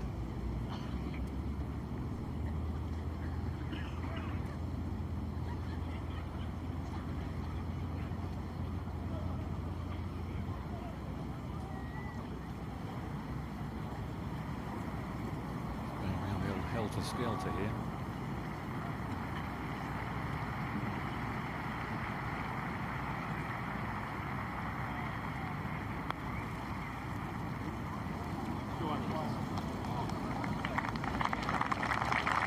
Just been like a snooker player all week, planning a 1-4-4 break, 1-4-7. Always in the right spot, never taking a gamble. He's had 1-5 here, I know. He 3-putted it and he played a very good shot into the green. Unless something special happens, he's going to take 5 today. But Deval, I think, is going to have to go out to the left sideways. I don't think he can attempt to go. Can he? No, you can't. Well, it really is very steep. You've got to hit it so hard.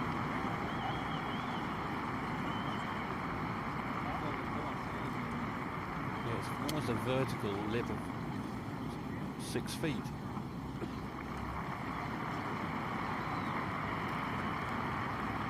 If he does the wrong thing here and drops several shots, it could be, not that he's short of any dosh, but it could be rather humiliating. He's having to think about it.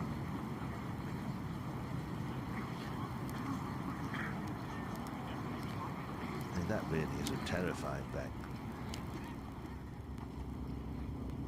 Perhaps too severe for the ordinary punter, obviously, but even for players of this caliber, I don't think he's got it.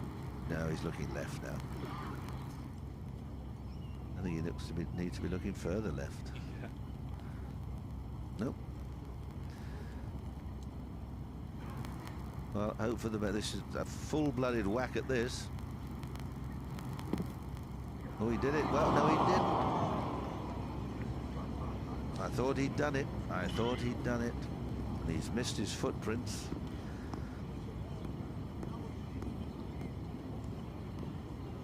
Oh, Ken. Well, he's got 3 more inches to play with now. His ball's rolled a little bit further back. Hold there, Marshall, please.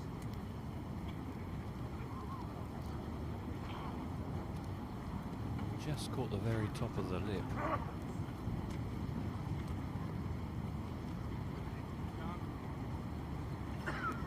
Well, in the clubhouse is 11 under. Already is Ernie Els.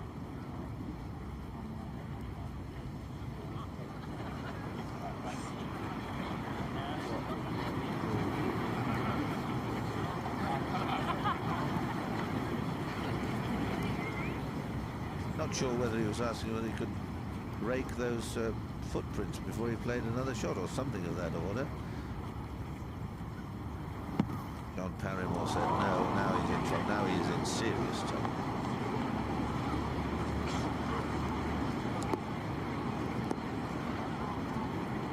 Now that is bad.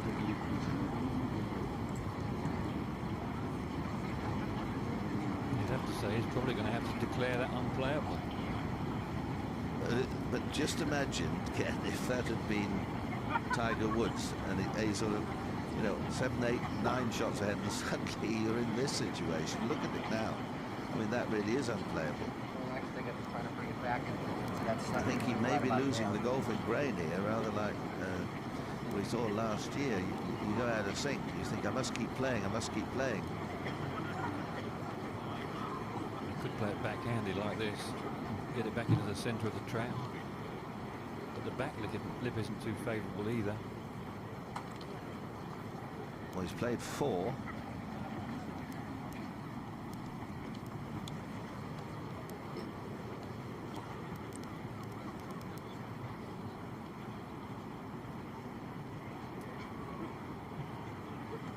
I think he just doesn't know what to do. No.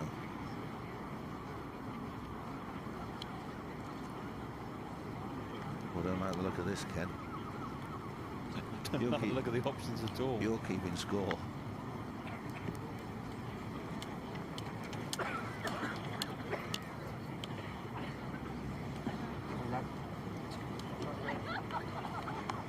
Well, he certainly can get it out quick enough from there, but still a very, very accurate shot if he's going to go at the pin. He's going over the steepish portion of the lip, and now he's going to play out backwards.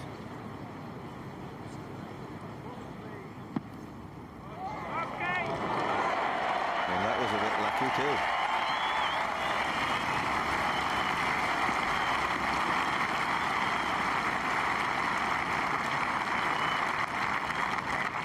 How cruel it can be.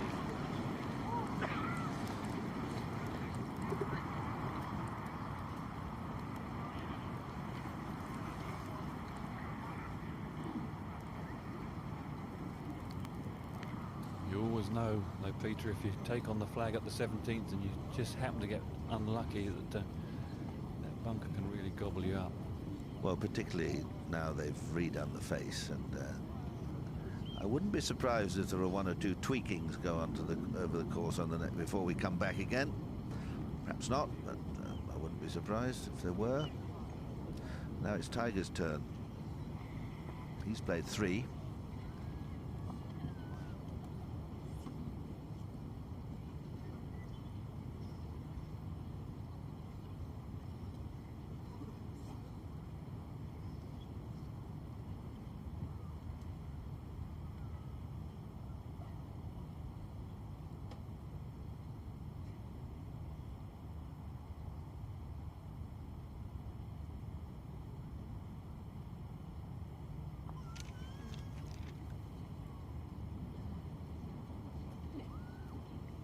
Well, not quite the borrow he thought.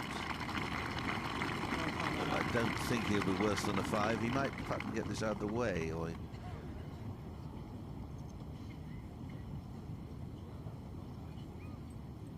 yes, he is. I thought he'd like to get his share of playing on this hole done. Yeah, mate. 5 for Tiger. Only his 3rd bogey of the week, and 2 of those coming in the 17th. 4 for a 69, and that'll be 4 rounds under 70, and the record. And it's got decidedly chilly in the last hour. Very chilly for Mr. Deval, I'm afraid.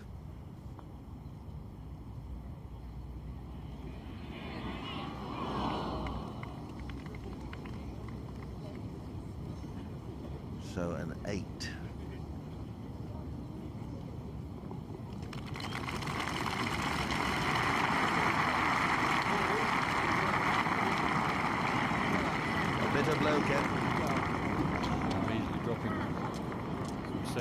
11th. Very, very cool. But he's been in the ring for 15 rounds with Tiger Woods, and finally he's been knocked out. No. No.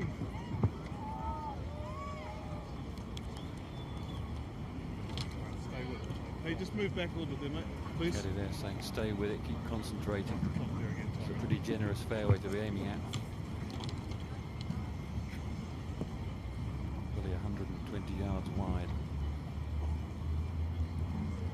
I wonder if he'll try and drive the green.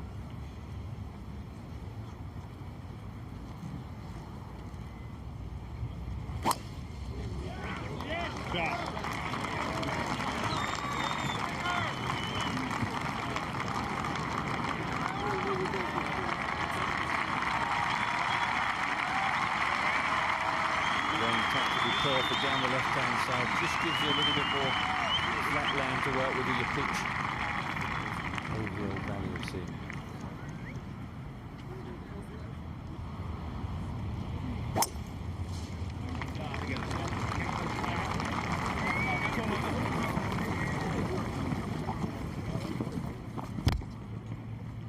Well, now we usually see a cavalry charge, but the spectator's been held until the players certainly get over Granny Clark's wind.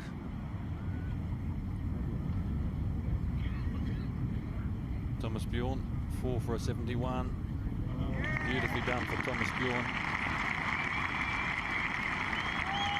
69, 69, 68, 71 for him. He ties Ernie Els at 11 under.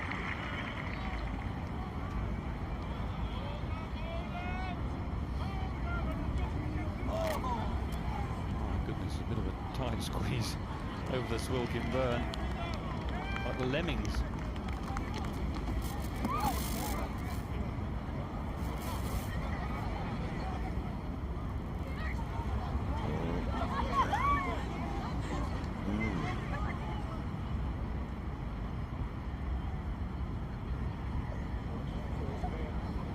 It used to be the main bridge, you know, from St Andrews to Kirkcaldy. Or was it Cooper? Didn't have crowds in them days.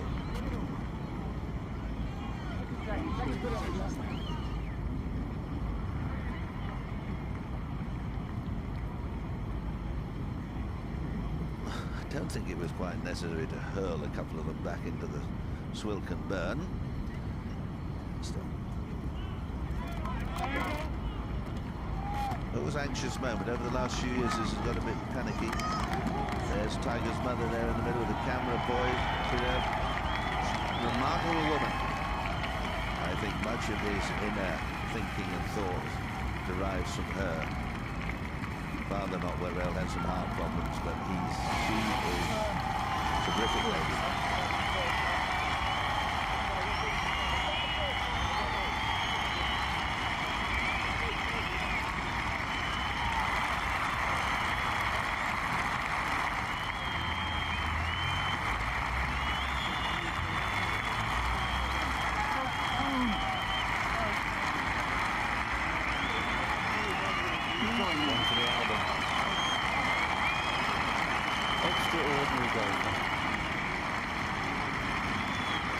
Yes, it's been a privilege to see him play and to watch his career.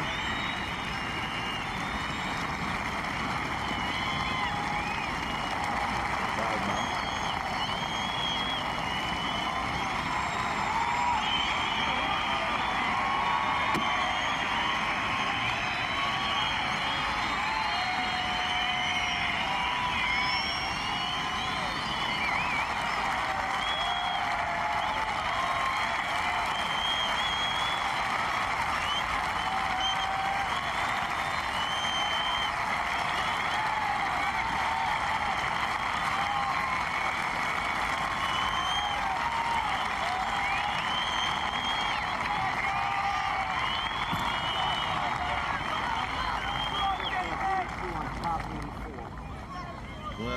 Some reception and well deserved. No slip ups from here. He sets new records for the Open played here at St Andrews. worthy winner. Concentrate, but hit a good shot. 84 is our total. We're definitely at it. What do you say about David Deval? 8 at the 17th. I got 22 up from the 90, which is 68 white. Say well done to over Eddie there Evans is and all the green staff here. This week the course has been set up absolutely perfectly. This is 63 right here. Firm, fast-running links golf. Okay. It's challenged all the Total is greats. 84. That's a good shot. We send our best wishes to the World Blind Golf Championships being played in the next few months. September's big one at Delmahoy's East course. But it's colder and it's in the wind, so I like that one. Soon, 72 Old British Masters down there. Okay, hit a good one. Golf Club in Scotland. 84, Attempt to make it 3 in a row. Good on you, gentlemen. Now knock this in the hole, Mr. Deval. Let's see something. Wouldn't make up for the last, but it would do something. Okay. Into that breeze, 84 is our total. It's a good one. 84 the total of the flags, 80 yards to get over the Valley of Sin.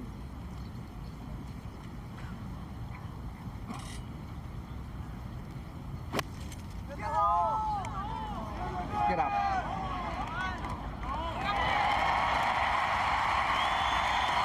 High quality shot.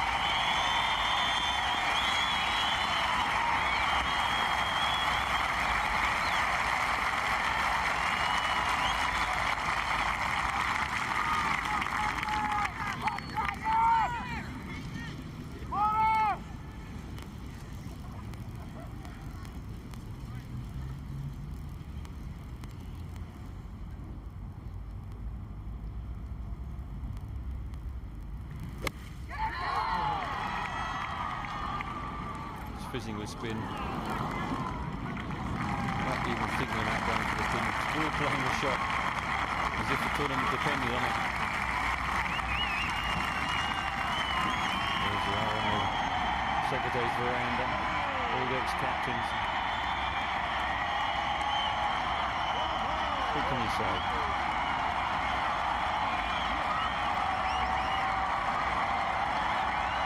Well, there's been 5 of them, Kent, and I've been privileged to be at 4 of them. 4 occasions when someone has done the Grand Slam. Hogan, Nicholas Player, and now Tiger.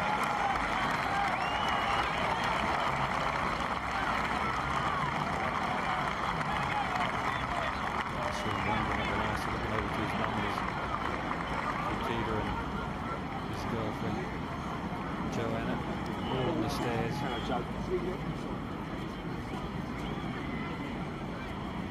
Isn't St Andrews marvellous?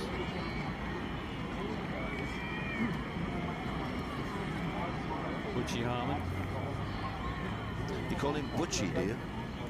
His close friends call him Butchie. Butchie. It's for Mrs. O'Meara in the background. There is Joanna, his girlfriend. The man of the moment, but he needs to 2-putt. 2 putts will give him a 69, and this is the putt that we know is quite slow. It goes down the hill, and you don't see many people go past the hole from the back of the screen. They get bigger and bigger and bigger. Yes, wherever he goes, it becomes Carnegie Hall, isn't it, these days? Yes, no else plays, and they're all in the chorus. I wonder how much longer, when you reach this level, you want to continue with all the sort of the life in the glass house and the greenhouse, everyone looking, and he loves it though. But for how much longer, I wonder? 5 years, 10 years, 20 years? Will he one day say, I'll be 50 soon and I can't wait to play in the seniors? I don't know. I think he's got his eyes on Big Jack's 18 majors. And then call it a day. Maybe make it 20, yeah. He's got a way to go.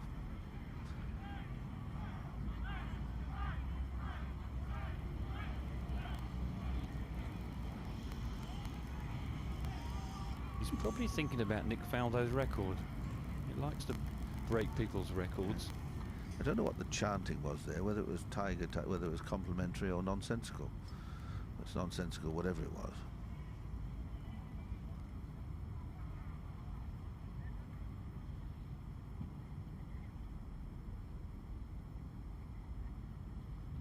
Firm down the left. 18 inches, couple of foot, maybe a bit more.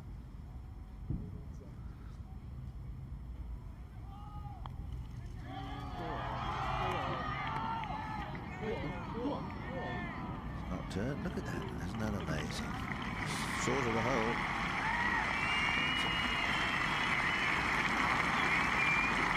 There's his mar.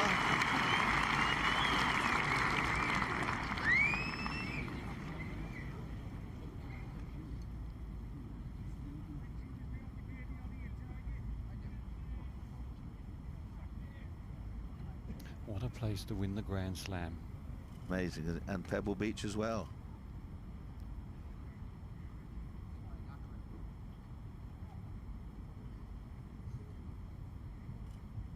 Els, Bjorn, Toms, Els and Bjorn in second spot, then Toms, Lehman.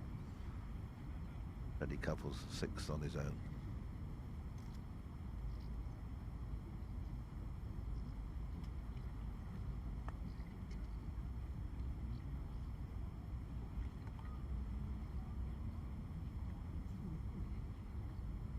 Deval for a birdie.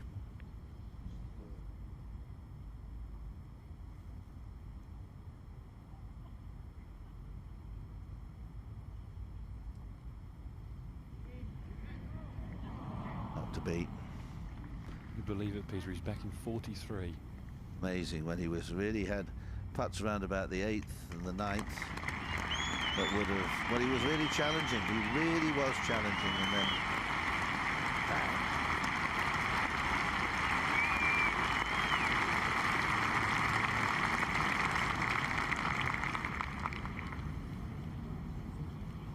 Fulker from Sweden finishing at 8 under. Good playing from him. Butch Harmon, Mark Calcavecchia. Done an absolutely marvellous job, Butch Harmon. He was a darn good player. And they got together. And he's made him better and better and better.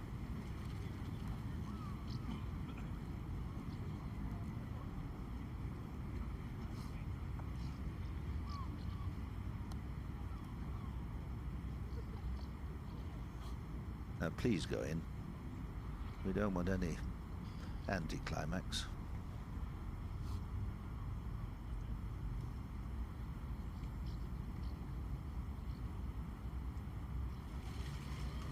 Oh, well done.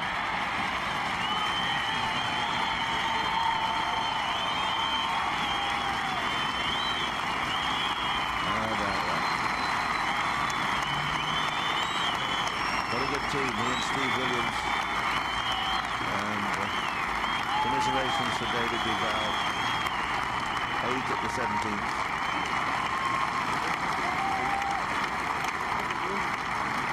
'69, 4 rounds, under 70.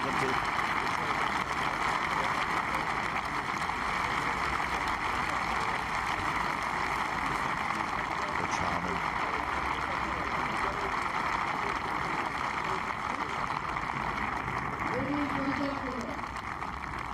Tonight's presentation will take place in approximately 10 minutes' time. We ask you to stay for it. We welcome our future finalists.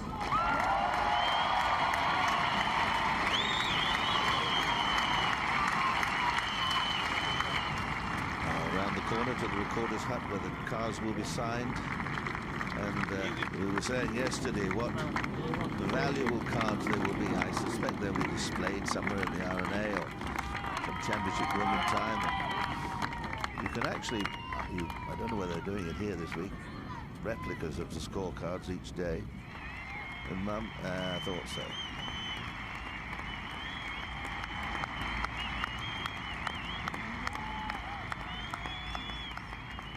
Wonderful moments. Well, so the first championship of the new year, not the first according to some, but to most, the first championship of the new century gets underway in fine style. Well, there are some sporting occasions when in later years you're privileged just to say that you were there, and this has certainly been one of them. The biggest winning margin in the Open since 1913. Tiger Woods, the victor by 8 shots, 19 under par, which betters the score which Nick Faldo did around the old course here at St Andrews in 1990. Ernie Els finishing in joint second place with a 69 today will know that he really missed a chance to challenge for this Open title. Thomas Bjorn of Sweden, his best finish since he tied 8th in 98. Tied in 4th place, David Toms, his first Open appearance, final round of 71. Tom Lehman, the Open champion in 1996, his closing round today of 70. In 6th place, Fred Couples, an eagle 3 at the 14th in a final round of 69. He's the players now. Darren Clark among those who finished tied in 7th place, 7 under par, tied on 11th, including David Deval, who came back in 43 with that horrible 8 at the 17th. Davis Love the third, a round of 67 today. Bernhard Langer in 7 under par, despite a 7 on his card. Dennis Paulson, his best Open finish as well. Tied in 20th place, Steve Pate, a 68 today for Steve Pate. And Padraig Harrington of Ireland could make no better progress. His final round was 72. Steve Flesh, a disappointing 74 for his final round. And he knows that he too could have finished higher in his first Open. Dean Robertson in joint 26th place with Marco Mira and Jimenez. Players at 4 under par, Steve Jones, Olasabal, Sanderlin, Van der Velde, who lost in the playoff a year ago. Romero, Sergio Garcia, a disappointing 76 final round. And also at 2 under was Stuart Sink, who had a final round today of 69. And looking back through the players at the bottom end of the leaderboard, Dennis Hutchinson, it really has been a triumphant parade, really, for Tiger Woods. Well, it certainly has, Tony, and there really isn't honestly anything to say. Tiger Woods' golf and his golf game said it all for all of us. It was just a fantastic performance, and as you said, certain players got into a situation to challenge and then fell away, and he just threw the loop, got those birdies, and then it was just a triumphant march. But as I say, his golf game said it all for all of us. Yes, when you look at the scores on the back 9, none of the 3 players immediately behind Tiger Woods had red figures on their cards to denote birdies. None of them managing to record birdies on the homeward half. Neither Els, Bjorn or Tom Lehman. Well, there are many centuries of golf played over the old course here at St Andrews, and this new millennium certainly starting with another historic chapter. A victory for Tiger Woods, who at 24, the player from California, the world number 1, the youngest ever winner of the 4 major titles. Peter Senior of Australia at the bottom of the leaderboard, finishing with a score of 7 over par. Well, Tiger Woods won the Masters in 97 by a record 12 shots when he was 18 under par. He took the US PGA title in 1999, and earlier this year won the US Open title at Pebble Beach in June by 15 shots. First player, incidentally, to hold the US Open and the Open titles at the same time since Tony Jacklin. Yes, and Tom Watson also held the 2 titles together at one stage, but Tony was there 69 and 70, actually won in 2 consecutive years, but he did hold the titles, and Tom Watson actually won them in the same years. But it's been a wonderful week. Maybe the old course wasn't protected enough by the weather. We'd like to have seen a fairly stiff breeze. I don't honestly believe it would have affected the outcome at all. Tiger Woods looked in complete command right from the start. And though several of the players ran along well, and again, you have to feel for Ernie Els, the 3rd major of the year, the 3rd time he's been second. Admittedly joined second with Thomas Bjorn. I, for one, am very pleased to see Thomas play so well. He's had injury problems. Good to see him coming back to his best golf. You made an interesting observation about the scoring around the loop at the far end of the course. Tiger Woods far and away ahead of Ernie Els over that part of the course. Well, I think he had a comfortable 9-shot edge on Ernie through the loop, the 7th to the 12th holes, and Ernie, of course, that 12th hole really stopped his charge both days. They are on the last 2 rounds. Well, a phalanx of cameras from around the world positioned now around this first tee, waiting for the presentation ceremony to begin. Tiger Woods in the recorder's hut, just marking his card.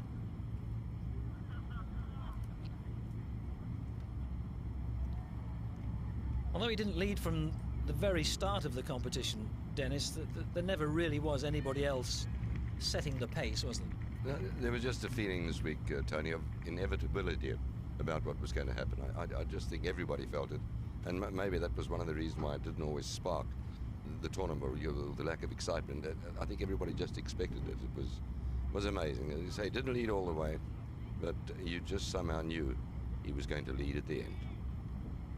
The name of Tiger Woods has already been indelibly etched alongside the great names already on the old claret jug. Great players who've graced the game over the years, and Tiger Woods was surely at 24 destined to be the greatest of them all. It's been a wonderful, wonderful tournament here at the old course in St Andrews. The crowds have been absolutely fantastic. 49,000 of them yesterday. There must be something similar to that figure today, and it's certain to be a record attendance for the championship around the links of the old course here at St Andrews. What can we learn from this championship, Dennis? I don't know, but all the young ones coming up better start practicing harder and harder, because Tiger is setting a very tough act to follow. And when you think of the quality of the field, this whole field, only a few players were over par at the end of the week. Admittedly, conditions were fairly benign. Ironic that it just happened to be in the seam. It just happened to be in the right year, and I was fortunate enough to win the U.S. Open at Pebble Beach, and then to have a chance to complete the slam here at St Andrews was pretty special. And I played well this week. I putted well, and gave myself a chance to win the championship, and I was able to bring it home. Yeah, we know that as a young boy you dreamed of becoming the champion you now are. You dreamed, I presume, of joining Sarazen, Hogan, Nicklaus and Player. It must be a very special feeling to have achieved it so early in your career. Well, I think anytime you can have success early in your career, I think it's a little bit easier, and I've been very fortunate to have the things happen in my career so far early, and it just kind of builds, and you learn from your mistakes and from your successes. And I've learned, I've made my share of mistakes, and have hopefully rectified them, and I've become a better player and a better person because of them. And you've also set the record, of course, for the lowest ever total, and you needed that last putt to do it. You knew that. You badly wanted that putt, didn't you? Yeah, I knew that it was for several reasons. One, I wanted to shoot 4 straight rounds in the 60s. That was something I had going out today. I wanted to accomplish that. I wanted to get to 20, though. I got to 20, but I didn't keep it there. But that putt was very important because I wanted to shoot 4 straight rounds in the 60s. I didn't do it at Augusta, and I didn't do it at the U.S. Open, but I really wanted to do it here this week, and I was able to do it. Yeah, it was a stunning performance. Is there more to come, Tiger? Can you play better golf than you've played up until now? Yeah, no doubt about it. I can definitely play better. I can eliminate some of the mistakes I've made. Granted, I am playing well right now, but there are a few loose shots I hit out there, and some of the things that I'm working on are starting to come around. They're starting to become more natural. And some of the shots I was hit today, coming down the stretch, I felt very good about hitting them. One of the shots I feel very proud of is the shot I hit on 16, and people think that's, it's 40 feet away. Who cares? It's a bad shot. To be able to step up there and hit a high sweeping draw in there and hold it against that wind like that, something I've been struggling with all year. Sure. And when it matters the most, I was able to do it. Yeah. You've got a claret jug to go and collect, Tiger. Many congratulations. Thanks, appreciate it. Wonderful, Tiger. Enjoy it all. We'll see you soon. Well, the table and chairs have been put out in front of the clubhouse, and we're ready for the arrival of the presentation party. Presentation to be introduced by Mr. Hugh Campbell, who's the chairman of the championship committee.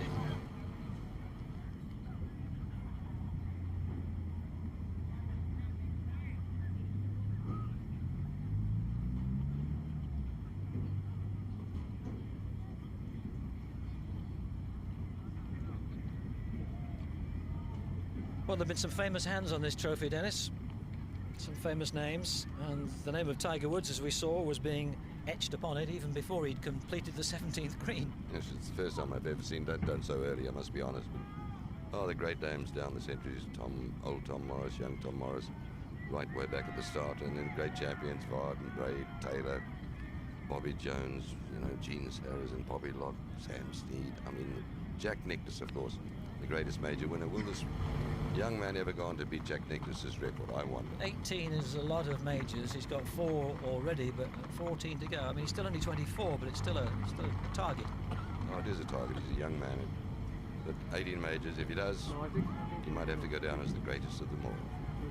Yes, when you look at his record at 15, the youngest ever winner of the US Junior Amateur Championship, he won that 3 times. Then at 18, the youngest ever winner of the US Amateur Championship, he won that title 3 times as well. Already the Masters champion, US PGA, Captain of the Royal Nation Golf Club, and now the Open. And now the presentation Chairman ceremony. of the St Andrews Links Management Committee, ladies and gentlemen. It's my pleasure to welcome you to the presentation ceremony for the 129th Open Championship. Every Open Championship is special, but those held at St Andrews are extra special, and this year has been no exception. To celebrate the first Open of the new millennium, we staged the Past Champions Challenge on Wednesday afternoon. This was designed to recognise the huge contribution made by our previous winners, and I would like to take this opportunity this evening to thank all of them again for attending.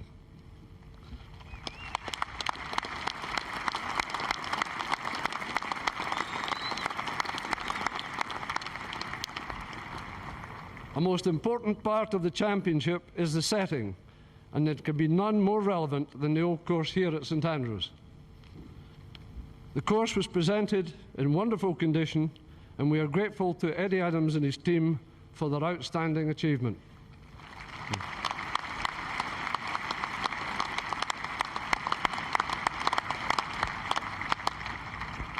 And on behalf of our Championship Committee, I would like to thank the St Andrews Links Management Committee for giving us this week a true links course.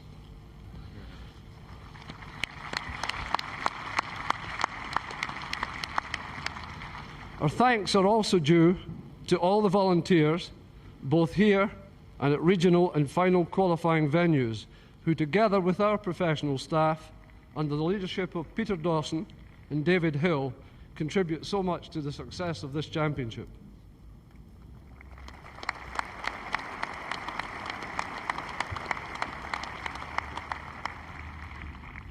The most important part of our Open is the quality of the players in the field. A record total of nearly 2,500 players from all over the world entered this year, and a very strong international field started on the first day. We have witnessed some wonderful golf this week. We have had a world-class leaderboard with the world's numbers 1 and 2 in the last match today, and Tiger Woods, the outstanding player in the world, winning in great style with a record score at St Andrews Open.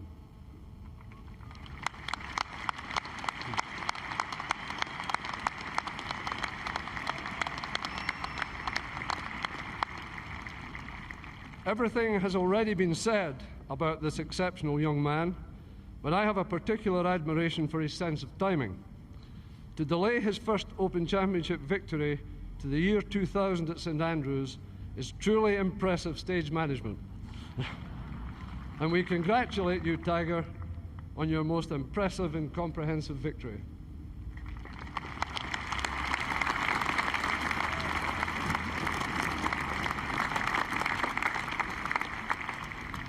My final thanks are to you, the spectators. You provide the backcloth and support against which these great players perform. They appreciate it, and so do the R&A. We have had a record crowd here this week, and your excellent and sporting behaviour helps us to keep our championship open to both players and public alike, and you set a standard admired throughout the world of golf. Thank you.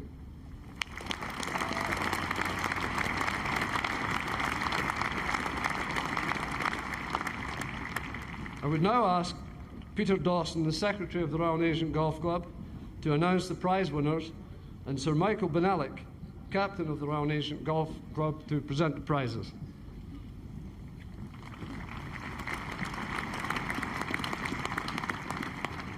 Ladies and gentlemen, in joint second place and winners of the Silver Quake with scores of 277, Thomas Bjorn and Ernie Els.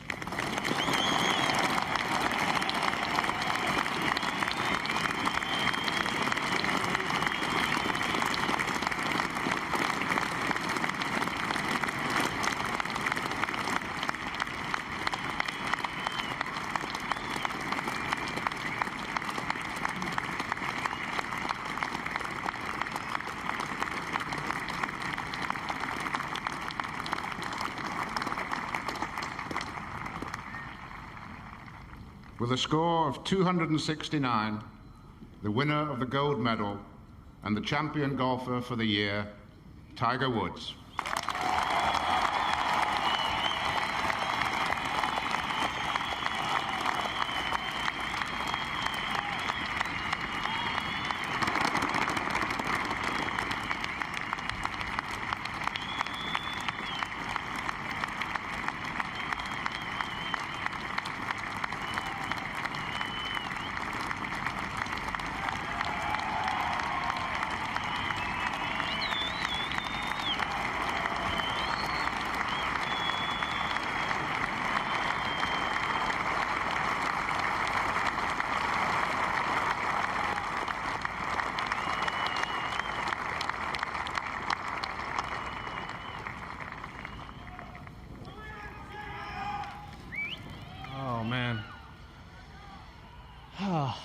Well,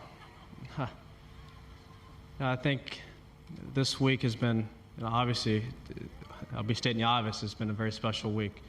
But to have an opportunity to complete the slam here at St. Andrews and to have everything, ironically enough, come down to this tournament, the Open Championship at St. Andrews, the home of golf, it's been a very special week and something that I will never, ever forget. And everyone here who has supported me the entire week, I thank you from the bottom of my heart. All the spectators out there rooting me on.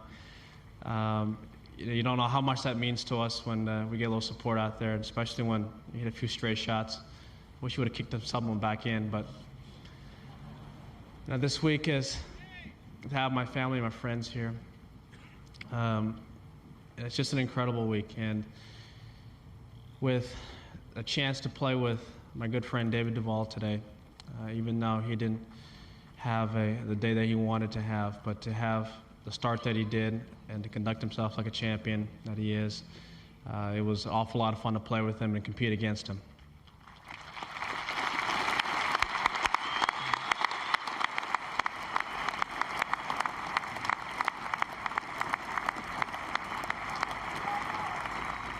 And the two gentlemen standing behind me who finished second, Thomas and Ernie, they both had a wonderful tournament, and I'm sorry I made a few putts this week, but these guys are champions in themselves, and they deserve a round of applause.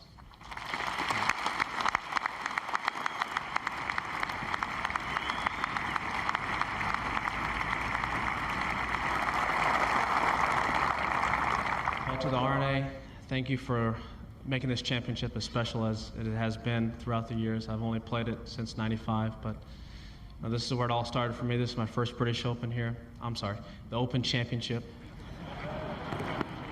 This is my first, and to come back here and to finally win here, it's truly special. And I'm looking forward to next year and defending my title. Thank you very much.